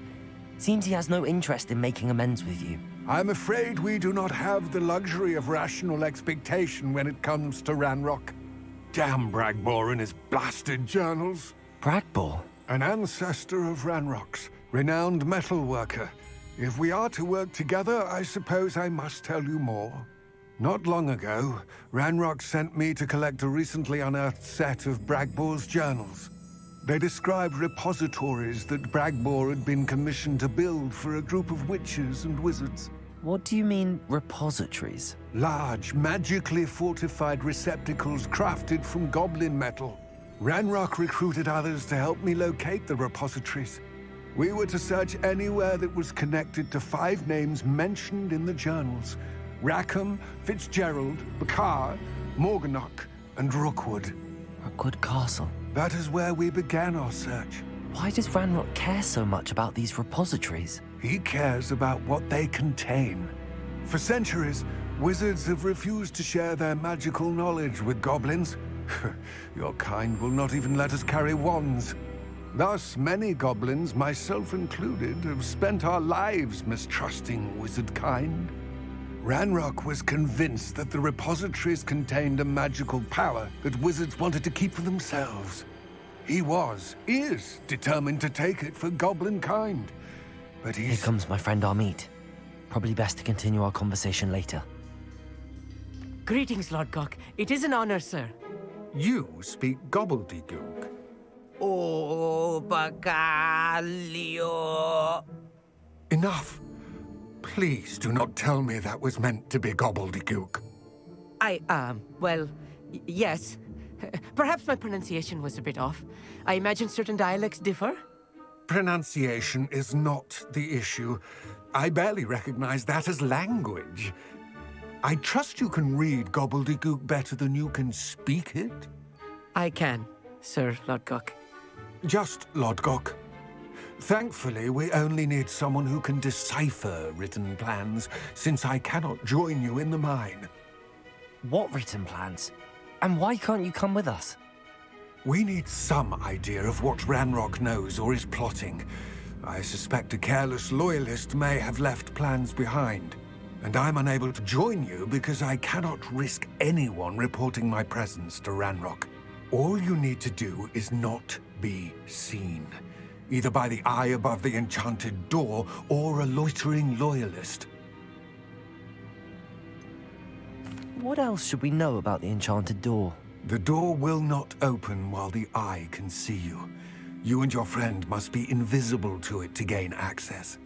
From what I know of wizard magic, that shouldn't be too difficult to achieve. Amit and I can do this. I will await your return. This is not good.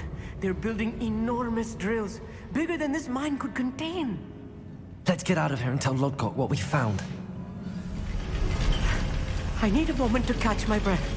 This was more than I bargained for. Can we please talk? That wasn't so bad, was it? It was. It really was. I'm afraid I've had enough adventure for one day.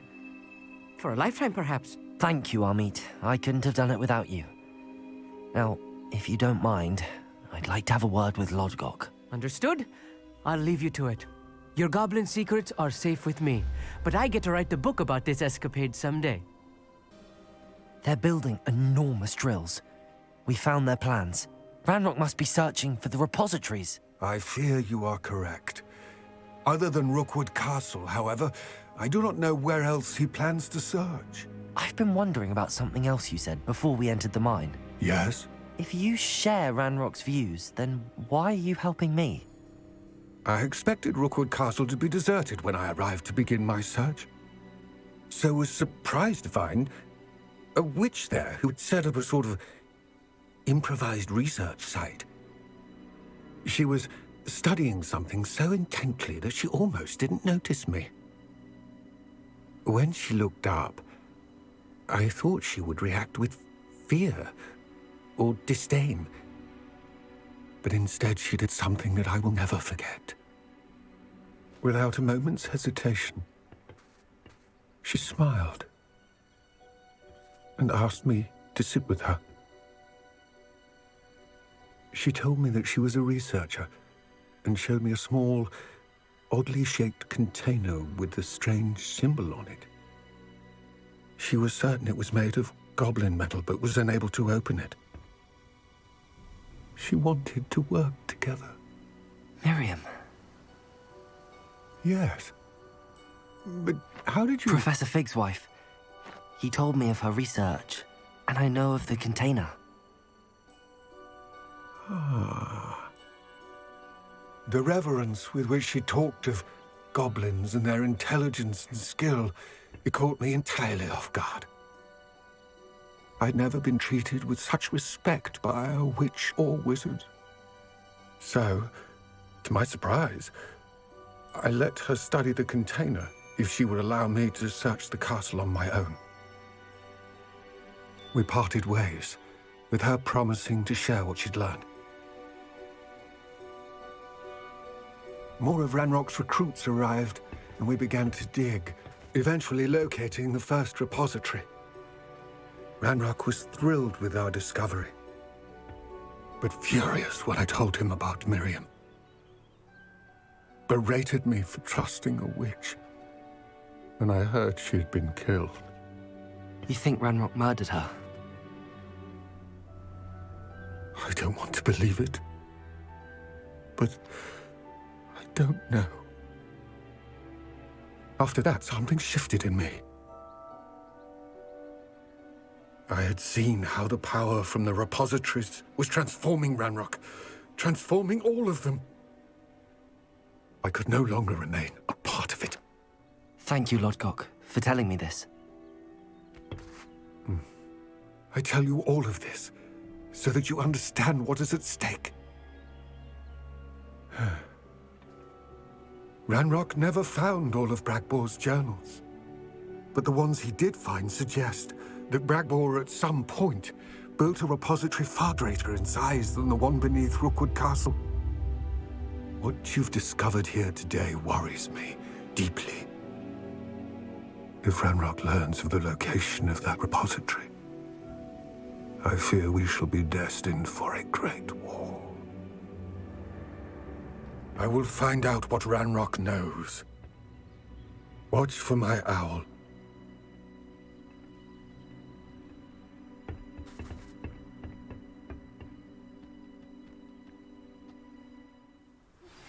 Anne is getting worse.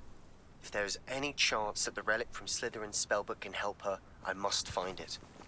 I'm requesting your help. Meet me outside of Feldcroft, near the Catacomb.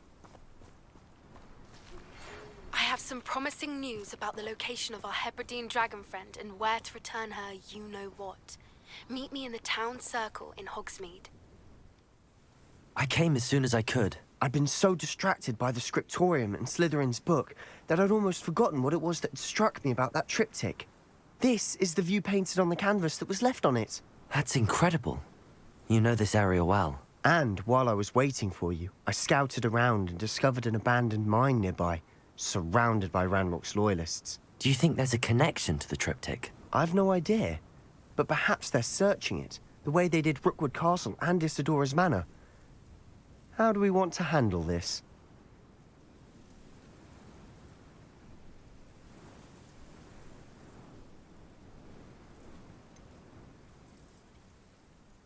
We need to see what they're doing. I say we take them head on. Let's bury some enemies. Very well. And I still have that rune symbol we found on the triptych. If there is a connection, I suspect we'll see that symbol again. If the triptych led us here to find this bit of canvas, we can probably assume that Isadora Morganark was here. She seems to have been everywhere. But if she was using the Undercroft, and the cellar beneath her manor in Feldcroft, why would she create this space? And why hide it behind cryptic rune symbols? And ancient magic that no one but you could see? Isadora and Percival Rackham, another of the Keepers, could see traces of ancient magic too. Rackham? I haven't heard his name before. Here's are some of the memories I've seen. I don't think he and Isadora saw eye to eye on how this magic should be used. This is all rather baffling. Let's take the canvas back to the triptych. Perhaps the answers are there. And now for the moment of truth. It has to fit. Please tell me you recognize the location in this bit of canvas. The good news is I do, in fact. And the bad news? We're in for more trouble. I know that coast. Ranrock has taken over a huge mine in the surrounding area. Marrenweem has suffered for it. It's as bad as Feldcroft's become. Should we head there now? We should wait. Why? All this time, we've been a step behind Ranrock. I may know someone who could help us get ahead. Who is that?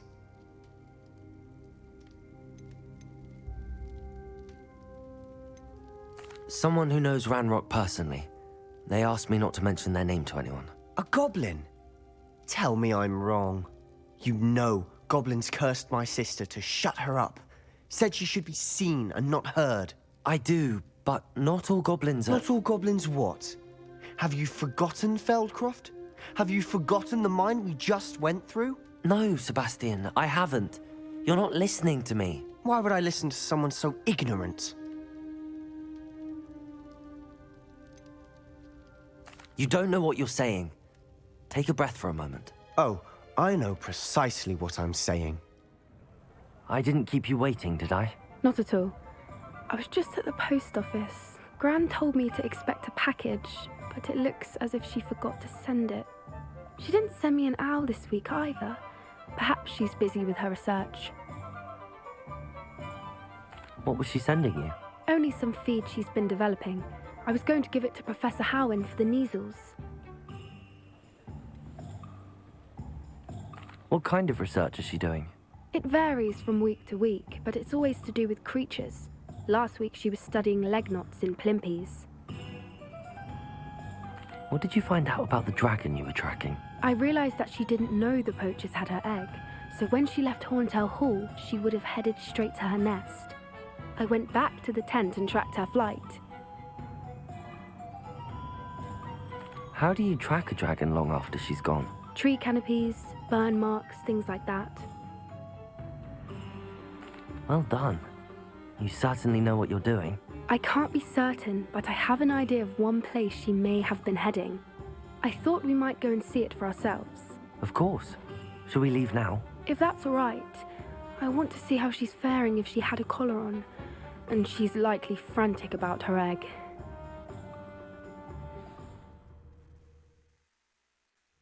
Here we are. I do think this is where we'll find her. The terrain's typical of where the breed would nest.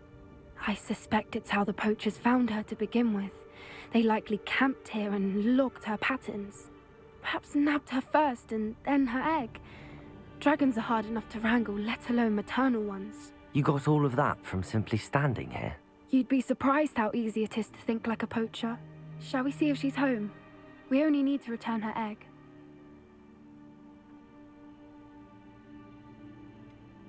You're making this sound simple, but this is a dragon after all. Hebrideans can be aggressive, but they're also clever. She caught on quickly enough when you showed her how to escape the tent. She'll understand why we're here once she sees her egg. Then we can be finished with the poachers once and for all. I don't suppose you've thought about keeping it, have you? No, it belongs to her. Keeping it will make me just as bad as the poachers. If you're right about finding her here, how do we go about returning the egg? Her nest will likely be in the heart of her den, which she will be keeping guard over. It might also be more charred than anywhere else, I imagine. Well then, let's find our dragon and return her egg. Wonderful. If she sees us flying about, she might take it as a sign of aggression or food. We should stay on foot.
That was brilliant!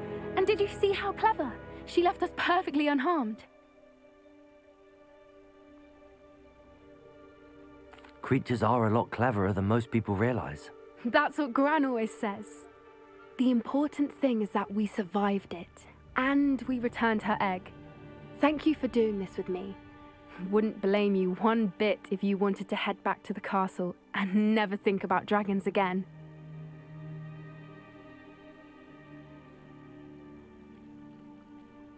Shall we head back? I'm ready if you are. I am. After our dragon rescue at Hauntow Hall, I half expect to be ambushed by poachers any time I'm not in the castle. Understandable. We did sabotage their fighting ring and steal a dragon egg from them. True. So why haven't they come after us? It's not like them to let things lie. Unless what? Unless they haven't let things lie. Oh no, I can't believe I didn't see it. We need to leave. I need to send an owl. There you are. You were in such a state when you left. The poachers got to my gran. Someone recognized me in Hauntow Hall and they got to her. What do you mean? Is she all right? She's fine, thank goodness. But they were at her house, our house. They assumed I'd sent the egg there. She said they took the whole place apart looking for it, screaming that we'd cost them everything. I'm sorry, Poppy. I'm glad she's all right. I don't think either one of us could have anticipated that. I should have known. I underestimated the poachers. And now another creature's in danger. What do you mean? The poachers refused to leave empty-handed, so they took valuable journals that Gran had discovered when she was researching rare creatures. One of them contained theories about a secret hiding place of the Snidget, long thought to be extinct. Exactly what kind of creature is a Snidget? It's a small bird with golden feathers. It's incredible. It has rotational wings that allow it to dart quickly in any direction. In fact, the golden snitch in Quidditch is based on the Snidget, which barbarically was actually used in the sport hundreds of years ago. Why would Snidgets be valuable to poachers? They could make more money with Snidgets than they ever would have fighting dragons. The golden Snidget's feathers and eyes are incredibly valuable. That's why they're believed to be extinct. They were hunted out of existence by wizard kind. If the poachers found some now, I can't bear to think about the horrific way they'd be bred and killed for profit. Where exactly are these Snidgets allegedly hidden? Gran says the journals were a bit cryptic, which is good. Perhaps the poachers won't be clever enough to find the birds. From what she recalls, the journals only noted that the key to finding them lay in the moonlight.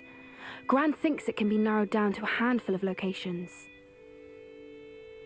I take it you aren't going to let the poachers anywhere near the Snidgets. Gran wants me to stay out of it, but I know she's devastated that poachers might go after the Snidgets, if they still exist. We had the element of surprise on our side when we saved that dragon, but the poachers will be watching for us now. We need allies. Others who hate the poachers enough to help us, who value creatures as much Merlin's beard! You're a genius! The centaurs! They'd want the Snidgets protected at all costs.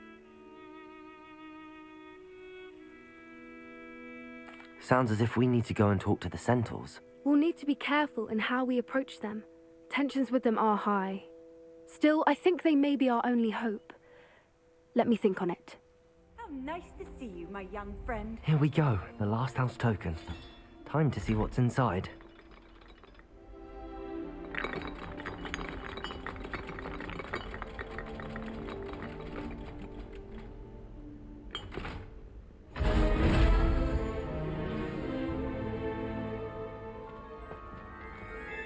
Well, look at that. Thanks goes to the former headmistress, Eupraxia Mole. Is this where we're meeting the centaurs? Well, they don't exactly know we're coming, so it's less of a meeting and more of a surprise, I suppose.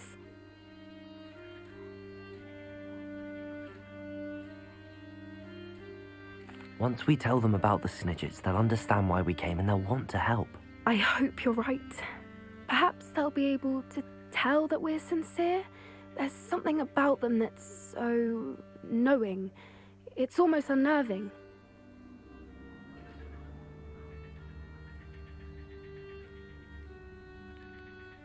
I hope they can tell we're sincere, but Poppy, centaurs are just centaurs. They can't read your mind any better than I could. Perhaps you're right. It's just... Never mind. What is it? It's nothing, truly. We've no secrets to hide. Speaking of secrets, I do want to tell you why Victor Rookwood's after me. He's working with Ranrock, and Ranrock's after something I found at Gringotts. Fig had a portkey that led us there after the dragon attack. It's a bit of a long story, and Fig's asked that I not speak of it yet. Goodness. Well, that certainly helps explain a bit about what we saw back at Horntail Hall. Of course, I'll guard your secret as if it were my own. Even the centaurs won't know. We'll simply be honest with them about what we're trying to do. They'll have to help us, won't they? Yes, of course. You're absolutely right. We'll meet with them, tell them about the Snidgets, and I'm sure to all be fun.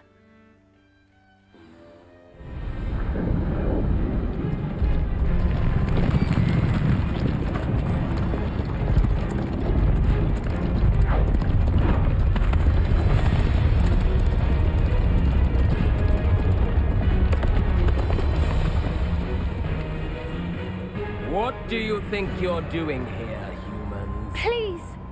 We were hoping to speak with you. Ah! I suppose you'd like a tale for your friends of the time you spoke to a centaur, and it spoke back. No, never! We're here because we need your help. Enough! You made a grave error in judgment in coming here, little witch.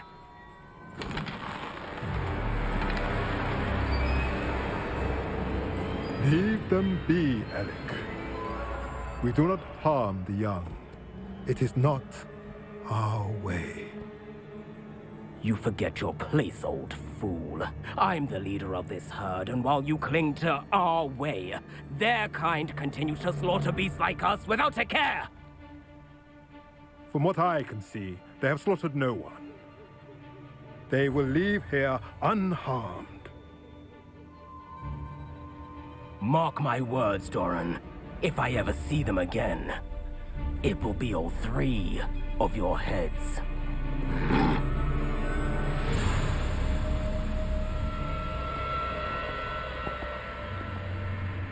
Foolish children. Do you know what happens to wizards who wander here? Now, follow me before Golden Snidgets are still alive, and the poachers are after them. They know that the key to finding them lies in the moonlight, but they don't know what that means, yet. Please, help us find the Snidgets before the poachers do. Could it be?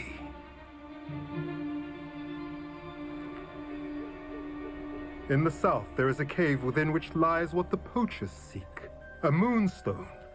Retrieve it and place it in the henge in the forest. I, on the other hand, must go speak with the herd. Find me after you have done this.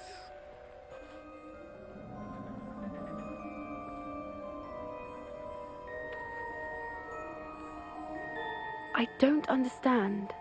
So the moonlight mentioned in the journal doesn't refer to actual moonlight, but to a moonstone. What do moonstones have to do with Snidgets? And why was he so certain about where we could find one? Isn't Moonstone all around us? Why retrieve one from a cave? Knowing centaurs, I suspect he's referring to a specific moonstone. We'll likely know it when we see it.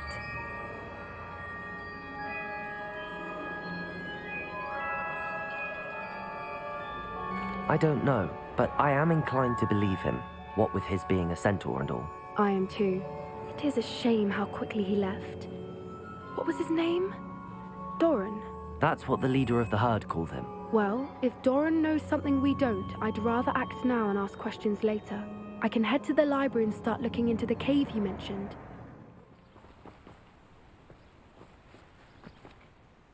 I'm ready to do what's needed to take Harlow down. I know you have a plan. We must gather information from the friends of Mr. Bickle that Archie and Mrs. Bickle mentioned. Agabus Filbert, Otto Dibble, and Mr. and Mrs. Rabe. All right. I suggest that you speak with each of them while I head to the Hogshead. I saw some Ashwinders heading there. And as my mother would never go near the Hogshead, she is less likely to learn of my activities than if I were to wander the village questioning its residents. Where am I to find these friends of his? I do not know about Mr. Rabe, but his wife, Daisy, is often in Hogsmeade, as is Agabus Filbert. And Otto Dibble, he works at Gladrags, so you will likely find him there. What sort of information am I trying to gather from these people? They may know what evidence Mr. Bickle had against Harlow, or they may have evidence of their own. We simply need to know whatever they know. Very well.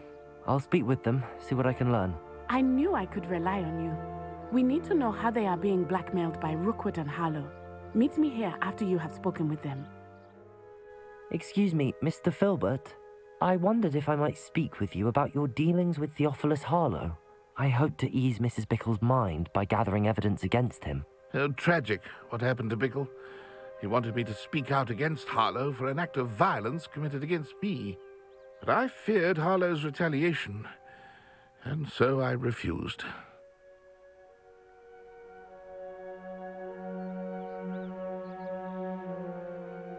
If you had spoken out against him as Mr. Bickle asked, perhaps Harlow would be locked away by now. Perhaps. But perhaps I would have suffered a similar fate. You said that Harlow committed an act of violence against you. Could you tell me what happened? Before my extraordinary wife, Dulcibella, passed away, she had just completed a small book of poetry. As a surprise for her birthday, one she never had the chance to celebrate, I had the book beautifully bound and plated in gold. One day, Harlow came calling to punish me for having spoken out against the Neanderthals that comprise Rookwood's lot.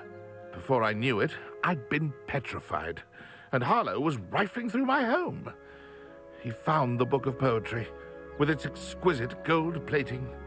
I watched helplessly, lying there in my entranceway as he walked away with the book, laughing as he went.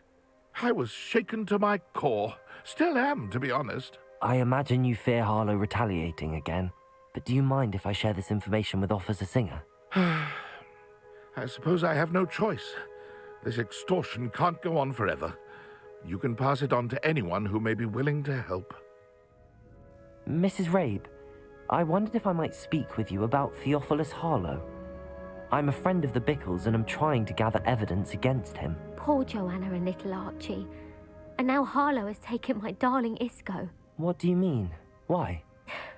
I'm a security guard at Gringotts, and my husband is a curse breaker for them. Harlow approached me about helping him extort my colleagues into giving him treasures from the vaults. And you declined? Of course I declined. Repeatedly. I thought they'd given up, until I came home one night and found my husband gone, and a note affixed to my door with a knife. The note stated that I only had a few days to reconsider helping with some banking needs, and that my husband would appreciate it if I acted quickly. But the help Harlow wants is help that I cannot give, and my dearest Isco is paying the price.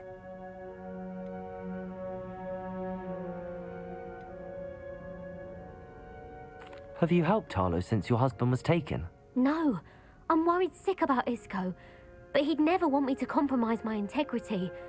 I also know that he's extremely clever. That said, I was hoping he would have escaped by now. It makes me concerned as to why he hasn't. Are you sure the note means that your husband was kidnapped? What else could it possibly mean? Besides, I came home to find that someone had trampled the daisies in our garden. It may sound silly, but those were Isco's pride and joy. He would never have let that happen. Why wouldn't Harlow extort your husband? Isco's job is even more removed from the vaults than mine. He travels the world for the bank. He could do nothing for Harlow. I'm the one in the bank on a daily basis, which evidently makes me an enticing target for blackmail. Thank you, Mrs. Rabe. Knowing the lengths that Harlow will go to is helpful, albeit more than disturbing. Mr. Bickle was trying to help us, but now he's gone. I don't know what to do. I shall do all I can to get evidence against Harlow, Mrs. Rabe. Very well. Here's the note I received. You must be careful as well. Please don't put yourself in danger.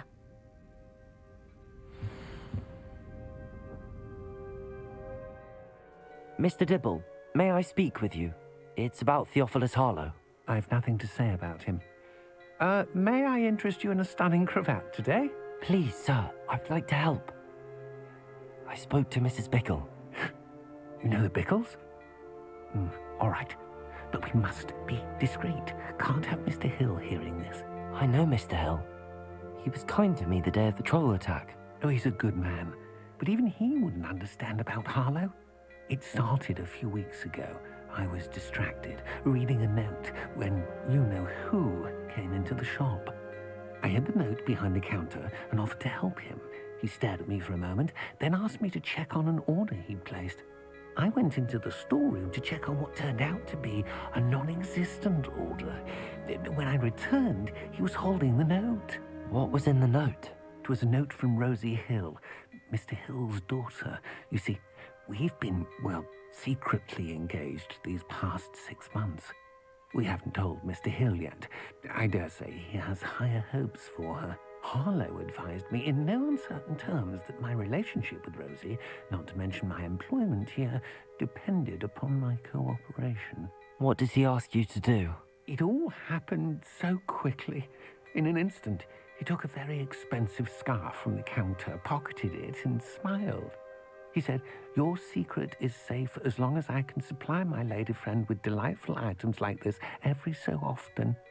I've been able to cover for his requests until now with some creative bookkeeping, but I can't keep it up for much longer. I'm terrified to say anything. I could never live without Rosie. Could you give me a bit more detail about the note? That might help me to identify it should I come across it. It's on Rosie's special pink stationery. It has her monogram at the top, RH. That's how Mr. Hill would know it was real.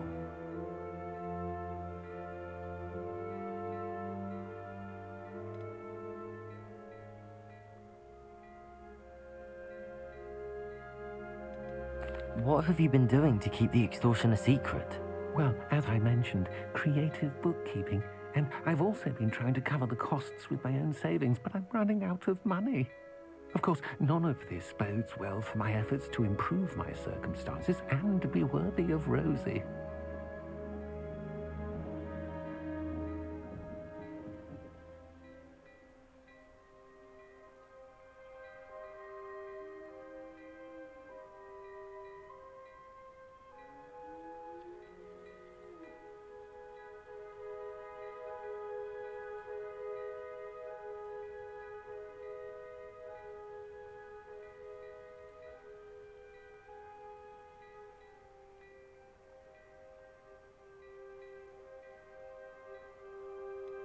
I met Mr. Hill the day of the troll attack.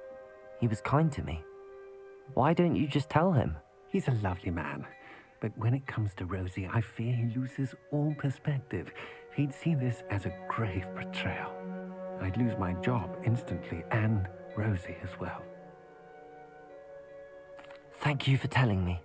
I'm gathering evidence to take Harlow down. I would love nothing more than to see him rotting in Azkaban, but be careful. He's an awful man and incredibly dangerous. As for Rosie's letter, should you happen upon it, I have committed it to memory. You may destroy it immediately. Understood. It's not like Natty to be late. She said she was going to the Hog's Head. Perhaps I'll find her there. Natty's wand. She can cast without it. She wanted me to find this. She's in trouble. Revelio will show me where she was taken.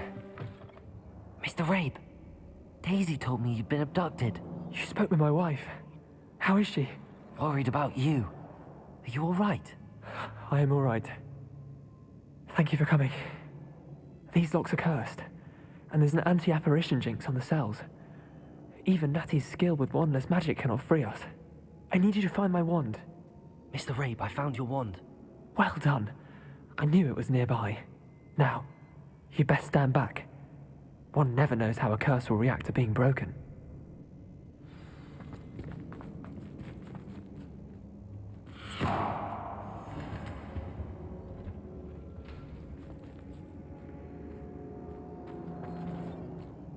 Revelio.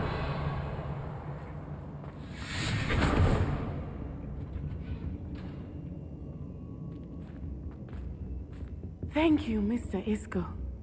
My pleasure. And thank you, my friend. We owe our lives to your bravery. I may be too weak to disapparate with you both, but I can try. You go ahead. Find Officer Singer. We will get out of here on our own. Very well.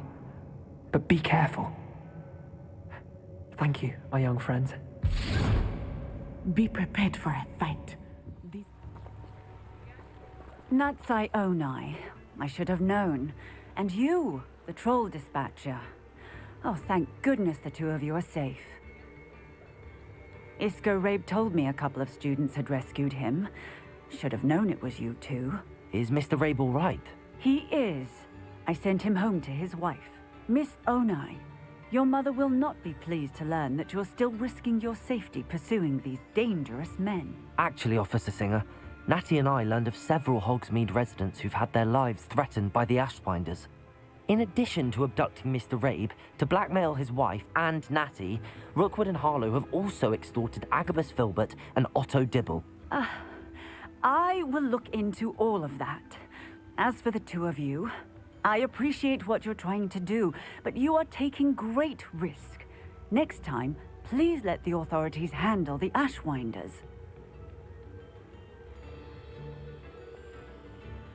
With all due respect, officer, the authorities haven't done much about any of this. There's more to taking down an organization like the Ashwinders than simply storming in and hauling them off based on a few accusations. I must insist that you leave them to us. We shall have no further discussion on this. I still can't believe we escaped the Ashwinders. You may not realize it, but you are the talk of the school since you saved me that day. I wonder how everyone knows about it. I told my mother in the hope that she would be more forgiving of what I have been up to if it came from me. She likely told other professors, and news travels quickly. Unfortunately, she might, in fact, have been even less forgiving than I'd hoped. If she knew more about what you've done, I suspect she'd be proud. If she knew any more about what I've done, she would never let me out of her sight again. I'm sorry. Has Officer Singer done anything with the evidence we provided? She has not. Harlow is as strong as ever. Someone needs to stop him, whether it is us or Officer Singer. If someone had stopped the monsters like him in Matabeleland, my father would be alive today. What exactly happened to your father? It was a beautiful day. My mother had gone to tend to a neighbor who was ill, and so my father and I were galloping in the savannah. Galloping? Your father was also an animagus, I take it? He could become the most majestic giraffe, and he would carry me on his back, my arms around his neck. We were on our way home when we surprised a group of bandits who had come from our village. One of them saw me just as he removed a scarf from his face. He shouted and then aimed his rifle. He didn't want you to identify him. Exactly. In an instant, my father bowed his neck to protect me and was hit. As he fell, my father changed back into his human form. When the bandits saw this, they turned and ran in fear. Magic terrified them, and then he was gone. And it was all my fault. Your fault? How so? He died protecting me. If I had been capable of protecting myself, he would still be alive today. My mother and I tried to go on without him, but it became too much for us there. A few years later, we left to come to Scotland. Do you think taking down the Ashwinders will avenge your father's death? No. Vengeance is not what drives me. My father would not want that. He and my mother raised me to believe that it is a privilege to be able to fight for those who cannot. I know there is risk involved, but I feel it is worth it. I am glad you seem to think so too. What does your mother think about all of this? Well, as you saw, she worries a great deal. She is an excellent seer, but I think it bothers her to this day that she did not see my father's death coming. She misses him, as do I. So I believe on some level she understands my need to seek justice in a small way. But that does not mean that she likes it. Do you think your father would approve of the things we've been doing? Oh my, that is a good question. In theory, yes. Although he would worry, as my mother does. but I think he, of all people, would understand my persistence. My father never shied away from a fight for good, no matter how ruthless the foe. And I think he would have enjoyed knowing that I had a compatriot like you. I'm sorry, Natty. I can't imagine what you've been through. Your father sounds exceptional. He was. Truly extraordinary. And thank you for your kind words. We all have our burdens. My father had a saying about that. Yes, I remember. Rain does not fall on one roof alone. Exactly. Soon you and I will put an end to the Ashwinders, beginning with Harlow. And once he is gone, we will turn our attention to Rookwood. We are making progress, and we will succeed. Sebastian, that relic you mentioned... Don't think I've forgotten about your goblin friend. I haven't. But I needed to tell you what I've learned. I believe one of Slytherin's students stumbled upon the relic during an assignment to study sarcophagi in this catacomb. From what I read in a report by the student, they weren't permitted to take it with them, so I must assume it's still here. As I mentioned earlier, this relic grants its holder the power to reverse dark magic curses. If it's in this catacomb, I have to find it. For Anne. I need to see her. I'd be interested to know what else the student discovered. Have a look. Unfortunately, there's no name on it, but I suspect if it was important enough for Slytherin to stash in his spellbook, it's worthy of further study. I'm ready to explore the catacomb. Perhaps we can visit Anne when we've finished. Perfect. By the way, Ominous has been asking about you. You didn't tell him what we were doing, did you? I didn't. I promise. Good. Ominous would be livid if he knew what we were about to do.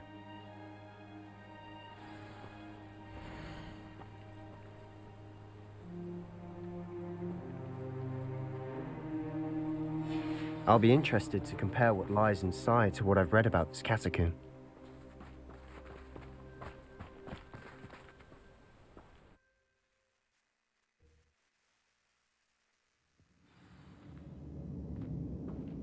I'm sure that foul smell is the success. Try not to lose your nerve just yet.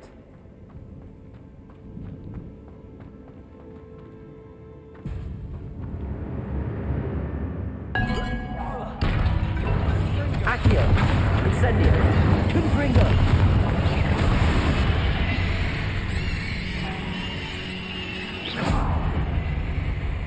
At least now we know we're not alone in here. Perhaps that was it. And the rest of the tomb will be insect-free. Yeah, spiders aren't insects. Accio! Don't start. We're here for a reason. I'd say opening them all is justified. Incendio! Confringo! Accio! Wingardium Leviosa!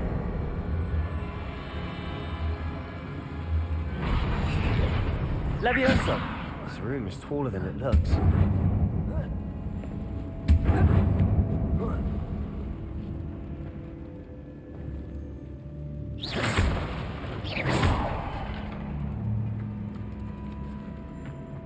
Finding a chest in an Revelio. Was locked. Brilliant. Accio.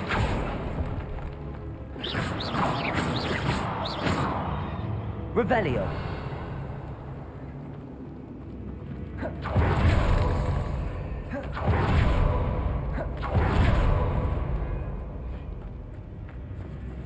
Accio. Incendio. Confringo. Bombarda.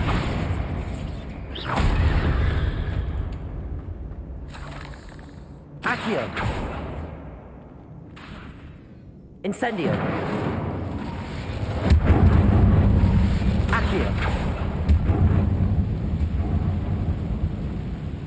Revelio.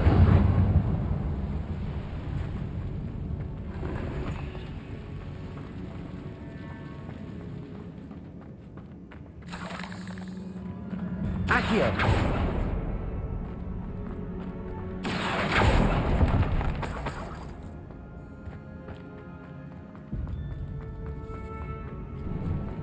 Revelio. The sort of great room I want to be buried in. Surrounded by grandeur. Grandeur and then some. Even an altar with a pile of bones. Lovely. Bones outside a sarcophagus? Seems odd.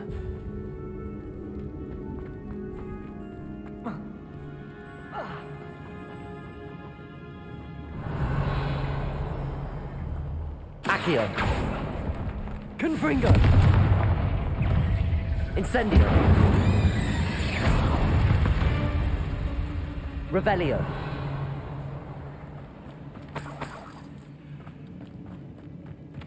Confringo.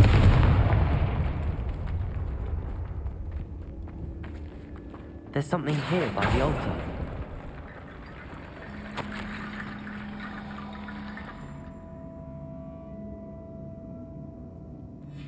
What did you find? Accio.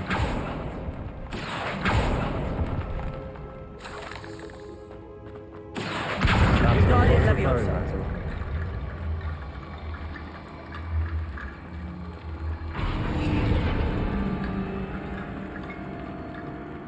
Accio. Confringo. Did you hear that? Accio. We're in a tomb. I assume eerie sounds come with the territory.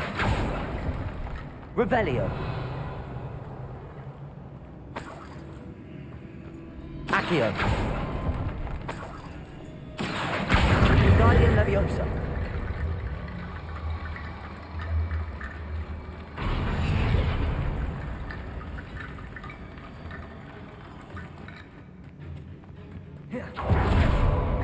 We've made it this far, but clearly we have more to do.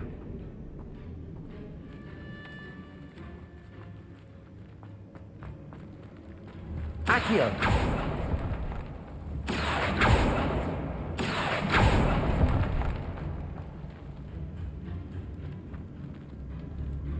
Confringo. I need to find a safe way across.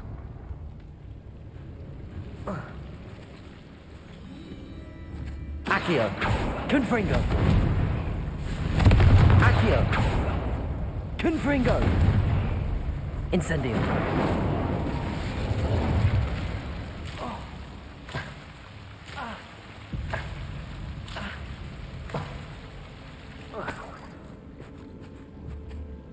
Bombarda. Confringo. Accio. Confringo. Accio.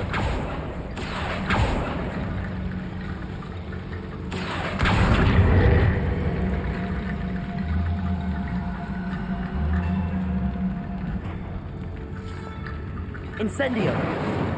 Confringo. Accio.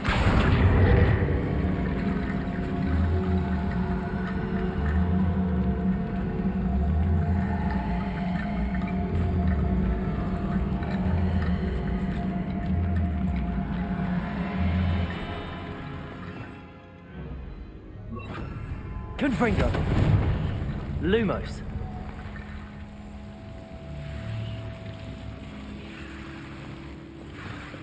Incendio.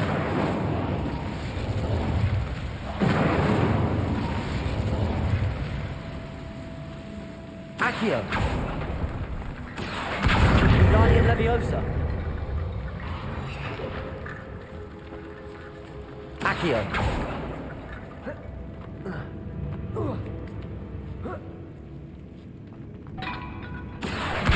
Guardian Leviosa.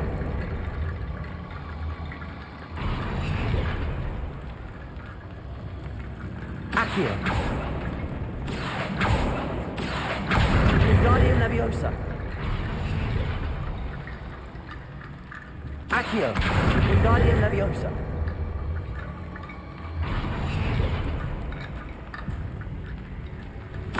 Rickety Bone Bridge complete.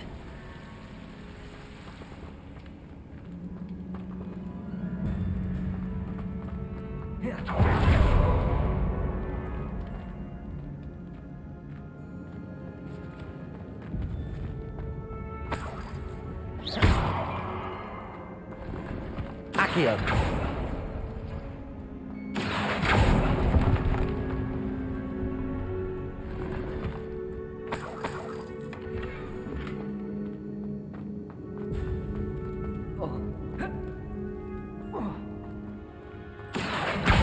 Wingardium Leviosa.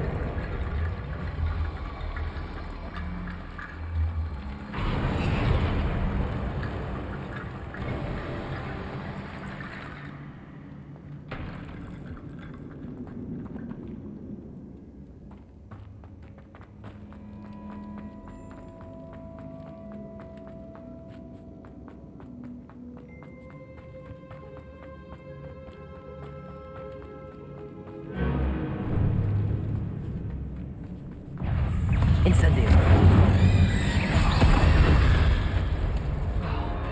Bombarda. Confringo.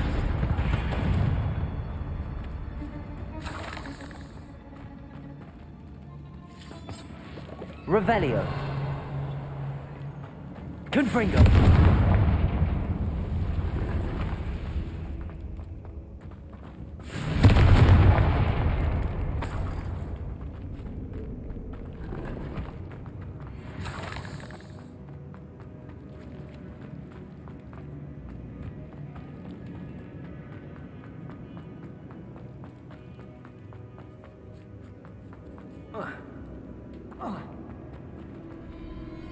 Looks like part of a student's diary.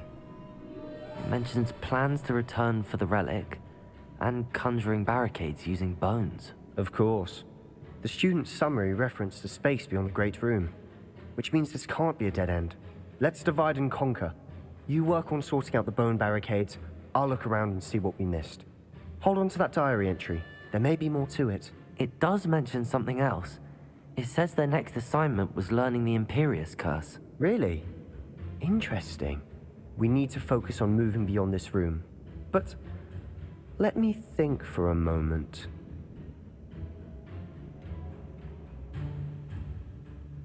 Do you think the pages were left here on purpose? Slytherin mentioned a student who excelled in charms and always carried a satchel stuffed full of notes.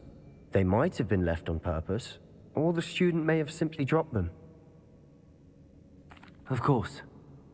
I'll start to search for those barricades. Brilliant. Before we trudge on further, I've just realized something. The student's diary mentions the Imperius Curse. I wouldn't be surprised if we're going to need it here. It's an unforgivable, but useful when you're outnumbered. Places the victim completely under the caster's control. So, if you'd like to learn Imperio, I can teach you. Where did you learn the Imperius Curse? I taught myself. Don't tell Ominous that I've told you. It's not exactly something I can brag about, but it may come in handy. I think you ought to know it. Shouldn't I know more about what the curse entails? Remember the blasting curse?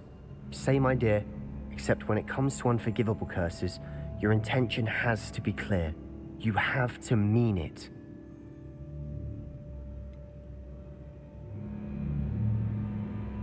It's probably wise to know the spell. I couldn't agree more. A spell that could save your life shouldn't be unforgivable. You have a lot at stake. You have an ability that evidently no one's seen for centuries.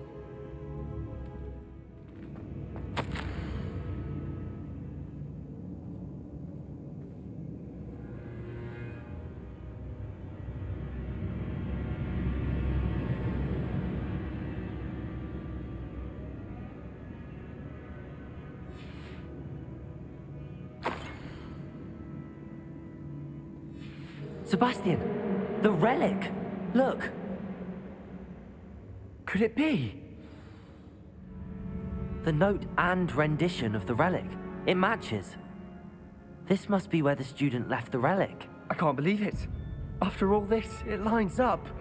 We've really found it. What do you suppose is meant by the dark sacrifice required to realize the relic's potential? I have no idea, but we're here for the relic.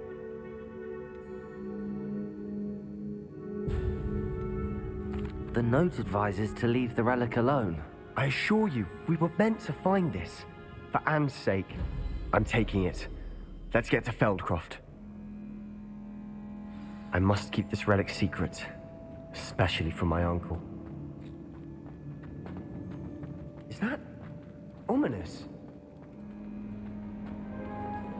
Ominous! The sounds we kept hearing, it was you. You gave me no choice. I had to follow you. Sebastian, please, leave the relic alone. We can find another way to help Anne. I'm sorry, Ominous, but I'm taking it. No, you're not. If you won't put it back, then I will. Hold on, both of you. Sebastian, please, take a step back.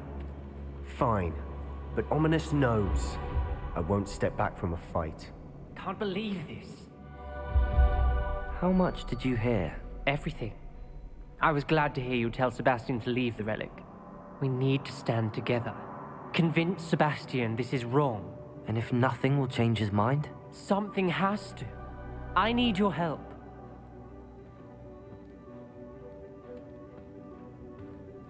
You're right. This seems far riskier than Sebastian realizes. Good. We're agreed. We don't allow him to leave here with the relic. I do think we should talk to him, but I fear we won't stop him from taking the relic. What are you suggesting? I'm suggesting we negotiate. We allow Sebastian to leave with the relic under one condition. After this, no more. I feel that's what we agreed to in the scriptorium. I'm being taken for a fool. You're not, Ominous. This may be the only way to keep your friendship intact. Let's trust him to know what's best. Fine. If I trust him on this, I'm trusting you too. The dark arts seem harmless until it's too late. Go then. Leave with the relic. I'll not say a word more. I will make you pay. That was at it. Let me off. Keep out of the sword's reach.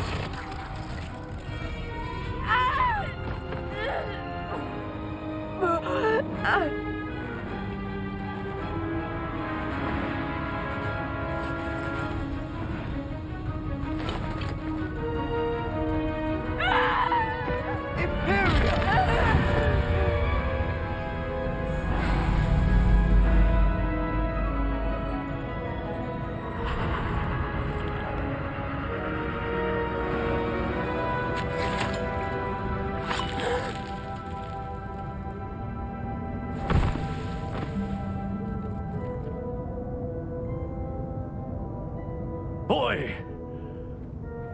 What have you done? Saved my sister. With an unforgivable curse. From that damned book, no doubt. Your father would be ashamed. You've gone too far, Sebastian. Stay away from her. From all of us.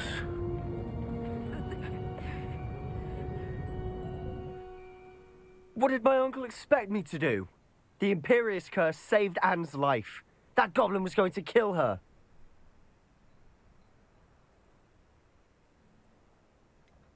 There was little time to react, but it was an unforgivable curse. I acted in the moment.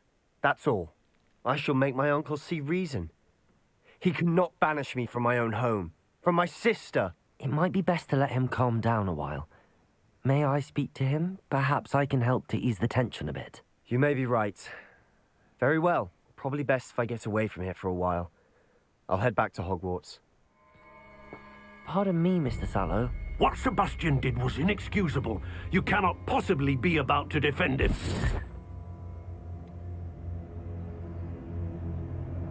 Sebastian acted rashly, but he acted out of instinct to save Anne. Out of instinct? With an unforgivable curse?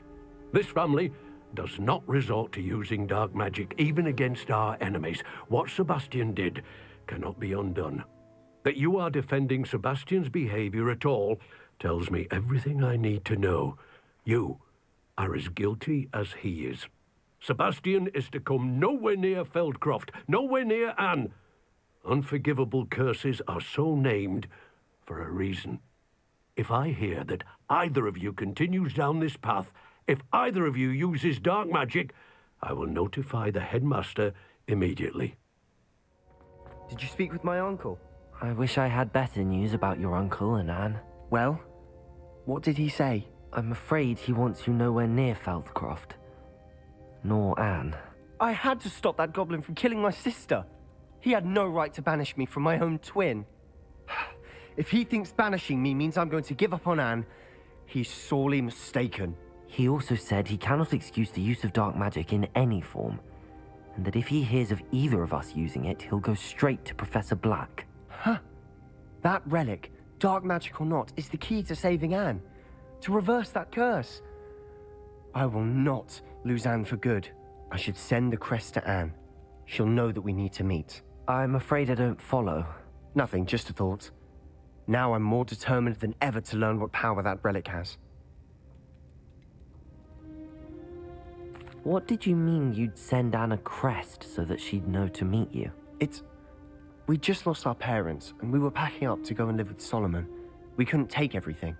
She was carefully organizing her prized possessions, a box of artifacts she'd collected to do with our family. Jewelry, cards, old photographs. She got to her favorite, a handmade crest, and without a second thought she handed it to me. "This will keep you safe," she said. "It holds no enchantment, but I've kept it with me since. That's how I can reach Anne. I'll get the crest to her with plans to meet." Be careful, Sebastian. Your uncle could intercept it. We'll be expelled. Even if Ominous is upset with us, he has no love lost for his family. He'd use their connections to the headmaster if we needed his help. I shall wait to hear from you then. Thank you. I very much appreciate you standing by me through all of this. Hello, Professor. I have news. The goblins are looking for something. Another repository. They've built drills to help with their search. Most troubling. Are these repositories like the broken container I found at Rookwood Castle? They are. I fear we have no time to lose. Have a look at the map. Fortunately, the next trial is fairly nearby. It's Hogwarts. As you know, I was headmistress in my time.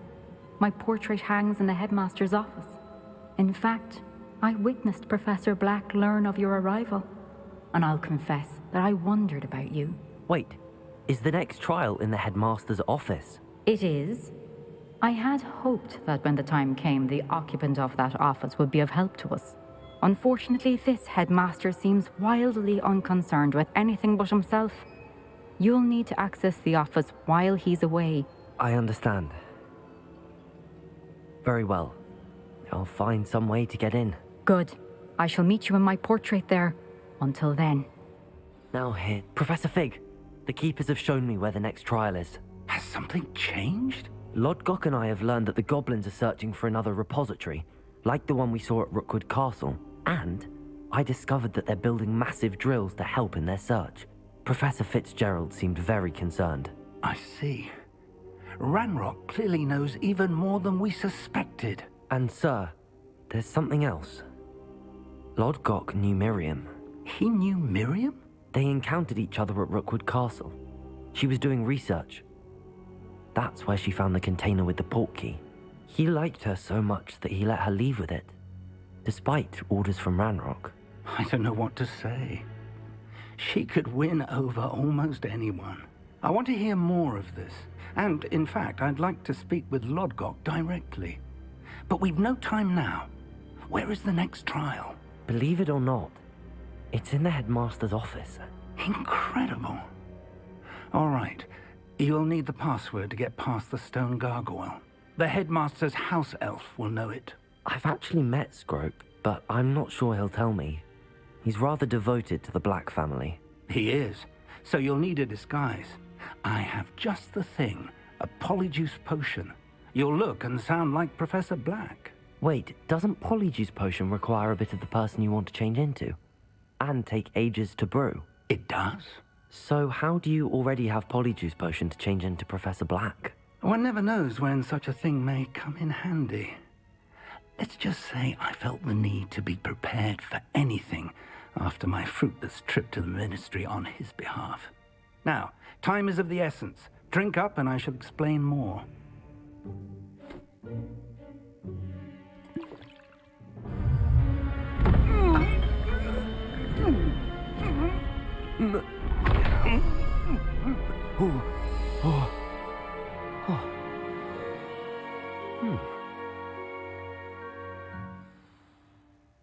How do you feel? Incredible. I won't forget that taste anytime soon. How do I sound? Convincing. I've taken the liberty of transfiguring your robes. As we discussed, you'll need the password from Scrope, who could be anywhere in the castle. You might look for Professor Kagawa. She's taken to badgering the poor elf about Quidditch in the hopes that he can convince Black to change his mind. Thus far, unsuccessfully. I see. But what if Professor Black sees me? Leave him to me. I shall tell him where to meet a liaison from the Ministry in Hogsmeade. That should give you plenty of time. Thank you, Professor. I suppose we'll meet again in the map chamber. It's rather strange to hear gratitude coming from Professor Black. I'll see you there. Do you have a moment, Professor? Professor, I was hoping to catch you. Places to be, Professor Sharp. Places to be. Of course, sir. Only, you'd asked me about a particular potion, and I did?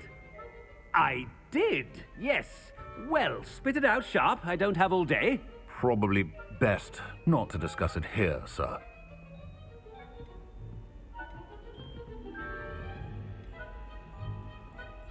Really? Why can't we talk about potions here? Seems fine to me. Very well. I've brewed the cure for boils you wanted. I can drop it by your office when it's convenient.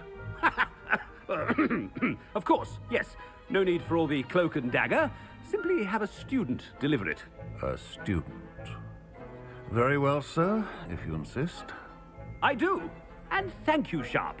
I just hope you've brewed enough for all my boils.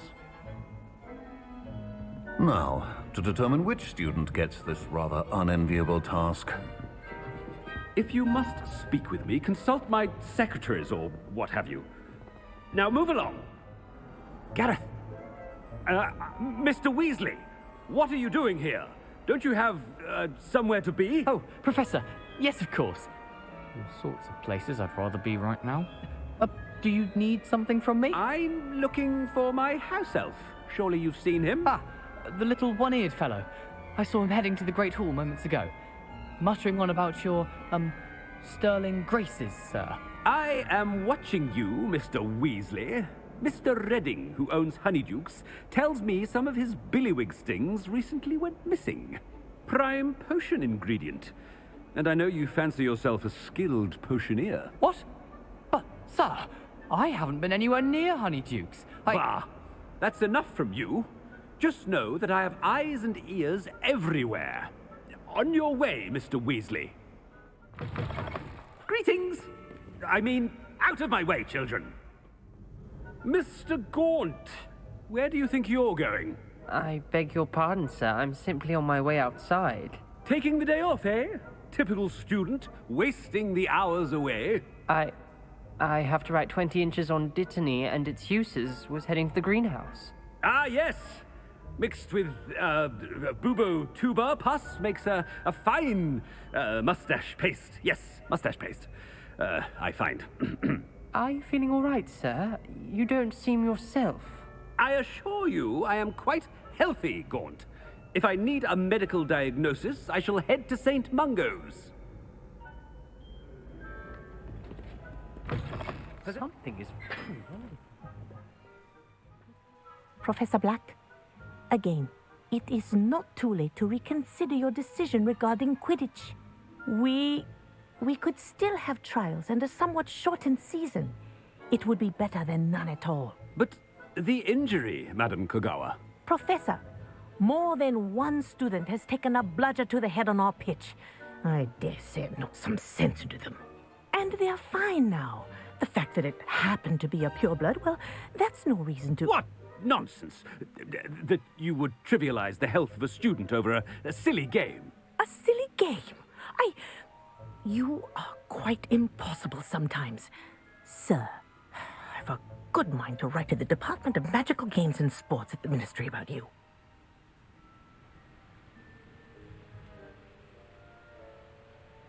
Good idea. I can even provide the parchment should you need it. Now, where is my elf? Parchment? Very well, I will, and with pleasure. And I spotted Scrope in the Great Hall. Seems to be avoiding me. I wonder why. Good day, Madam Kagawa. Oh no, it's the headmaster and he's coming this way. Miss Broom, a word. Oh, Professor, this is an interesting surprise. It's Bloom, by the way. Remind me of your area of affinity, Broom. OWLs are swift approaching. Charms, sir. Non-verbal spells. Might work on one that makes me disappear. Well, keep at it, Broom. And before you know it, you'll be as invisible as that new fifth year seems to be. They're not invisible, sir. I've seen them near the library. In fact, they help me with my, heavy books. Speaking of invisible, where's my blasted house elf?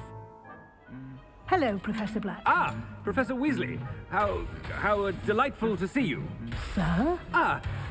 Since I have you here, I wonder if I might, speak with you about Professor Fig. Oh, very well. I've decided to give him a bit more, leeway with his time. Leeway, Professor? Are you sure that's wise? I confess I do worry for his students. He's rarely here as it is.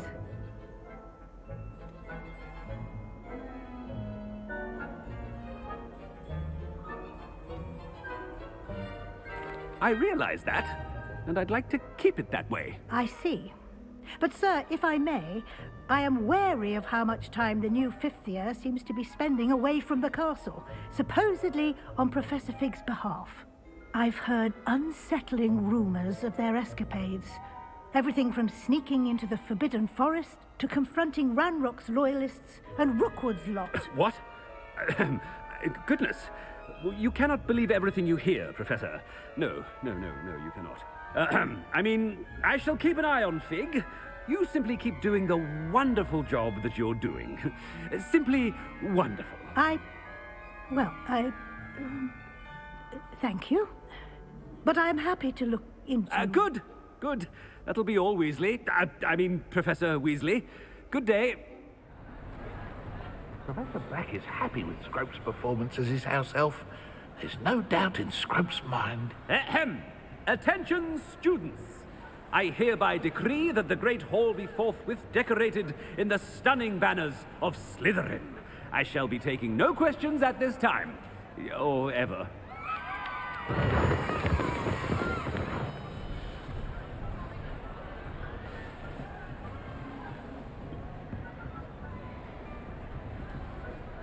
Scrope! Oh, greetings, Master.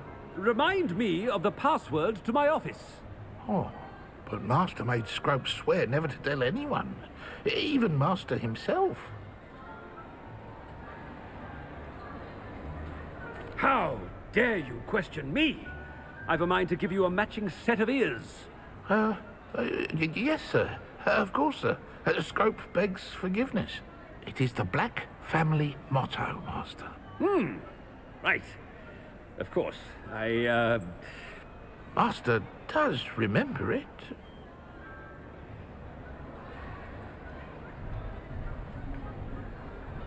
It's pure bloods forever, isn't it? Close, Master. Scrope thinks Master is indeed testing Scrope. It is always pure. Obviously. And, of course, as Master knows, in French. Yes, of course. I order you to pronounce it for me. Oh, Master knows that Scrope's French is most pitiful. Oh, very well. Toujours pure. There is another matter, Scrope. I confiscated this filthy diary from a student. It smells of squid and seawater. Oh, Apollonia's diary. That is quite a surprise, Master. What do you wish Scrope to do with this treasure? Rubbish. Whatever you wish, Scrope. It's your treasure. Now, off with you. The gargoyle. That's where I need to speak the password. Toujours pure.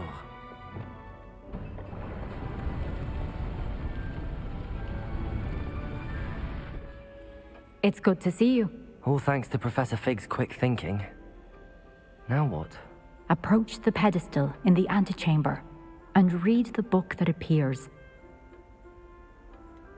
What can I expect to find in the book? A story. I cannot say more.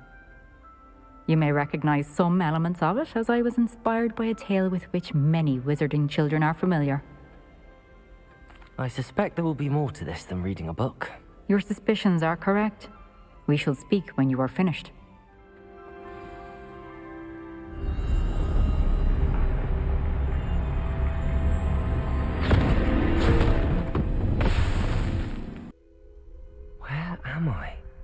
Professor Fitzgerald?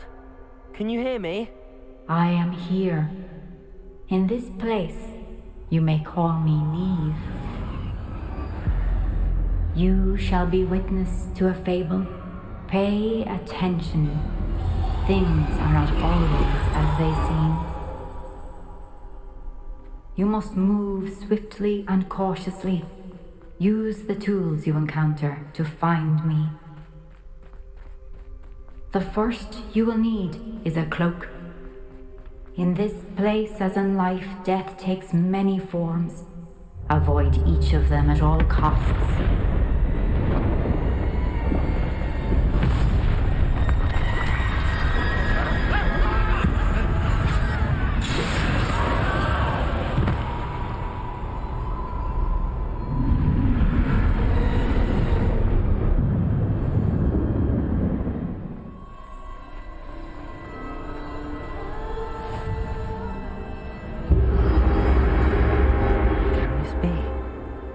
I think I'm invisible.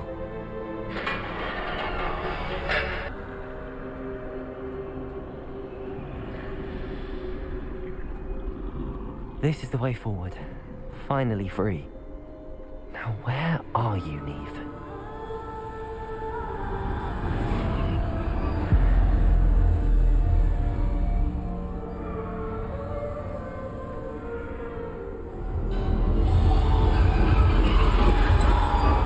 You have outrun death thus far, but have yet to find me.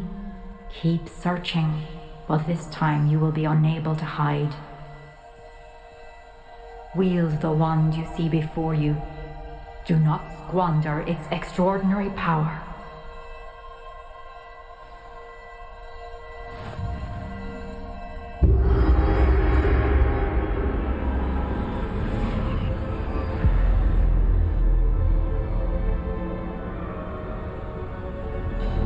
I've never felt such power.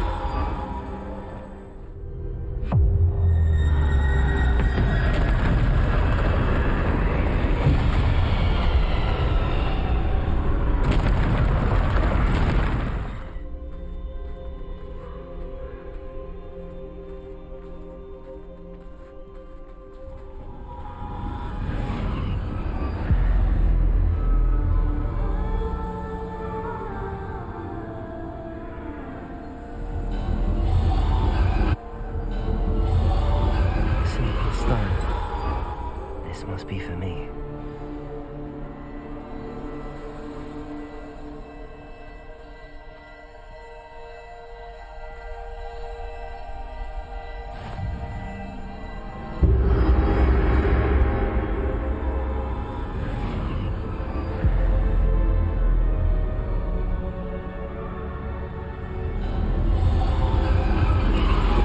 You are far from finished.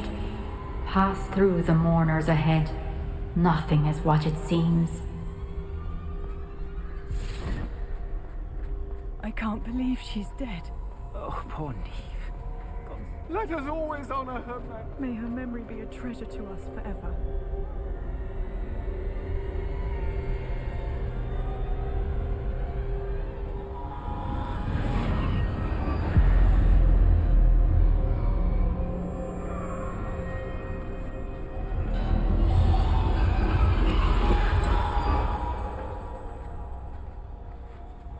You found me, but you cannot undo what has been done.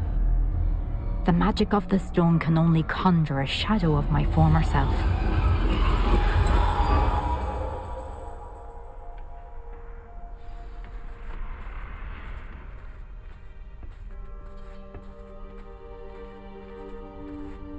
But there is no light without shadow, as there is no shadow without light.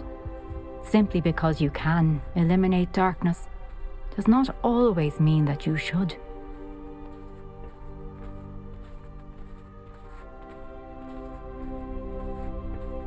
Remember that as you witness my memory.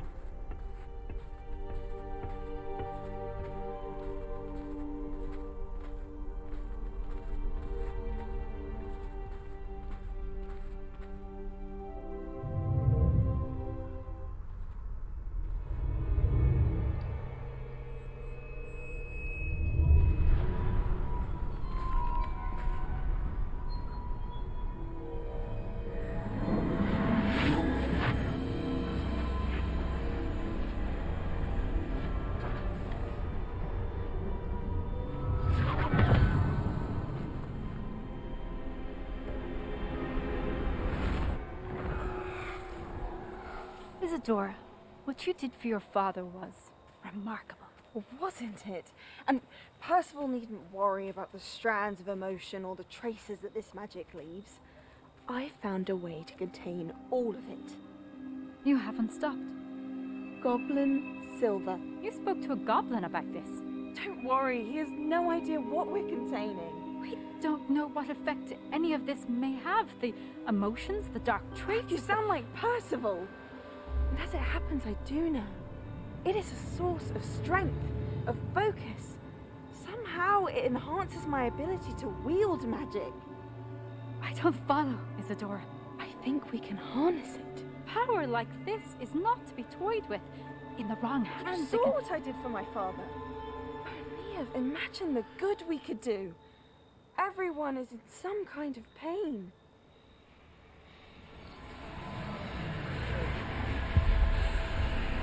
What are you doing?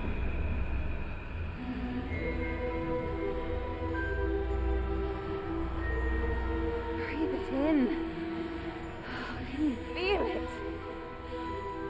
Oh, Isadora. This must stop. All of it. You've kept this power to yourselves for so long because you fear it. I choose to embrace it.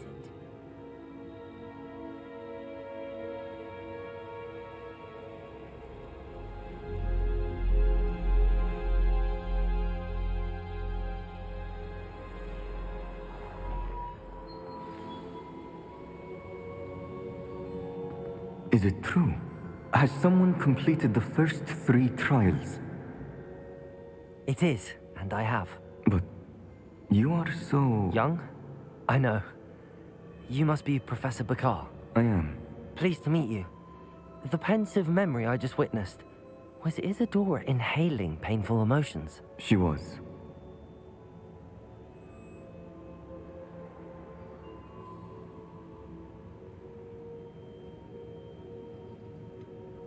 I found it disturbing. But how did she gain power from it? How did she harness it? It was disturbing. Although I wonder that you are asking about her power. I hesitate to reveal the location of my pensive to someone who, perhaps, has yet to understand the responsibility of power. I can assure you, Professor, I do. In fact, what you don't yet know is that a dangerous goblin called Ranrock has accessed the repository at Rookwood Castle.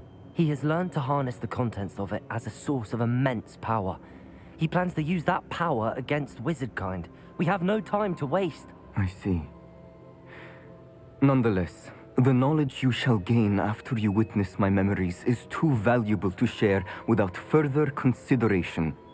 I shall require time to confer with the other keepers. It seems we have no choice but to wait, frustrating as it is. I heard what you told Professor Bakar. Isadora was inhaling emotions to gain power? She was.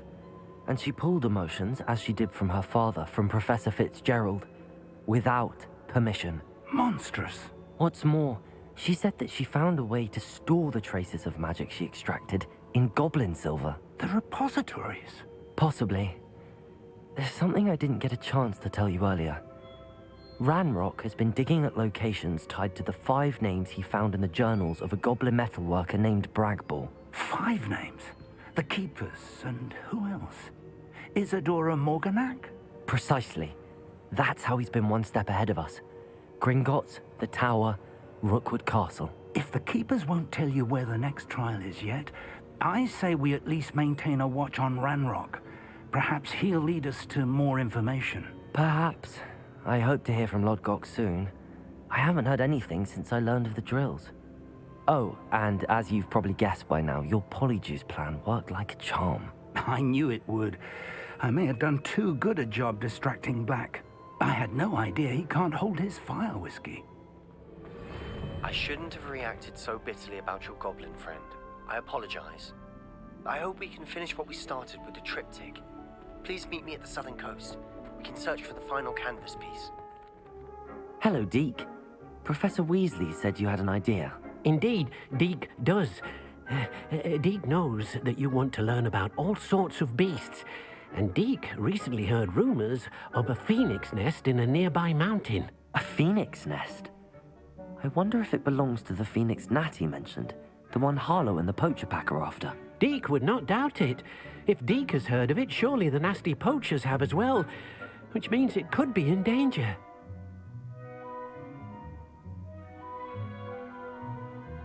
Well, I'd better go and rescue it then, hadn't I? Deke thinks so. So majestic a beast should not fall into such vile hands. Deke is not sure why, but Deke feels that saving a phoenix might help to make amends for what happened with Deke's prior master. Deke hopes that you are able to find the phoenix and bring it to the room where it will be safe.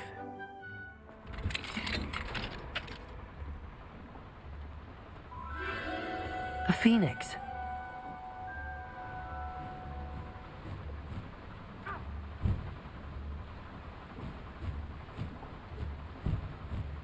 It almost seems as if it wants me to follow it. I need to find it before the poachers do. There it is again. Revelio.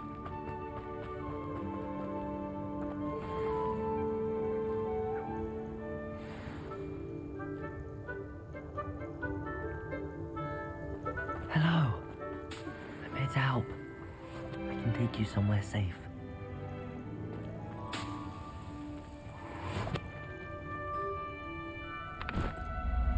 It seems happy to come with me.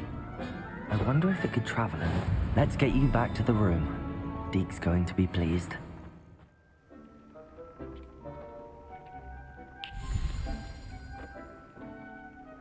Did you find the phoenix? Yes, Deke. And I rescued it from the poachers. I have it here. It's safe. Remarkable! Well, what are you waiting for? Deke cannot wait to...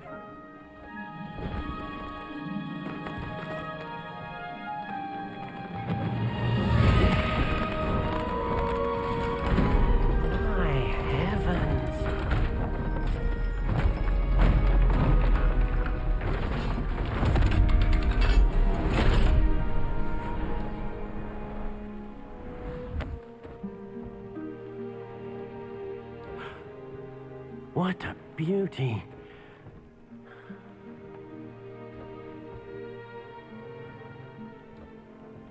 You keep it close.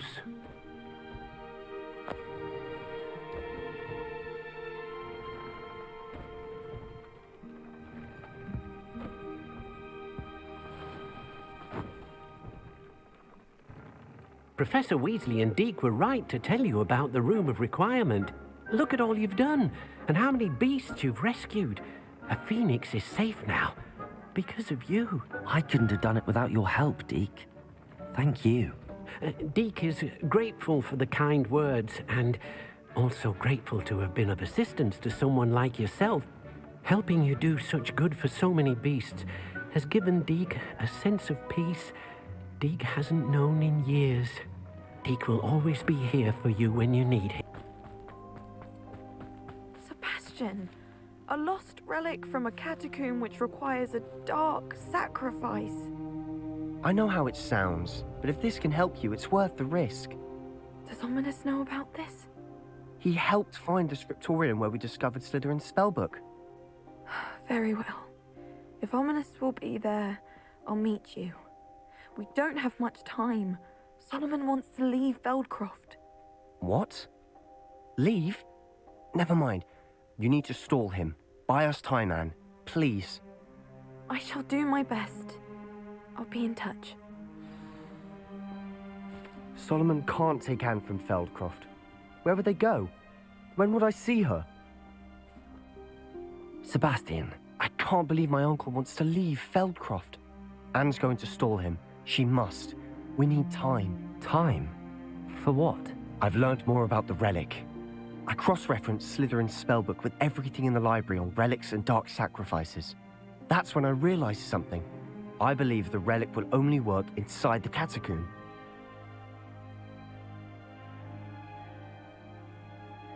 So we have to get Anne to the catacomb and then conduct a sacrifice. Seems risky. It'll be worth the risk. Our biggest hurdle may be convincing Ominous. Anne will only give this a chance if he's on board. And we have to keep all of this from your uncle. If he goes to the headmaster, we could be expelled. Let me handle Ominous this time. As for my uncle, he's not an Auror anymore. What he doesn't know, well, won't hurt us. Do you think your uncle would tell anyone at the ministry about all of this if he found out? If he found out, I doubt he'd go to the ministry. He didn't part ways with them well, from what I understand. He won't say, but I believe his strong aversion to dark magic has something to do with his time there. Anne thinks he once decided to fight fire with fire, so to speak, and resorted to using an unforgivable curse in a fight against dark wizards. At least that's what she thought she heard. When he realized what his job had led him to become, he left rather abruptly. So, I'm not sure he'd go to the ministry to report on his own family using dark magic now.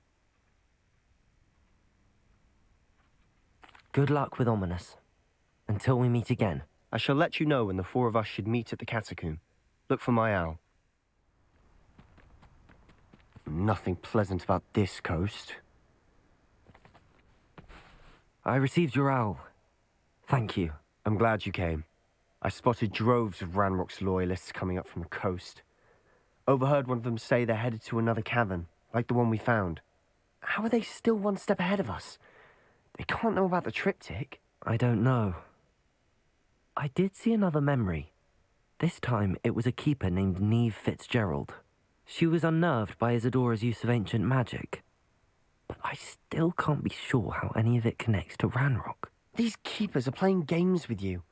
You need to press them for more information. It doesn't work like that. To access each of these memories, I have to complete a trial. It's not as easy as you think. They're showing me the memories in a particular order. Either they don't trust you, or you don't care enough about Anne to ask the difficult questions.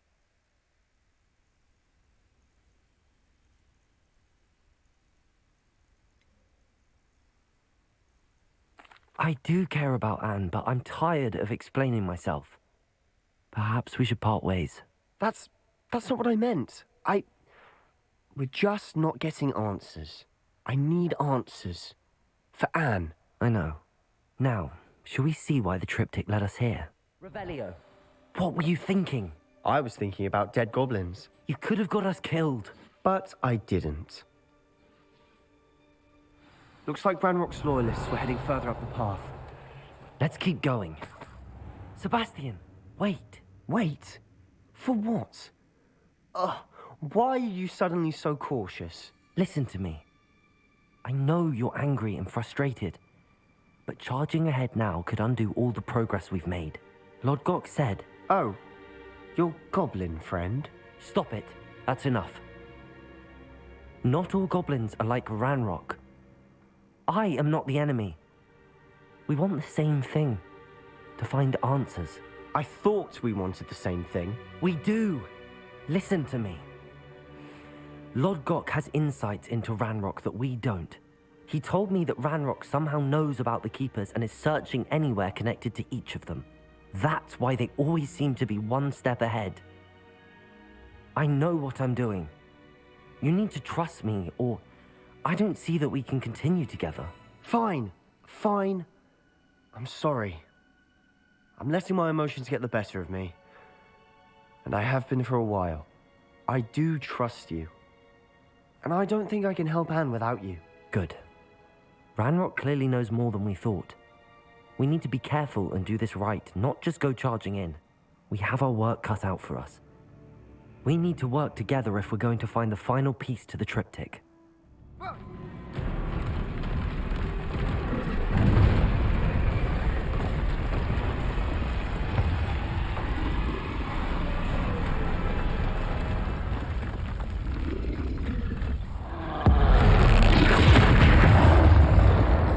Nice teamwork.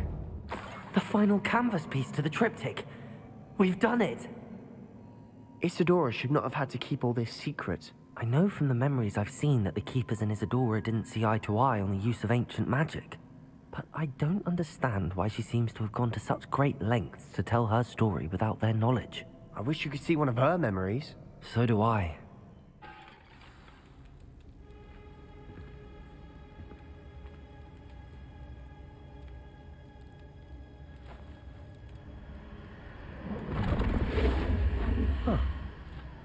Another pensive. This is what we've been chasing.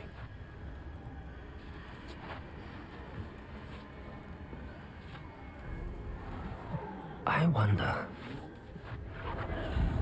What is it?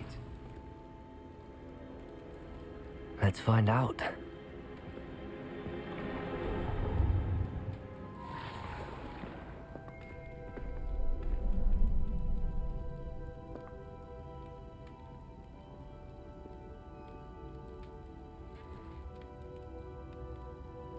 I cannot bring my brother back, Father.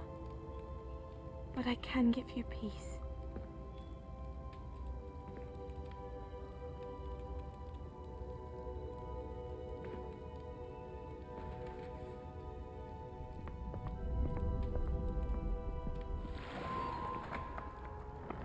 Please, have a seat. Isadora, we are all most intrigued to hear. We're ready. I've something to show you. Father, these are my colleagues from Hogwarts. Father hasn't spoken since my brother died. On my travels, I confirmed that which I've always believed. That we have the power to take away pain.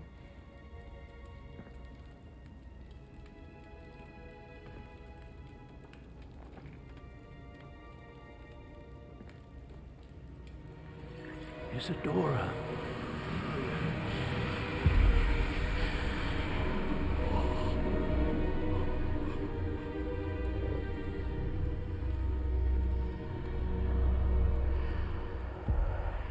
What have you done?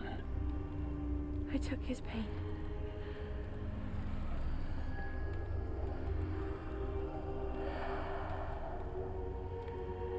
Thank you.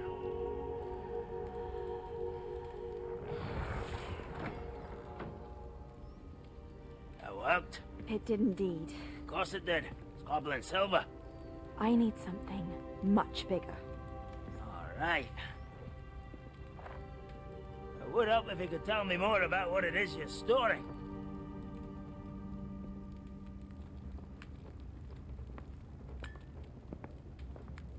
Magic. Left over from a spell I devised to remove pain, but if used correctly, its power can be used to do even more good. Why would you want to store such magic away? I only need to keep it safe until I can convince my colleagues of its worth. Magic like this unnerves some. Not everyone's ready to wield such power. Perhaps not. Someone will be.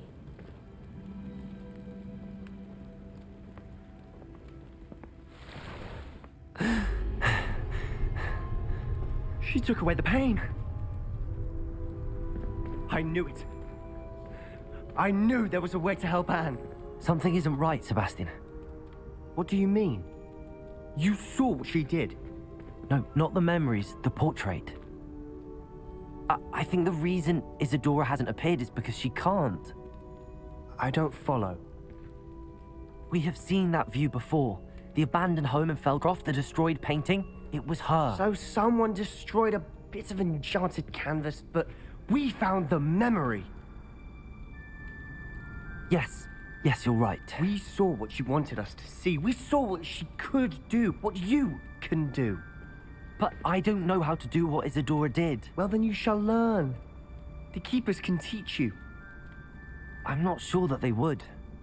The Keepers believe that removing someone's ability to feel pain, it's a highly complicated, unpredictable form of magic. One that should be wielded with great care. If at all. If at all? You've overcome all of their challenges. You've more than proven yourself. You can wield it. You have the ability.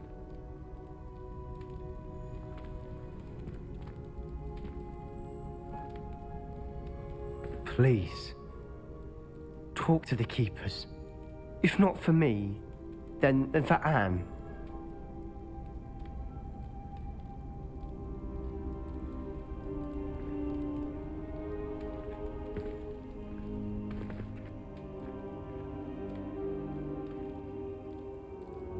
Why did the keepers want to keep Isadora quiet? Why destroy her portrait? I found one of Ranrock's drills in a mine along the shore. I intend to destroy it. I'm tired of trying to reason with him. You're welcome to join me, but if I don't see you there, I will reach out when I return. I have something to give you. Natty, is everything all right? There are times when my father's absence drifts to the back of my mind, and I feel peace for a day or two. But this is not one of those times. I miss him. I miss running with him. I miss Matibeleland. He should still be here. And it's my fault that he isn't. It's not your fault, Natty. There's nothing you could have done to prevent it. That is what my mother says.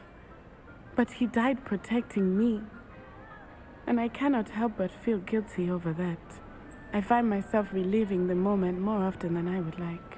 I believe I would feel less helpless if I could truly put an end to Harlow and the rest of Rookwood's miserable lot. Each day they remain free, they do more damage, leaving people like Archie Bickle to suffer the consequences. I agree, Natty. We'll get them. I've never seen someone so committed to a cause. Thank you. I believe we will get them, beginning with Harlow. I take it this means you had some luck at the library? It took a few hours and some eye-watering maps, but I think this might be the cave Doran told us about. Impressive. Especially with how little information he gave us. Well, I'm still not sure this is the cave, but it did seem the most promising. I stumbled across some folklore about a cave in the area that people avoid. Seemed the perfect place to hide something of value. It's a bit of a leap, I confess, but might a mysterious item such as a special moonstone be hidden in an equally mysterious cave? I think I'm desperate for anything at this point. Did you discover why people avoid this cave? Ridiculous, really. Rumour was that the cave drove people mad. I couldn't find any account by someone who had been in the cave, though. So either it is a rumour, or anyone who went in wasn't in any state to speak of it afterwards. Well, we're here. We might as well have a look. Agreed. Merlin, it's even more beautiful close up. It's got to be here, I just know it.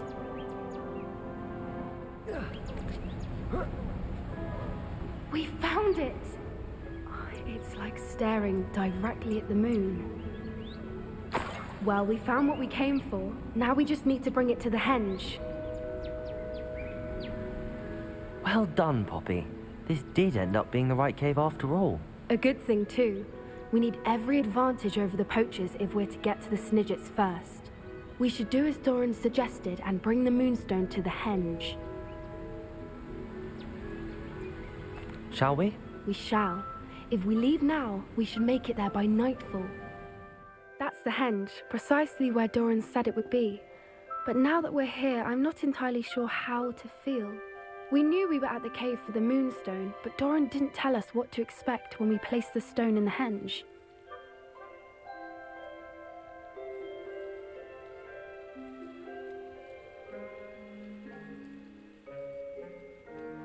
I don't think Doran would knowingly send us into danger. You're right.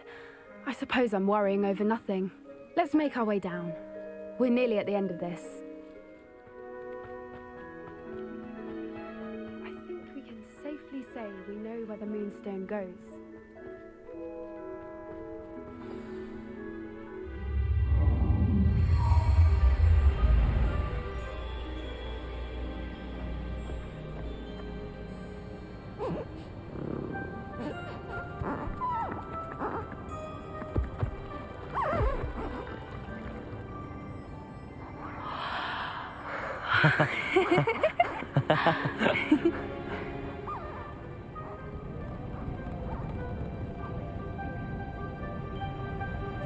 Whoa! Oh.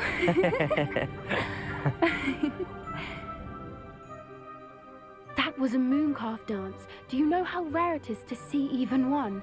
they only ever happen under a full moon. Though I suppose the moonstone allowed it to happen now. Is the pattern they left behind on the ground normal? All part of the dance. No one pattern is ever the same, though. We'll need to draw this one to get a better sense of it. Can't wait to tell Gran that I've managed to see not one, but 2 mooncarve dances. She'll be jealous. You've seen this before? It was pure luck the first time. I was on High Wing, or I'd never have spotted it. It was the night Well, the night I met High Wing, actually,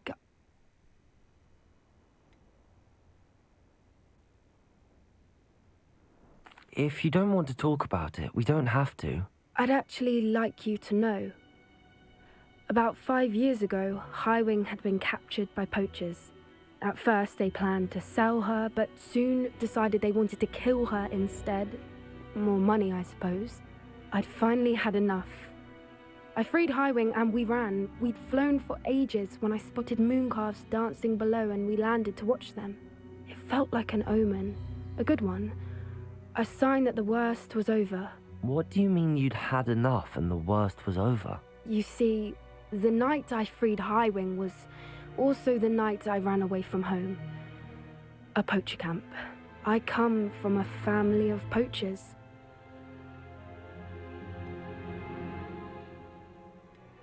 Merlin? I don't know what to say, Poppy. I can't imagine what that must have been like for you. I never fitted in, but the older I got, the more apparent it became. Gran tried for years to convince my parents to let me live with her. Suffice it to say, when I left with High Wing, I flew straight for her house. How brave. I'm glad you escaped. So am I. There were so many creatures I was unable to help when I was younger. Now that's all I want to do.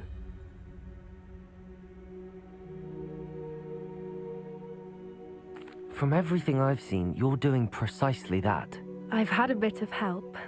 I've never told anyone any of this, but I'm glad that you know. It's nice to have someone to talk about it with. What was it like growing up in a family of poachers? The thing I remember most was how much we moved around. Always chasing the next big kill. It was chaotic and dangerous and nowhere a child should ever grow up. Do your parents know about the things you do now? Saving that dragon from the fighting ring, for instance. We don't speak, or rather, they don't speak to me. Last I heard, they were in Borneo trying to make their fortunes there, acromantulas. However, I wouldn't be surprised if word has got back to them. Some days a part of me hopes that it has. Now that I'm older, I wish I could talk to them, get them to see sense. But sadly, I suspect that wouldn't do any good. We were around so many poachers in the tent. Were you not worried about being recognized? Poachers are nomadic, and most of the ones in the area aren't any I'd grown up with. That said, I suspect someone must have recognized me. That's how they got to Gran. I'm glad you told me. We should get back to Doran. He'll need to see the symbol, and we've got poachers to beat. Are you finished with the drawing? Just barely. I think the pattern's a bird. At least that's what it looks like. Didn't the journal say the key to finding the Snidget lies in the moonlight? Of course. That's it. We need to show this to Doran. Not that I'd know where to find him at this hour. Perhaps we should head back to the castle and we can track him down after a good night's sleep. Agreed. I'm ready to leave if you are.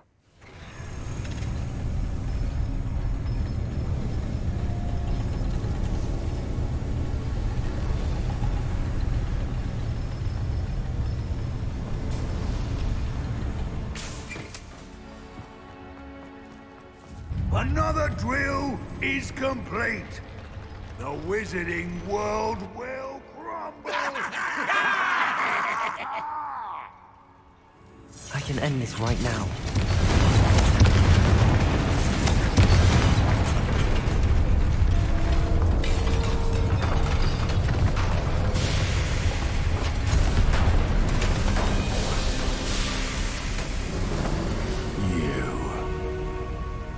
That is unfortunate. Unfortunate. No matter. We will build another. I found this one lurking outside. Lord Gok. Come to make amends, little brother. I came to stop this. What is this you've brought me?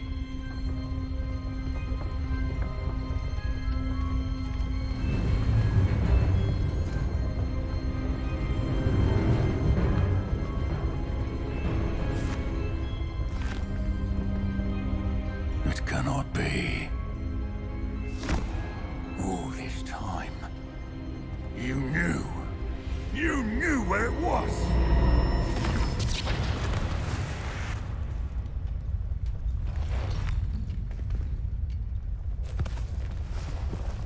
Don't! You're right.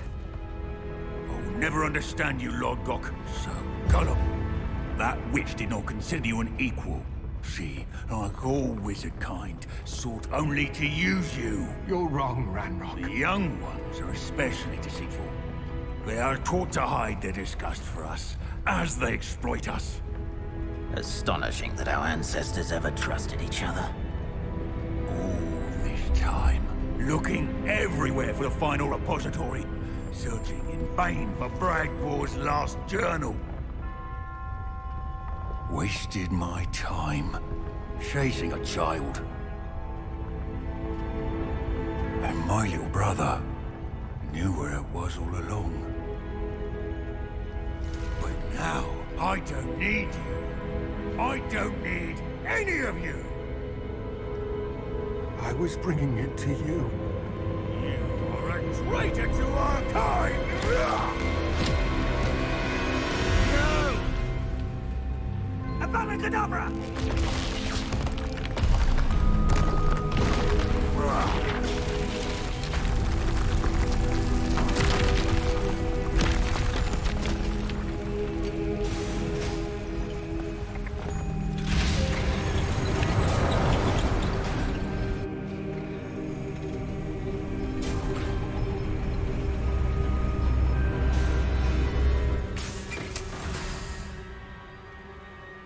Poor Lord Gok. Dead by his brother's hand. No wonder he tried so hard to reason with him. Sebastian has gone too far. You saw what lies in the catacomb. I cannot stay here. Wait, Anne, please. Ominous. He was willing to put the whole hamlet and himself in danger on the chance that some old relic could help to heal me. I'm sorry, Ominous. Make sure he's all right, will you? I'm glad you're here. I received your owl. Where's Sebastian? Inside the catacomb. Frankly, I was surprised you weren't with him. Ominous, Stop. You swore you wouldn't let Sebastian take this one step further. Yet here we are. It's my fault. I was wrong. I thought he'd stop. I should have stopped him before. Sebastian's in real trouble now. I'm going back into the catacomb to find him. Anne's right. He and the entire hamlet are in danger. The place is crawling with Inferi. Inferi? What are you talking about? You'll see. We need to hurry. There weren't this many Inferi before. And there's no sign of Sebastian. I was so worried about Sebastian, I didn't even realize. Anne's gone to get Solomon. When she first saw the Inferi, she thought Sebastian was being attacked. But then he showed her the relic and said he'd learned how to use it. The carvings on the relic were Inferi, and Sebastian somehow created them. Not exactly. He's controlling them. This is powerful dark magic. Creating Inferi is incredibly difficult, but controlling them... As Anne and I frantically barricaded the Inferi to keep them from escaping, Sebastian kept mumbling about healing Anne. When Anne said she couldn't stay here, I didn't realize what she meant. Solomon threatened to go to the headmaster if he heard of Sebastian dealing with dark magic. I need to get to Hogwarts. I must get to Professor Black first. Twist the story a bit, make him think it's a family fight. I'll be back as soon as I can. See if you can talk some sense into Sebastian. There's Sebastian. Isn't this incredible? Sebastian, I told you, the relic is the answer. I've been trying to reverse the dark magic that injured Anne, but this will allow me to control it. Just as I can control the Inferi. Control? I had to fight the Inferi all the way.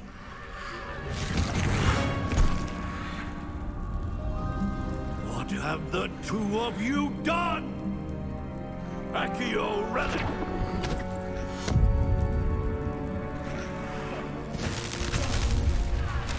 The relic!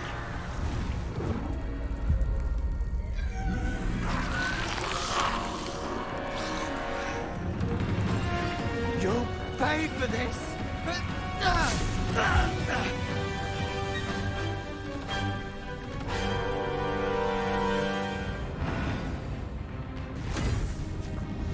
She cannot be healed, Sebastian. You must stop.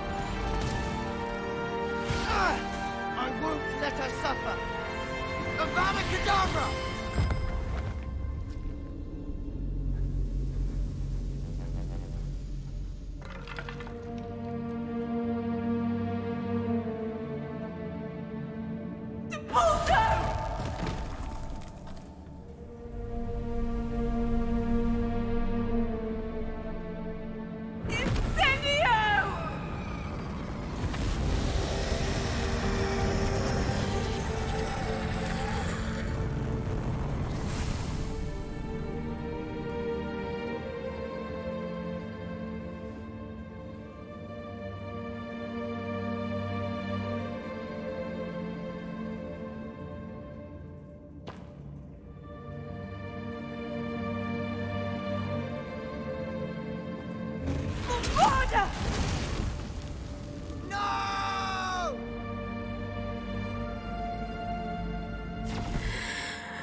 You've made your choice.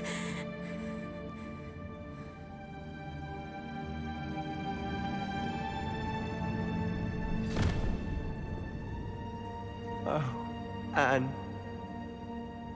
What have you done?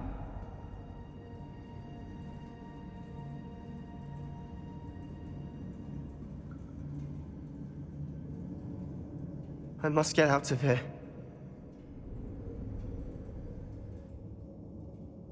I can't let him leave. What is it? Why wouldn't you stop?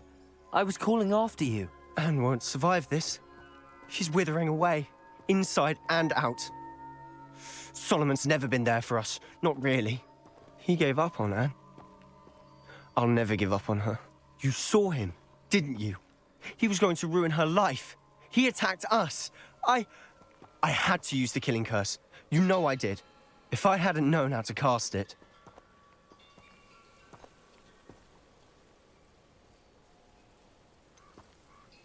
He did attack us. You had no choice. It was brave, Sebastian. You clearly care more about Anne than your uncle ever did. I knew you'd understand. I did do the right thing. You did. I would have done the same, if I knew how.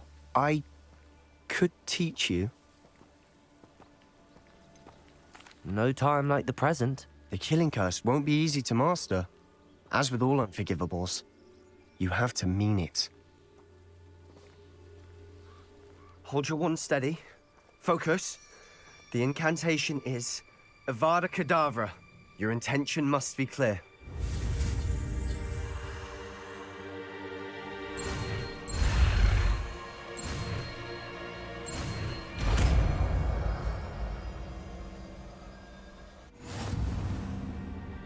I can't stay here. I need to find Ominous. Sebastian. Please, I'm not myself right now. Let's meet later, at the Undercroft, all right?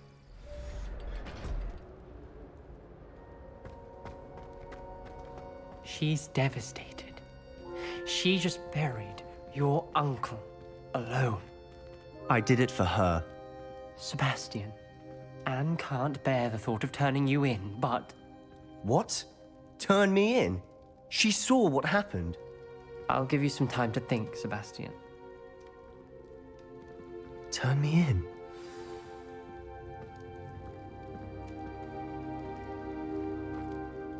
Sebastian. Did you hear that?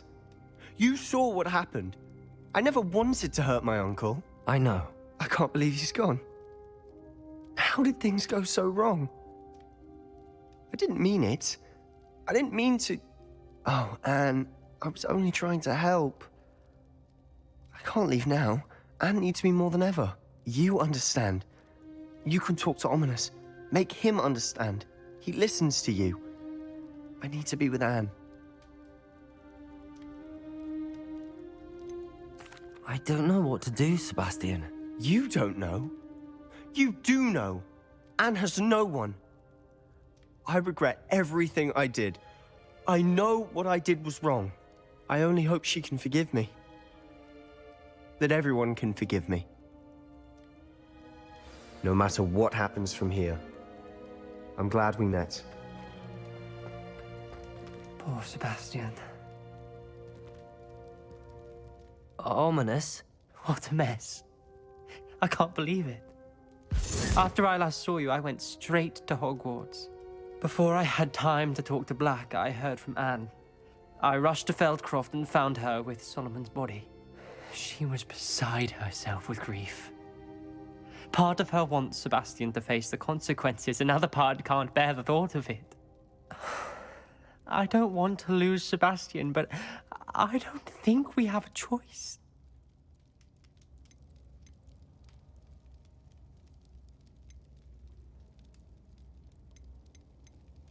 We don't have a choice. You're right. You were right the entire time. I wish I hadn't been. If we do this, we may never see Sebastian again.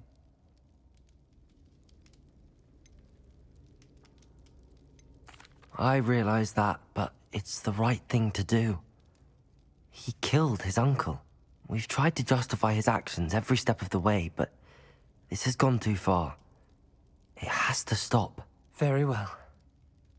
Leave it to me. I'll tell the headmaster. Farewell for now. I shall be in touch. I hope Professor Fig got my owl. I need to tell him and the Keepers that Ranrock knows where the last repository is.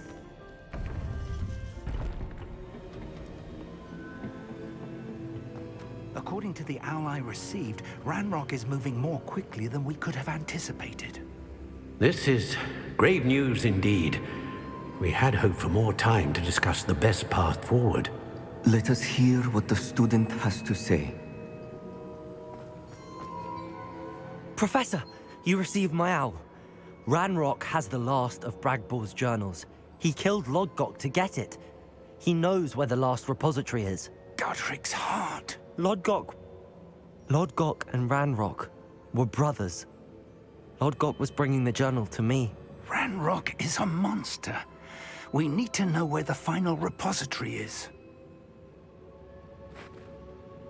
Surely this changes things. Ranrock has Bragbor's journals and knows where the final repository is. We obliviated Bragbor. He kept journals? Why would he have documented all of this? He didn't know what we were containing. Isadora told Bragbor about the magic when she asked him to build a container for her. I've seen her memories. Isadora left memories for someone to find? You know what she did? Her memories showed what she did for her father, which I also saw in Professor Rookwood's pensive. And a conversation with Bragbor in which she expressed frustration about the limits being placed on her use of ancient magic. Based upon the memories they have seen, I believe our young friend is well aware of the grave circumstances in which we find ourselves. The next trial will involve an exceptional level of magical skill and a nuanced ability to interact with beasts. Find a face of stone and tendrils. I should advise you that you must engage with any beast that is part of the trial on your own. Professor Bakar will meet you in his pensive room. An exceptional level of magical skill? Nuanced ability to interact with beasts? I suppose we should begin our search for a face of stone and tendrils, whatever that may be. Very well. Professor Weasley has been keeping an eye on me. Perhaps we should meet there, so she has no reason to raise concerns with Professor Black. I shall see you near the coast. Perhaps then you can tell me a little more about the memories of Isadora that you witnessed. You're here. Do you recognize the head sculpted there? It looks like a grap horn. And the prints carved into the ground lead me to believe that a grap horn will somehow open the way forward. That's what Professor Rackham meant when he spoke of my needing an ability to interact with beasts. It would seem so. I do know that the last of a long dynasty of grap horns lives nearby. They call him the Lord of the Shore. I suspect you'll need to bring him here. What happens next, I can't say. Have you ever subdued a grap horn, Professor? I have, yes. Years ago, at Stonehenge, of all places.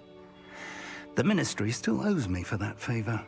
It can be difficult, of course. They are massive, after all, but it's not impossible. It's my experience that many of your spells will have no real effect. You'll need to wear him down. If that's what must be done, I'll do it. Excellent. I know this area well enough. When you see the remains of a large sea creature, you're in the right place. Now, Professor Rackham made it clear that you must engage with any beast that is part of this trial on your own. So I shall wish you good luck and wait for your return in the map chamber.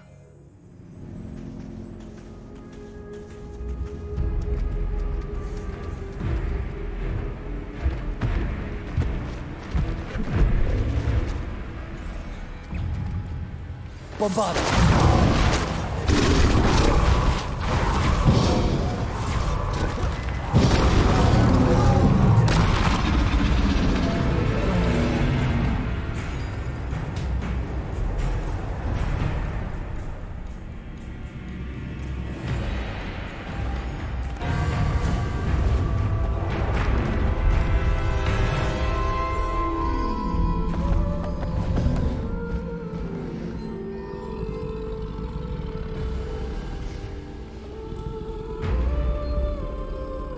I need your help, friend.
Perhaps Professor Rackham was right to have had faith in you. I still have my reservations. Isadora, as you will see, was not who she seemed. I can only hope that you are. My memories should answer any questions you may have about the power you will need to protect. Thank you, Professor Bakar. I shall see you back in the map chamber.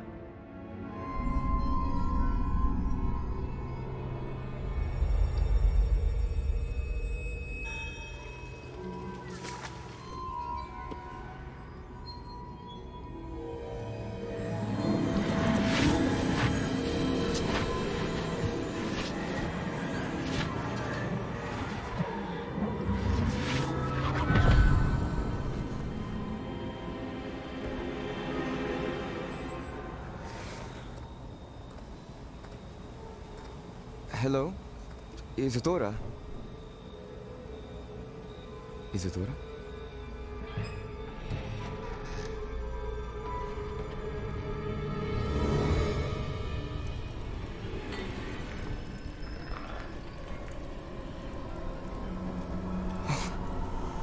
Mr. Morganach,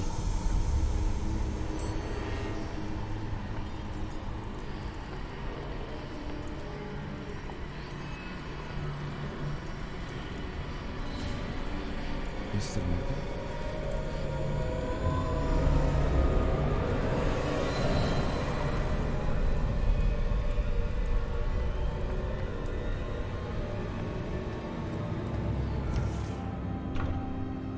Son, I'm glad you're here.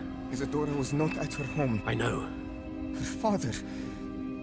Percival. What is it? It is as though he was stripped not only of his pain, but of all emotion. Everything is much worse than I feared.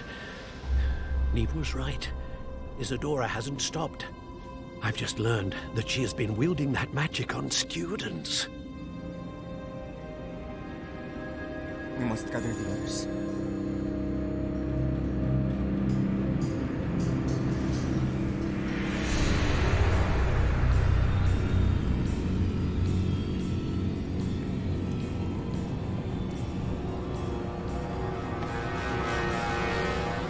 I need you to return to your common room, all right?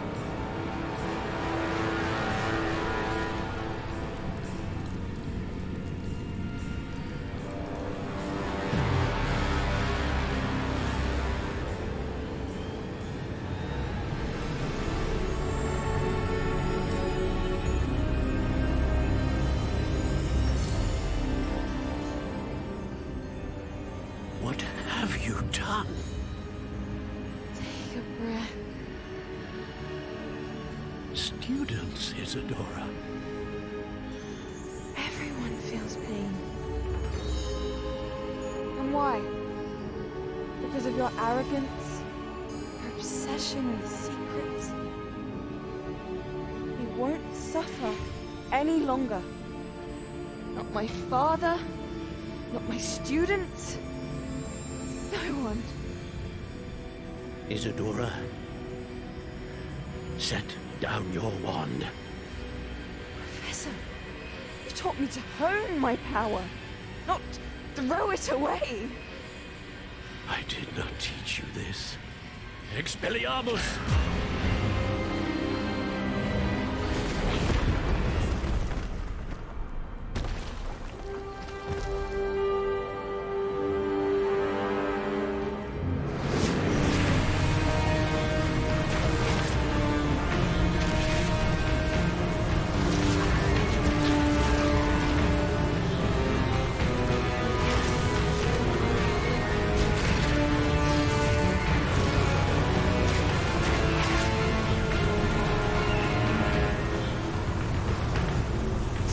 Avada Kedavra!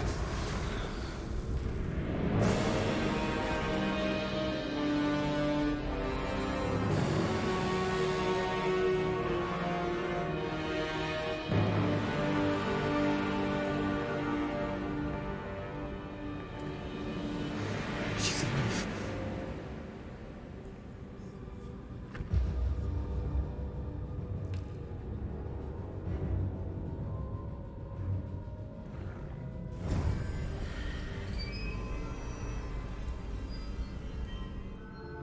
The caverns below Hogwarts, where you fought Isadora. Is that the location of the final repository? It is. You see, we could not destroy the strands of emotion Isadora had stolen from so many. So we did all that we could to keep them safe. We also realized that until they could be destroyed, the magic used to create them was a danger to wizard kind. Hence, we became keepers. Keepers of an unfathomable secret. We knew that someday, one with the ability to see traces of ancient magic might be seduced by its power. We built the trials to lead that person to us, to allow them to prove themselves worthy of the knowledge we'd kept hidden and the responsibility that accompanies it. Have I not proven myself, Professor? I need to get to that repository before Ranrock does. You have, and you will. But the repository is protected by powerful ancient magic. To enter, you must craft a special wand from the 4 artifacts you found above our pensives. So the repository is safe from Ranrock for now? If he is, as you suspect, capable of using the power of the other repository, I fear he will be able to breach our defenses. Then I must go now and craft this wand. Perhaps Mr. Ollivander will help me. Another Ollivander. I'm not surprised. As I am sure he will tell you, this wand may be used for only one purpose. Return with the wand, and we will open the way forward. I shall send an owl ahead to Ollivander. Whilst you visit him, I'll reach out to Professor Weasley. Professor Weasley? Yes. I may have made an error in judgment by not informing her of Ranrock's intentions earlier. I only hope it's not too late. If Ranrock really is going to try to drill below Hogwarts, we'll need all the help we can get. All right, Professor. I'll see you soon. And you say they made it after you placed the Moonstone? Do you know why or what it means? Does it have to do with the Snidgets? The breadth of one's knowledge can be as wide as the seas, and yet only run so deep.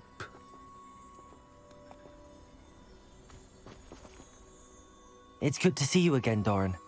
Did Poppy tell you about everything that's happened? She did, and I am glad to see that you are both safely returned.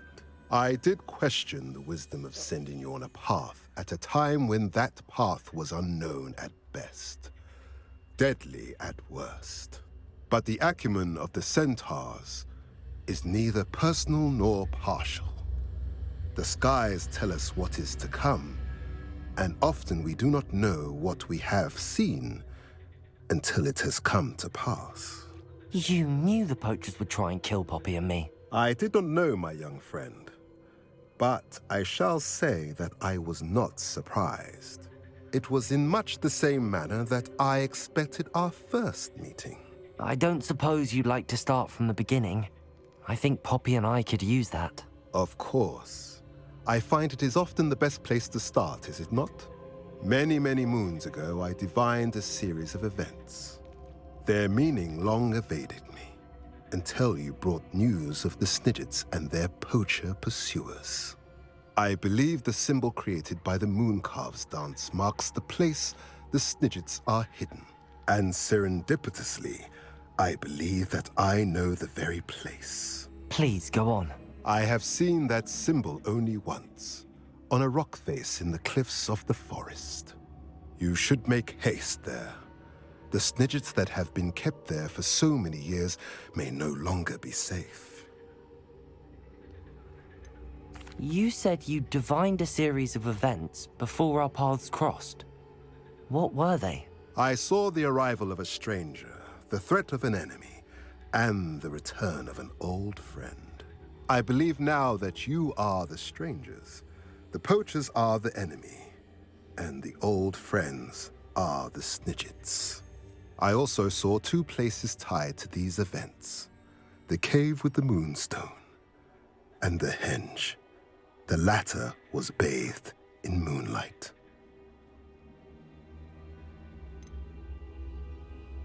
What makes you so sure the symbol is where the Snidgets are? I do not know.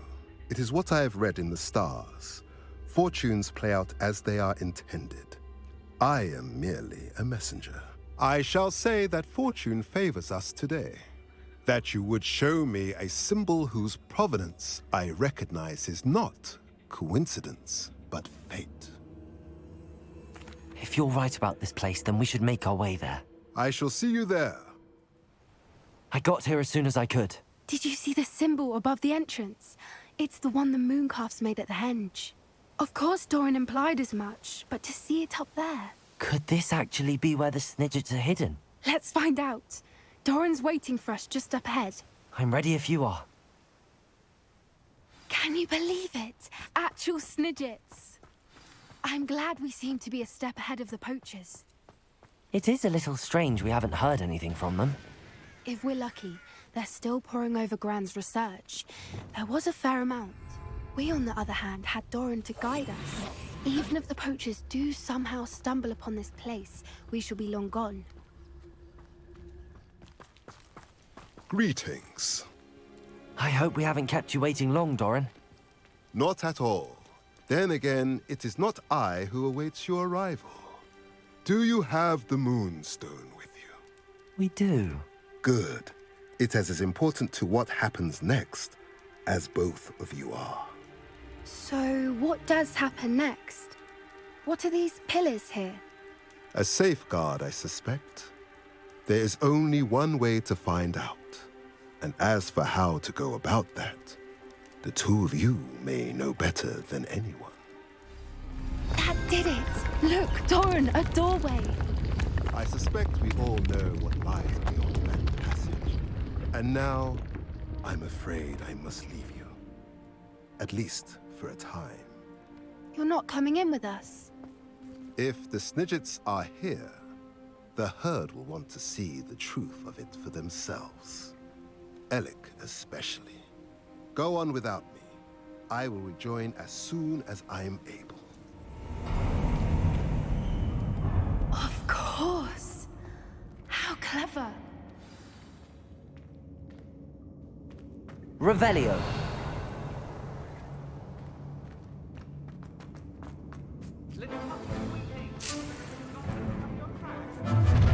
What was Bombarda. that? Oh, Doran, that's for certain. You've made a mistake.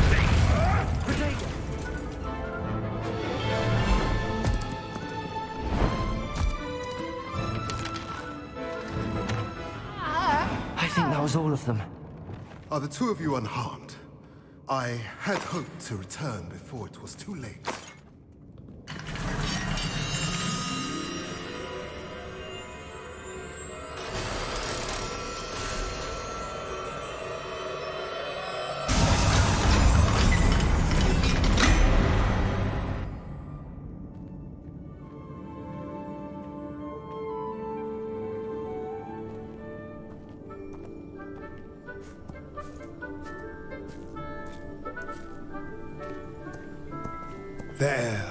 There they are.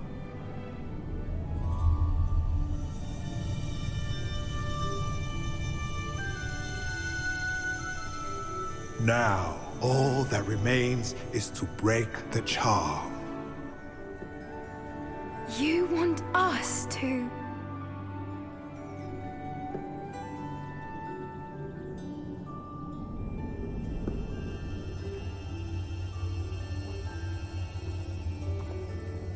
I only ever wanted to see them safe, which they are.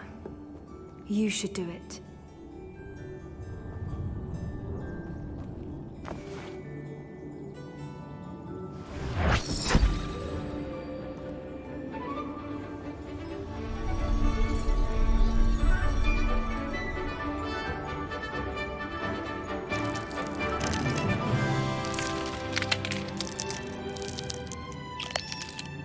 Merlin, they're lovely.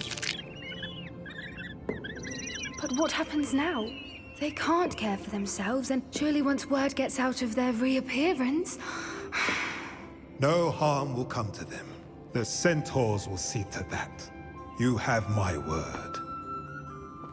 Thank you, Doran, for helping us to find them and to fight for them. It is you who deserves the merit, child. You did what the poachers would never have. Remember that.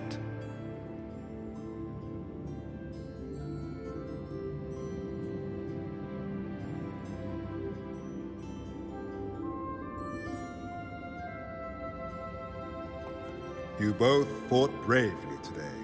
Allow us to carry the mantle from here. If it's all right, Doran, I think I'd like to stay behind and spend a little more time with the Snidgets. There's Ollivander's. I hope he can help me craft the Keeper's wand.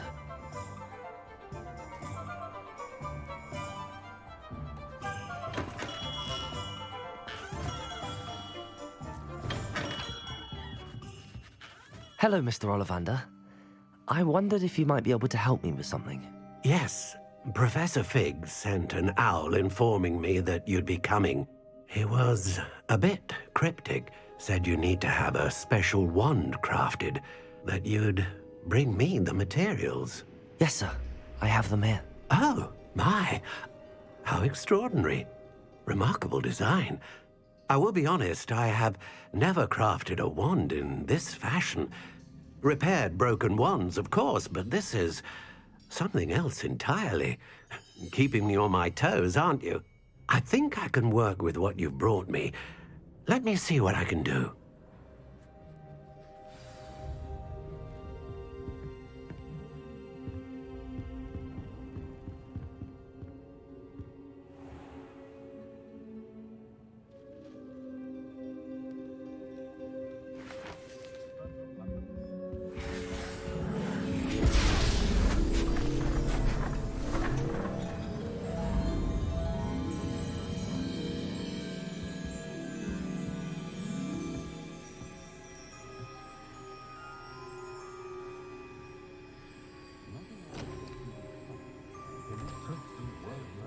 It is done.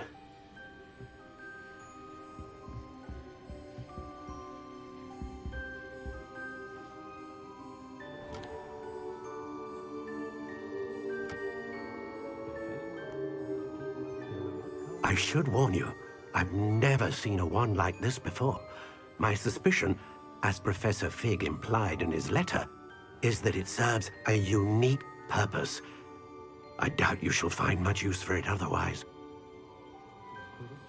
I understand. Thank you, sir.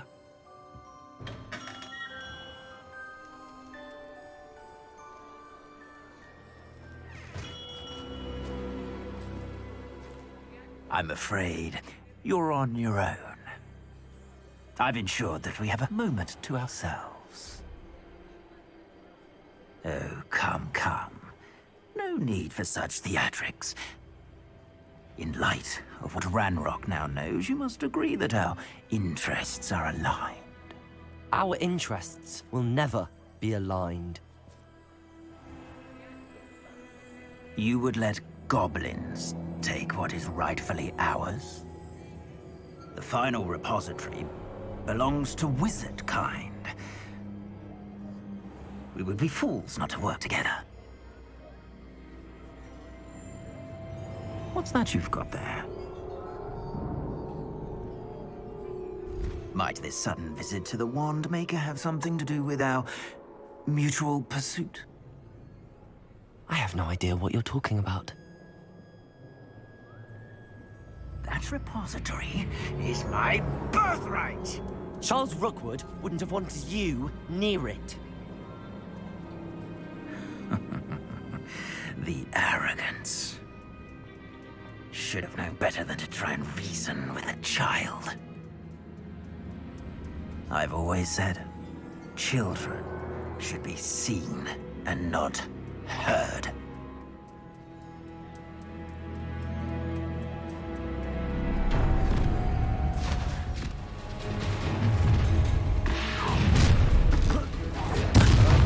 No more happy days for you. A lamb to the slaughter.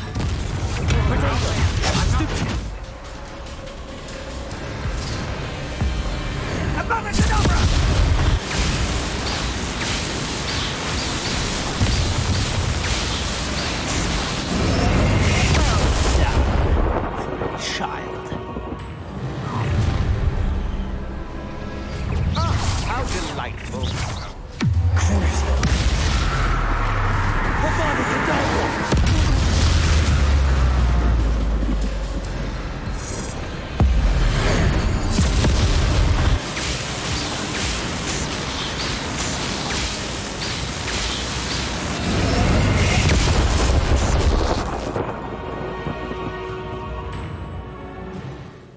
Victor Rookwood is dead.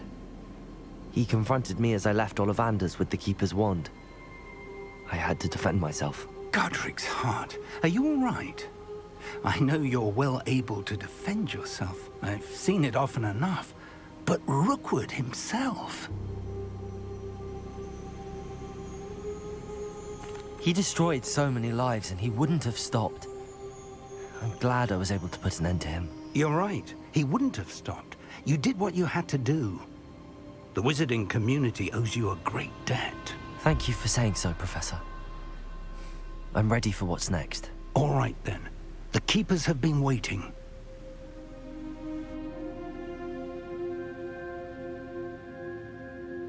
You have completed all of our trials, and you have done so under circumstances even I did not foresee. You understand now why all of this was necessary. The portkey, the vault, the locket, the book, the trials. To ensure that one with the ability you and I share would make the same choice that San, Neve, Charles, and I did. Now that you have witnessed my memory, you understand all that is at stake. Not everyone is what they seem. As you know, light does not exist without shadow, nor shadow without light. Simply because you can eliminate darkness does not always mean that you should. Even the most well-meaning and competent amongst us cannot possibly know the consequences of manipulating what should be beyond our reach. What lies in the repository must never be released. Resist the temptation to destroy or control it. The magic that you have so carefully honed must now be used only to protect the secret we keep. You have the wand. You will know when to wield it. We leave our legacy in your hands.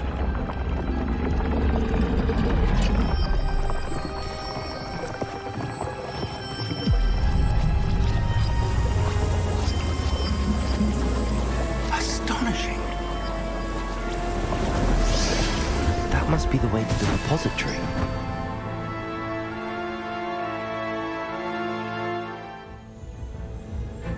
I should hope that the enchantments protecting the castle would protect against an incursion from below. I fear they may not. Although, if they don't now, I can assure you they will in the future. Were you able to reach Professor Weasley? I was. Hopefully she and the others will arrive soon. They know where to find the door through which we entered.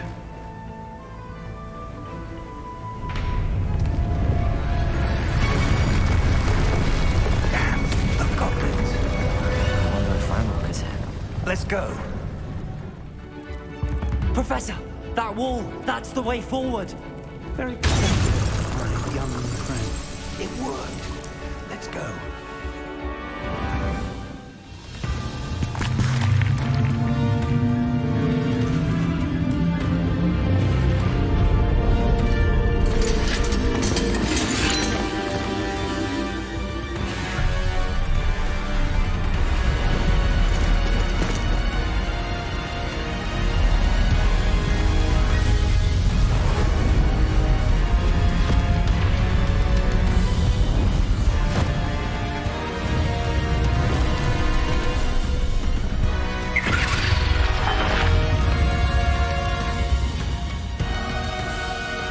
Have somehow evaded the castle's defensive charms.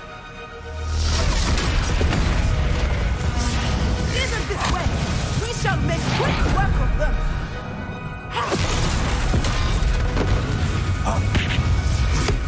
They got this.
We made it.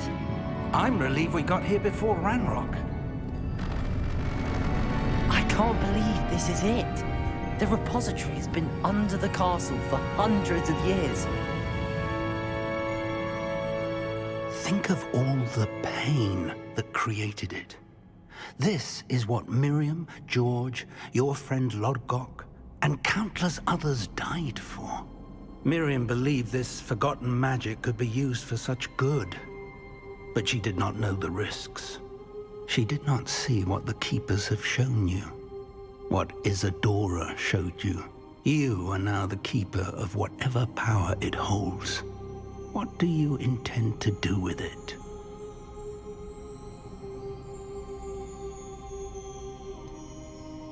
I have decided to open the repository. Its power cannot lie dormant for centuries more. After everything you've seen, what about Isadora's fate?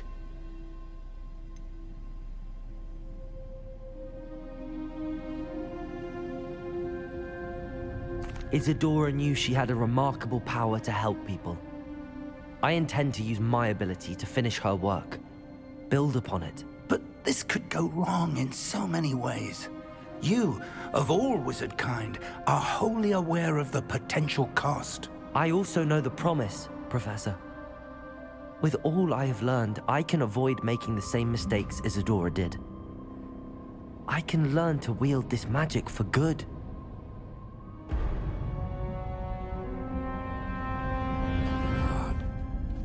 The arrogance of wizard kind.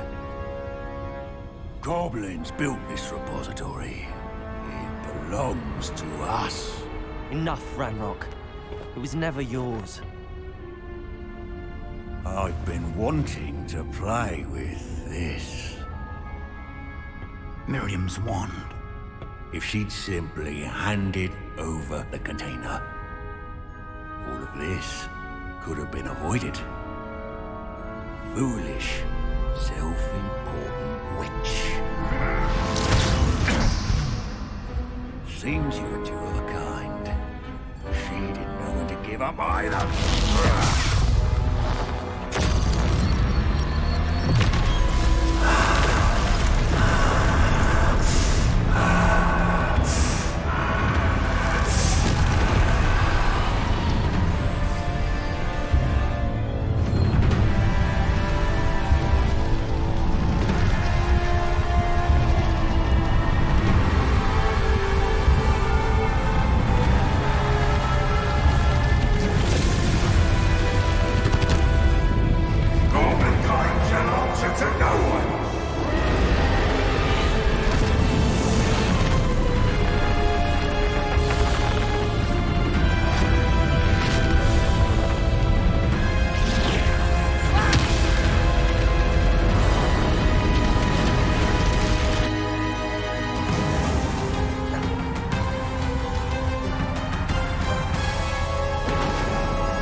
Feeding off the power from the repository.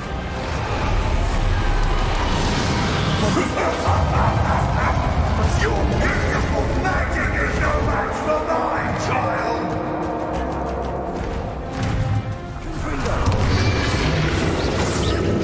There seems to be some fighting you up, girl! No matter. I shall rid you of it! Come and say how creature!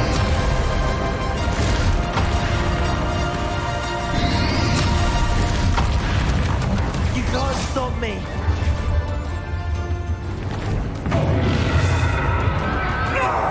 Stop! You have no idea what you're doing! You don't keep up the charade. You can't run forever, Ranrock. There's no... Give up now! And I might ensure that you'll get this way!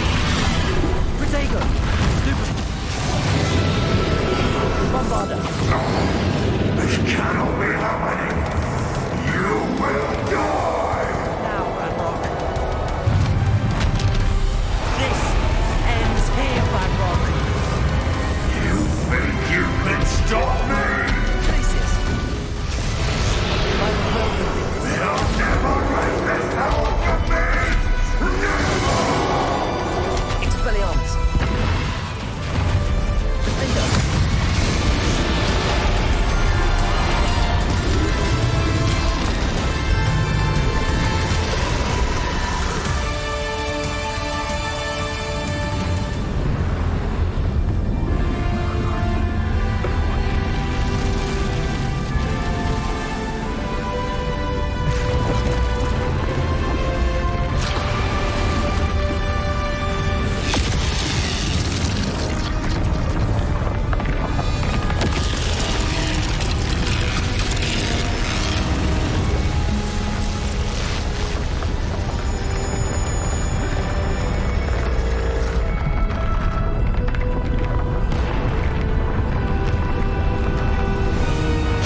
Thank you, Marion. For everything.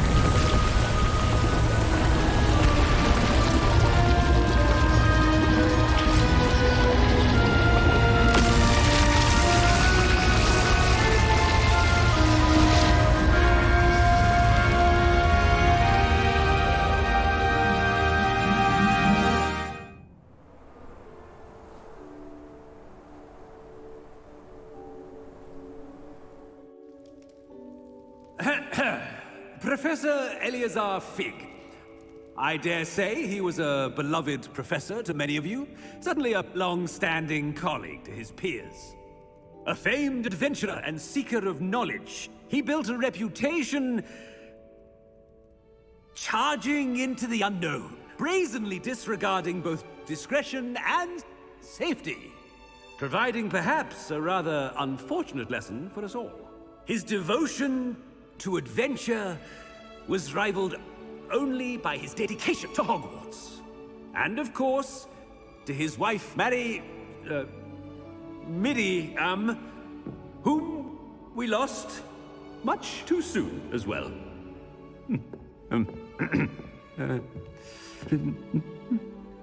Yeah.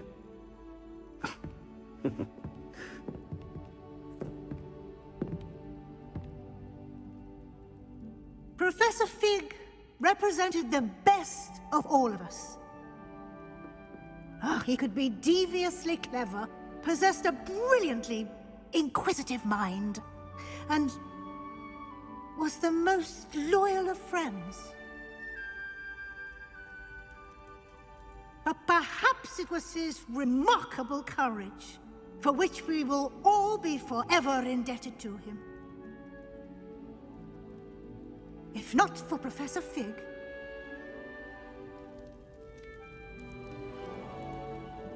well, I can say with confidence that if not for him, many of us, let alone Hogwarts, would not be here today. Those that knew him best will agree that we must now honor him as only Hogwarts can, by wisely, resourcefully, justly, and bravely facing all that lies ahead. To Professor Fig!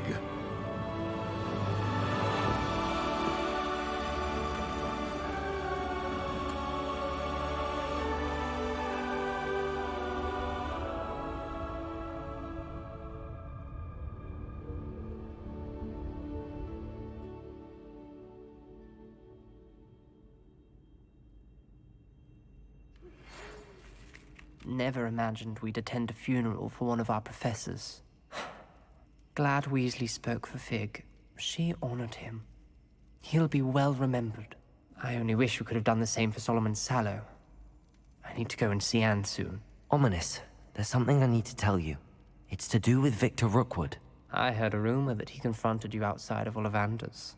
Sounds as if you faced quite a fight. The rumor's true, and I did. But it's not that. Just before Rookwood attacked, he uttered something familiar. The same words Anne heard before she was cursed. Children should be seen and not heard. Wait, what are you saying? It wasn't one of Ranrock's loyalists who cursed Anne. It was Victor Rookwood. It was Rookwood all along. This can't be.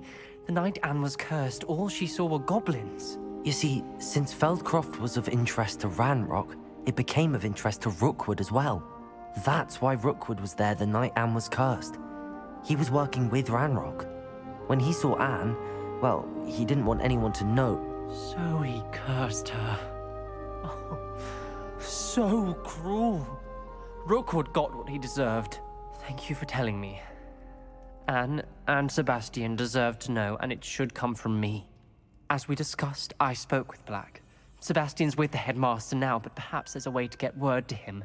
When I find out, I'll send an owl.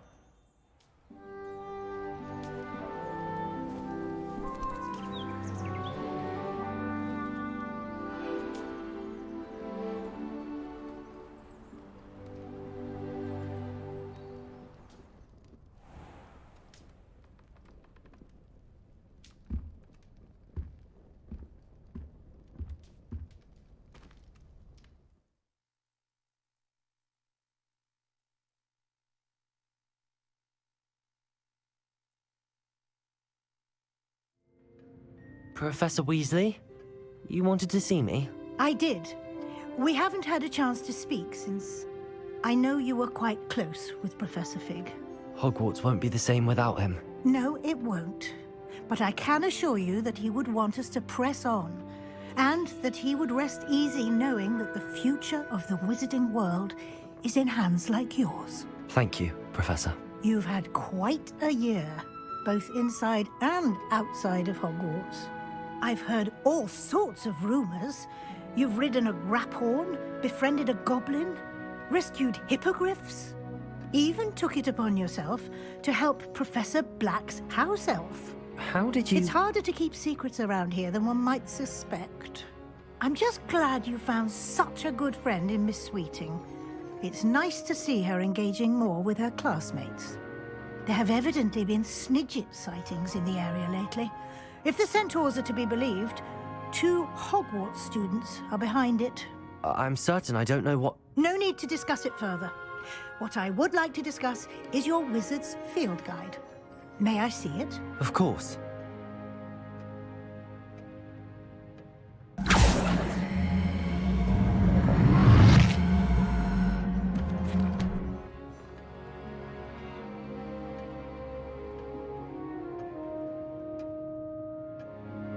What do you think, Professor? I think you've been busy this year. It seems you've nearly completed your field guide. Well done indeed. With your OWLs soon upon us, I am thrilled to see you so prepared. I will confess, I had a sense about you from that first moment you came bursting in, late, to the sorting ceremony. I am pleased to see that my instincts were correct. To think you've only been with us a year and you'll already be taking your OWLs, well, it's nothing short of astonishing. Thank you, Professor, for everything. You are most welcome. I look forward to seeing what you do during the rest of your time with us. Just the person I was hoping to see. I see Doran finally convinced you to leave the Snidgets. If anyone can keep them out of poacher hands, it's the centaurs. And I wanted to thank you. When the poachers ambushed us, it was nice not to face them alone. Of course. It's the sort of thing friends do for each other, isn't it? I suppose so. I am glad you came to Hogwarts. It's already been my best year. I wouldn't want a repeat of Horntail Hall, of course, but I did enjoy the 3 broomsticks. Had no idea how lovely it was there. Had you never been to the 3 broomsticks? I used to spend most of my time with Highwing, and well, I don't know how Serona feels about hippogriffs popping in for a butterbeer. Highwing's the only one I would have gone with. Or Gran, of course. Nothing wrong with that. Highwing's good company. She is. Although I am beginning to see the appeal of human friends. It was nice to talk about my parents and Gran with someone, and share Highwing.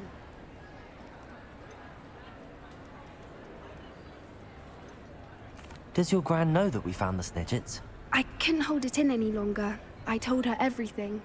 She was livid that I'd been anywhere near the poachers, but she confessed that she was rather envious about the Snidgets.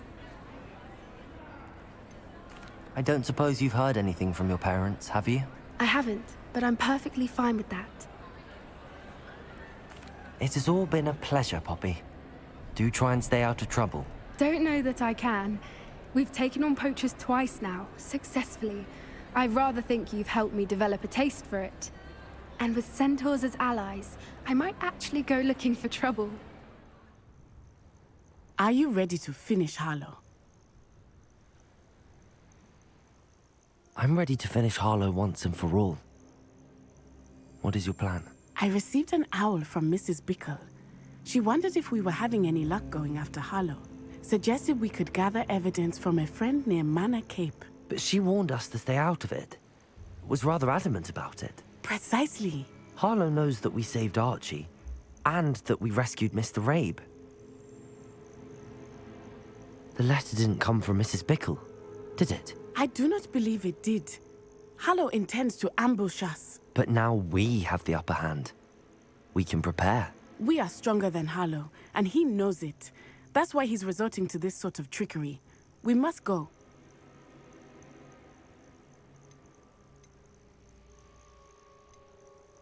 Agreed. Let's finish this. Brilliant. Hallow's reign ends today. Perhaps we ought to inform Officer Singer of our plans. I already sent her an owl to let her know that we were following a lead given to us by Mrs. Bickle. Are you concerned she might tell your mother? Indeed she will, but so be it. I am tired of hiding it from her. My mother needs to understand that I will not be safe from the Ashwinders until everyone is. I shall pursue them until they are finished, and I think she knows that. As do you. That I do. Keep an eye out. Hallow is likely around here somewhere. I sense he is close. Where is he? I do not know. You should look around. Expulso!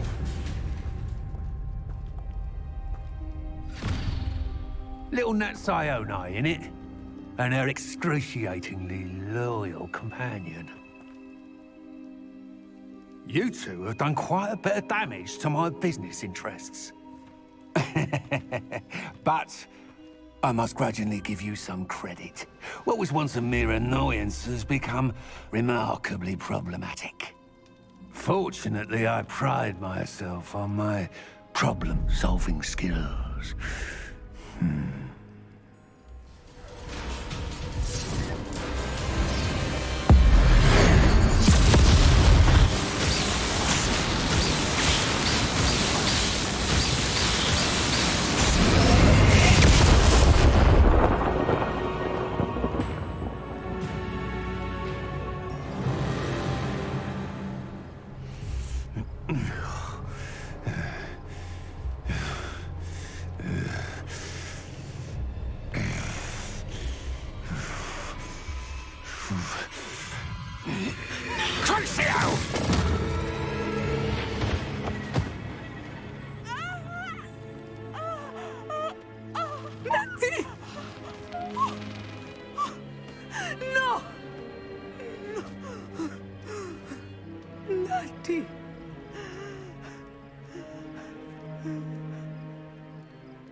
Are you sure you are up for a visitor?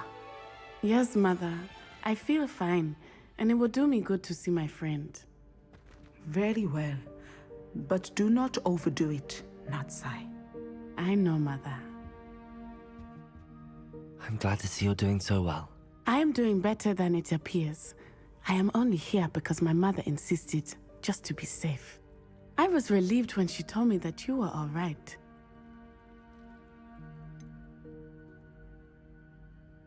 What on earth possessed you to do something like that? I don't know, but what other choice did I have? You were in danger. I'm sorry, Natty. It's my fault you got hurt. What? No.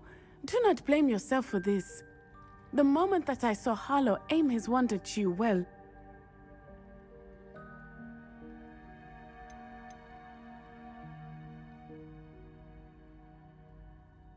You did what came naturally. I suppose it was instinct. Yes. I could not simply stand there and let you get hurt. Then I shouldn't feel guilty. Of course not. There was nothing that you... Oh my... I cannot believe that it took me this long to see it. He made a choice. Based on instinct, my father, you, my friend, are no more to blame for my injuries today than I am to blame for my father's sacrifice years ago. From what I know of him, it seems there's a lot of your father in you. That's very kind of you to say. I hope that you are right. This has all been a bit much, hasn't it? A battle here at Hogwarts, everything we have done to take down Harlow and the rest of Rookwood's lot. But we have done it. Rookwood is dead, Harlow is on his way to Azkaban, and the rest of them are on the run. A few of the dregs will still be about, fighting for their lost cause. But Rookwood's enterprise has fallen apart. Everything is safer now because of us. Because of you. Thank you, but we make a formidable team. You, my fellow traveler, have enriched my time at Hogwarts beyond anything I could have imagined. Thank you. I believe your friendship to be one of the most important in my life.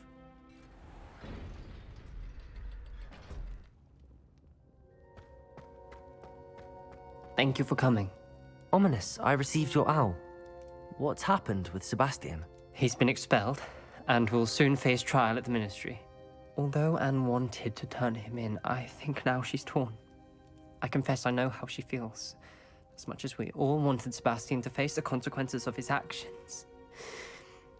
It will never be the same without him. Just standing here in the Undercroft without Sebastian feels wrong.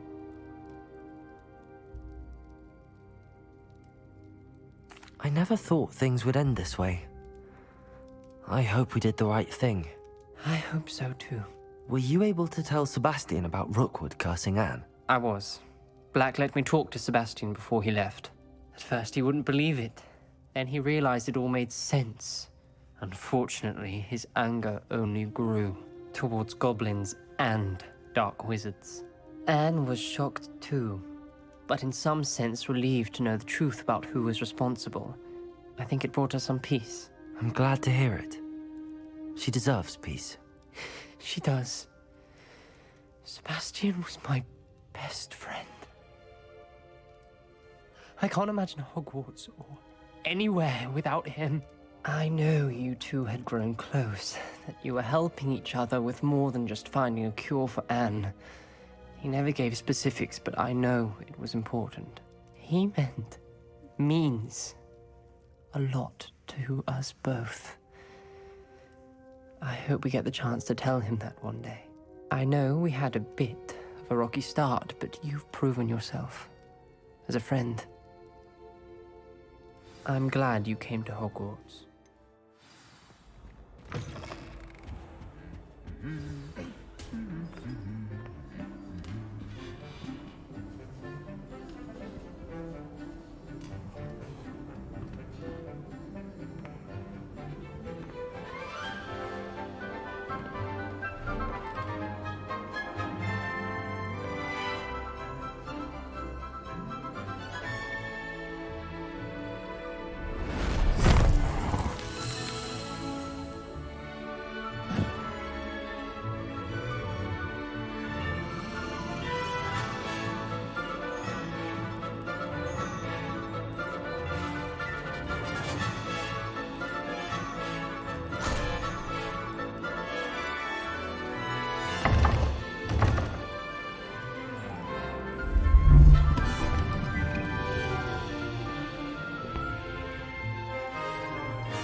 This year, we have seen our students exemplify the bravery of Godric Gryffindor.